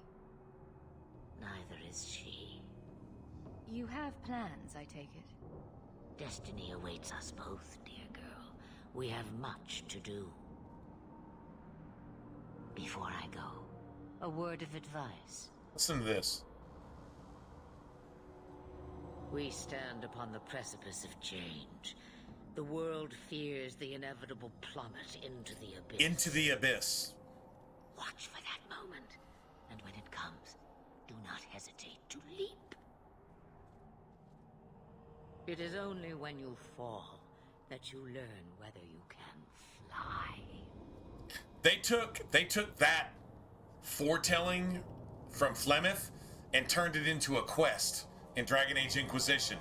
Into the abyss, where you fall off the cliff and then you're about to land head first, but you land in the abyss, which is also the Fade, but the Fade is not the abyss. It's not the abyss. Even though they call it Into the Abyss. Unless the Fade actually is the abyss, and you can be resurrected out of that. I don't know, man. I don't know. They muddy it up. They muddy the shit out of it in Inquisition. But that's the quest, Into the Abyss, where you actually fall into the Fade, bodily into the Fade, and it's just the Fade. So you're telling me they send you into the Abyss in the Circle Tower? Well, it's the Fade. Is the Fade the Abyss? If it was, then you'd see old gods there. But you don't. So you do see like remnants of something called the Black City, but if you were cast down from the Black City, then the Abyss is something farther beneath the Fade. Whereas you can be resurrected out of the Fade, which is who the angel or whatever it is that's helping you through the Abyss, which isn't the Abyss, it's the fucking Fade. She gets resurrected out of the Fade. Not back into the real world, but out of the Fade. That tells me that the Fade is something like a purgatory type thing, and the Abyss is something beneath that, and then heaven or whatever is something above that. The seat of the Maker, whatever you want to call it. What should I do? Do as I do. Become a dragon. You could never be a dragon. You could never be a dragon. She said you could never be a dragon. Carefully. No path is darker than when your eyes are shut. Maceranus Ashabelanar. Now the time has come for me to leave. You have my thanks and my sympathy.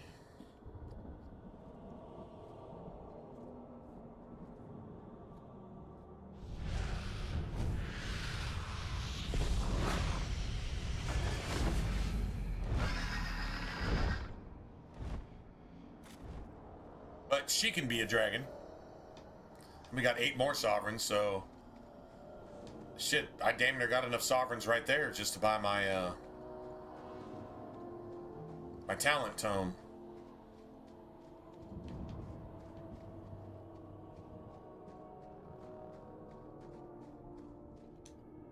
Macerana's child, your debt is paid in full.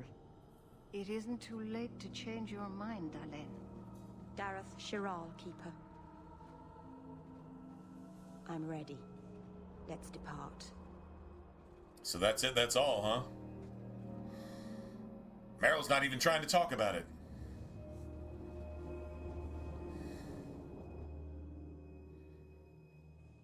This whole corrupted Elganon. Satan mirror thing that she's got going on can result in the entire destruction of her entire clan. Is this really what But the it really doesn't result in that. Not the prettiest part of Kirkwall. What actually results in the destruction of her entire clan is that the actual keeper itself becomes what they warned the entire clan against. I think it would be So the keeper is actually what they were fearing that Meryl would I've become. never seen so many people in one place before. Which tells you that Meryl is, maybe she's not as smart as Morgan, but she knows more about magic than the keeper does. You already know me. You'll make other friends soon enough. Guy. Thank you. Thank you for everything. For all your help. Although it might help a little bit here and there, I think I'm just going to roll with Bethany. But maybe later. I could use No, a friend. actually, no, I'll probably take Meryl with me on some in-town stuff. Of course. But only because you used that. You want Meryl's favor because in Act 2, Thank you. Oh, I'm thanking you too much. her friendship gives her, like, probably the best perk in the game. Companion perk? Probably gives you the best one, to be honest. Anyway, I don't really have anything for her right now.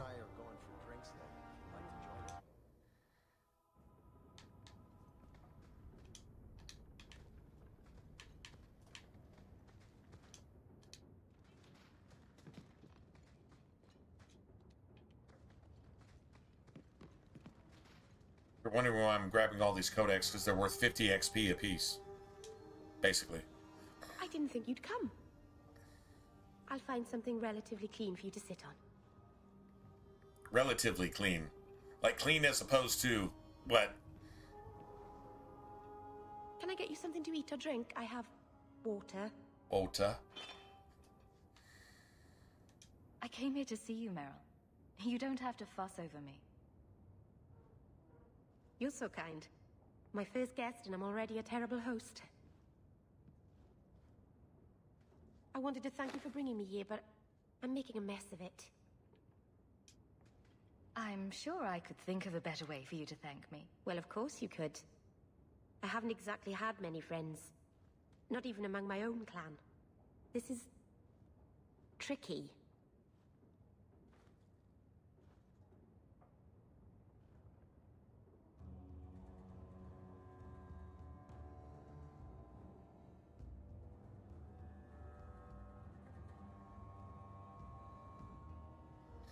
You know, let me ask.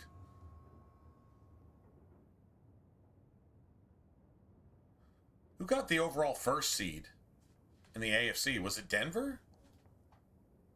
Dude, Denver's almost as bad as Chicago. They won, what? 80% of their games by 2 points or less or some shit? It was Denver, wasn't it? Oh, bonus isn't that good, and their defense isn't that good either. Okay, well, they're getting knocked out next round. Who's Denver playing next round? I'm taking whoever they're playing. Like, literally, I'm taking whoever they're playing. Straight up. At odds, because they'll probably have like a 10-point spread.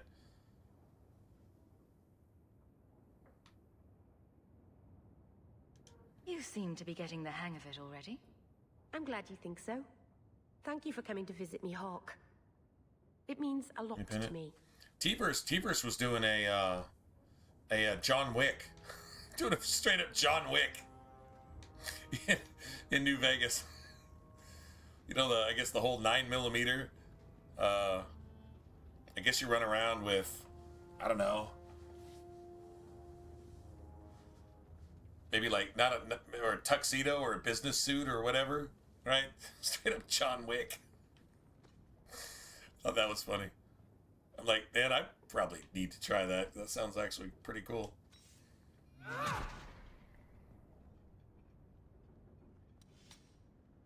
Okay, so actually,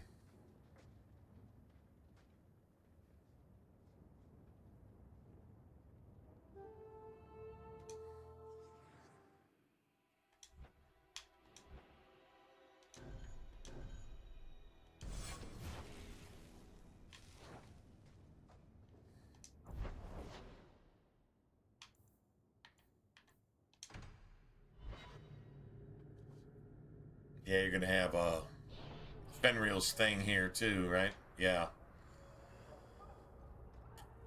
Please, Sir Thrask. He won't go to the Circle willingly, but it's the only place. Madam, we'll do our best to find your son. I am sorry for your loss, mistress.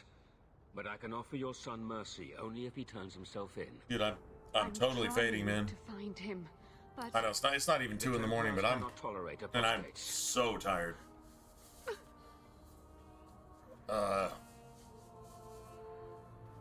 Let's see. I know if I do this. I'm guessing that Templar wasn't here to offer your son his good wishes. Sorry. I am Ariane. I mean, my boy Fenrir. We streamed 8 hours. I guess. I don't know. When I learned he had money, I feel like this is early, but I'm not bear to send I'm him fading. To the Circle. But his connection to the Fade. I'm finding it hard to just sit here and talk with you guys because I'm out of it. I would rather lose him to the Circle than to himself. Abominations are always so awkward at family reunions. No, please, you must find him before the demons finish their work. He must be brought to safety. If you won't do it for should have thought about that before you kept him out of the Circle. The Templars say a lad like my son is a danger to the whole city if left untrained. The only irony here is you are doing worse. You're guaranteeing that your son either becomes a sacrifice, not to the Templars, but to fucking Orsino. He's either going to be a sacrifice to Orsino, or he's going to become a blood mage under Orsino. He's already covered. That's guaranteed. So, ironically, the worst thing she could do is send her son to the Circle. Fenrir might have sought him out.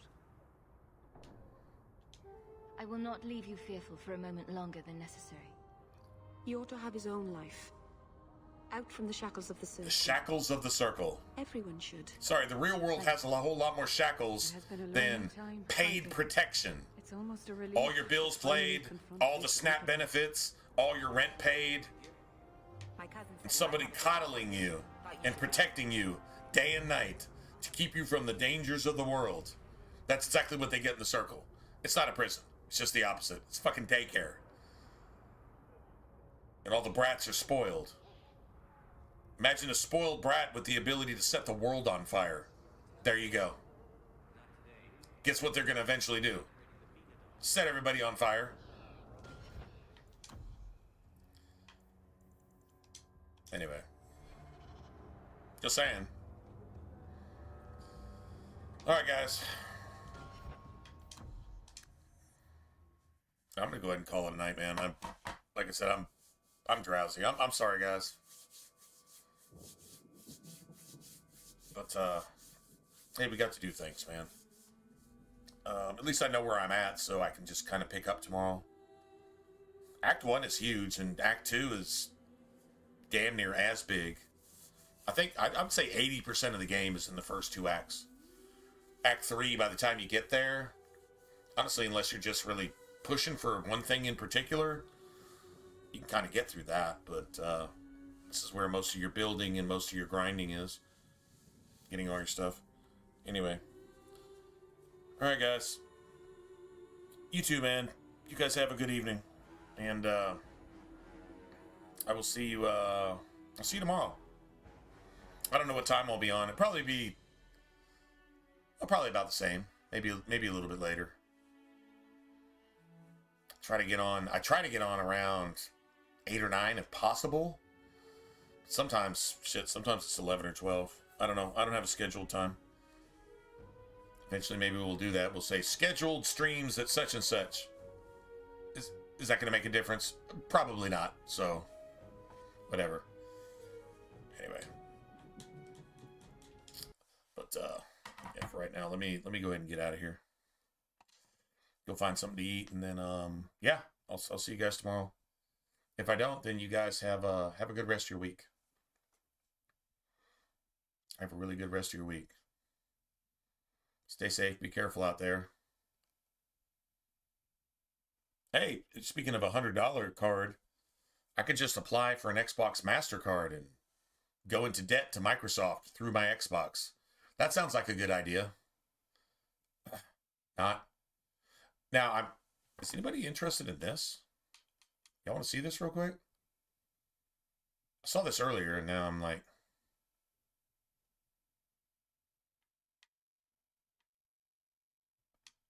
Medieval Dynasty. Where's he? A World War Z game actually came out. I don't know if this is that game. I don't think it is. This looks different. I really like the movie and the game. The game was actually pretty legit. Like, you're talking about killing hordes of zombies? Oh no, you killed hordes of zombies. Hundreds, thousands at a time. What is this?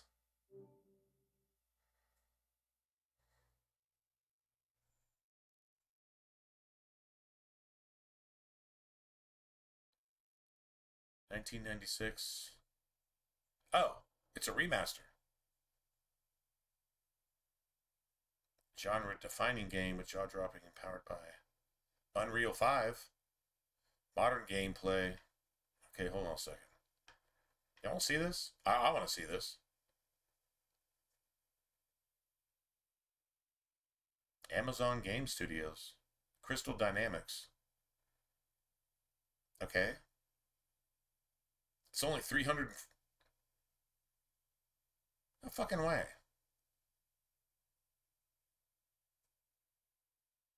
340 gigs? For the whole game? Oh, that's weird. 340 megabytes. That's... Oh, it must be just for the trailer. 340 megabytes. I guess. It's been years. Yeah, that's not 340 megabytes. That isn't.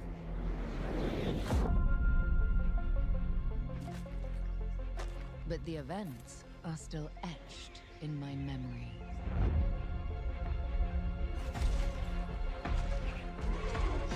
Lost worlds. Frozen in time. New discoveries. Waiting behind every door. Across every chasm.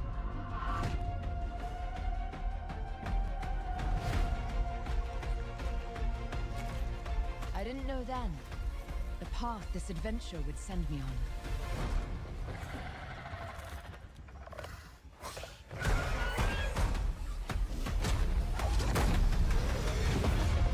But it lit a fire that still burns. I need to see more. I need to go further. To uncover the secrets of Atlantis.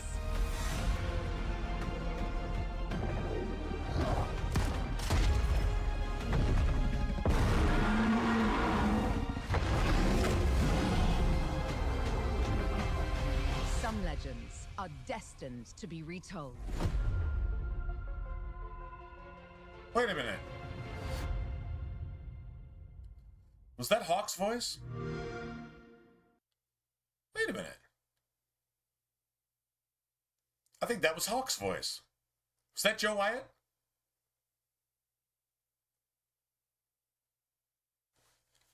God, it sure sounded like it.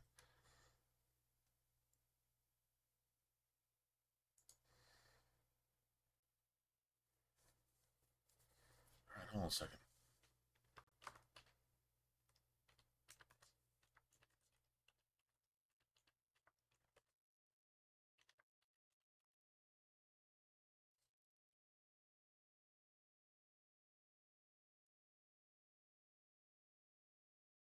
Alex Reagan.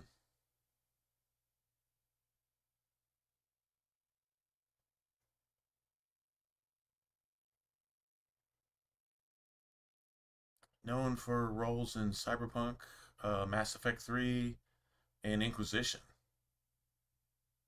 Wait, actually, Alex Reagan, that's... Oh. Shit, I guess that is the main character? Voice actress? Huh. I guess so. Anyway. I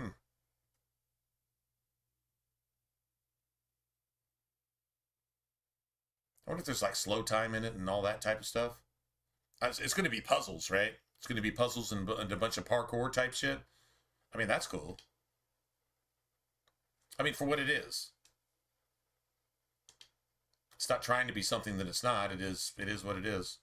But apparently a remaster of an earlier game. I don't know if it's the original Tomb Raider game, but 1996, that's shit, that might be the original. Is she the Inquisitor? Okay. I recognized it. I recognized, like, the very last couple words she said. I was like, that sounded familiar. Yeah, it wasn't Joe Wyatt, but anyway. So that put her on the map, because I don't think she actually acted anything before that. I don't think so. I mean, maybe she did, but I remember even like an interview with her. It's just like, kind of like she was like dark horse type of thing, like not who you would go to voice act the main character, but she was given the role, and I mean, she did a good job. I'm not gonna lie. I mean, Inquisitor voice actress, good to me. Nothing amazing, but nothing. I mean, okay, maybe a couple amazing things. Pretty good. No criticism there. Of course, I'm a Joe Wyatt and a Jennifer Hale fan, so there you have it. That's a pretty high bar to clear, right? Anyway, all right, guys. Remake of Part 1. Oh, was it actual parts? Oh, no shit. I played one of the Tomb Raiders. I remember when it came out.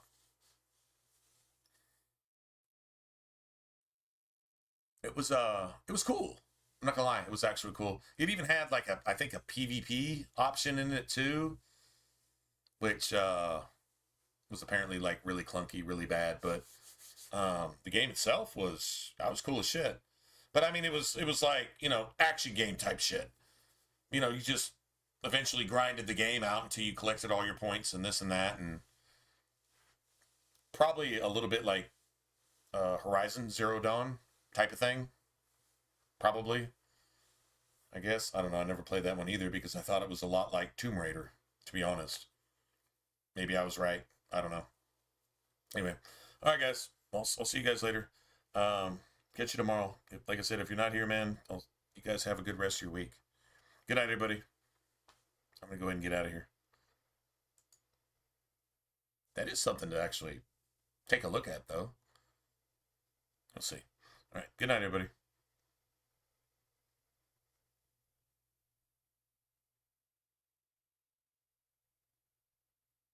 Highest selling game? Oh, no shit. Really? Huh. So then everything else just tries to be like it, I guess. I don't know. When you got a female protagonist, I mean, the original Bayonetta was pretty badass too. Anyway, good night.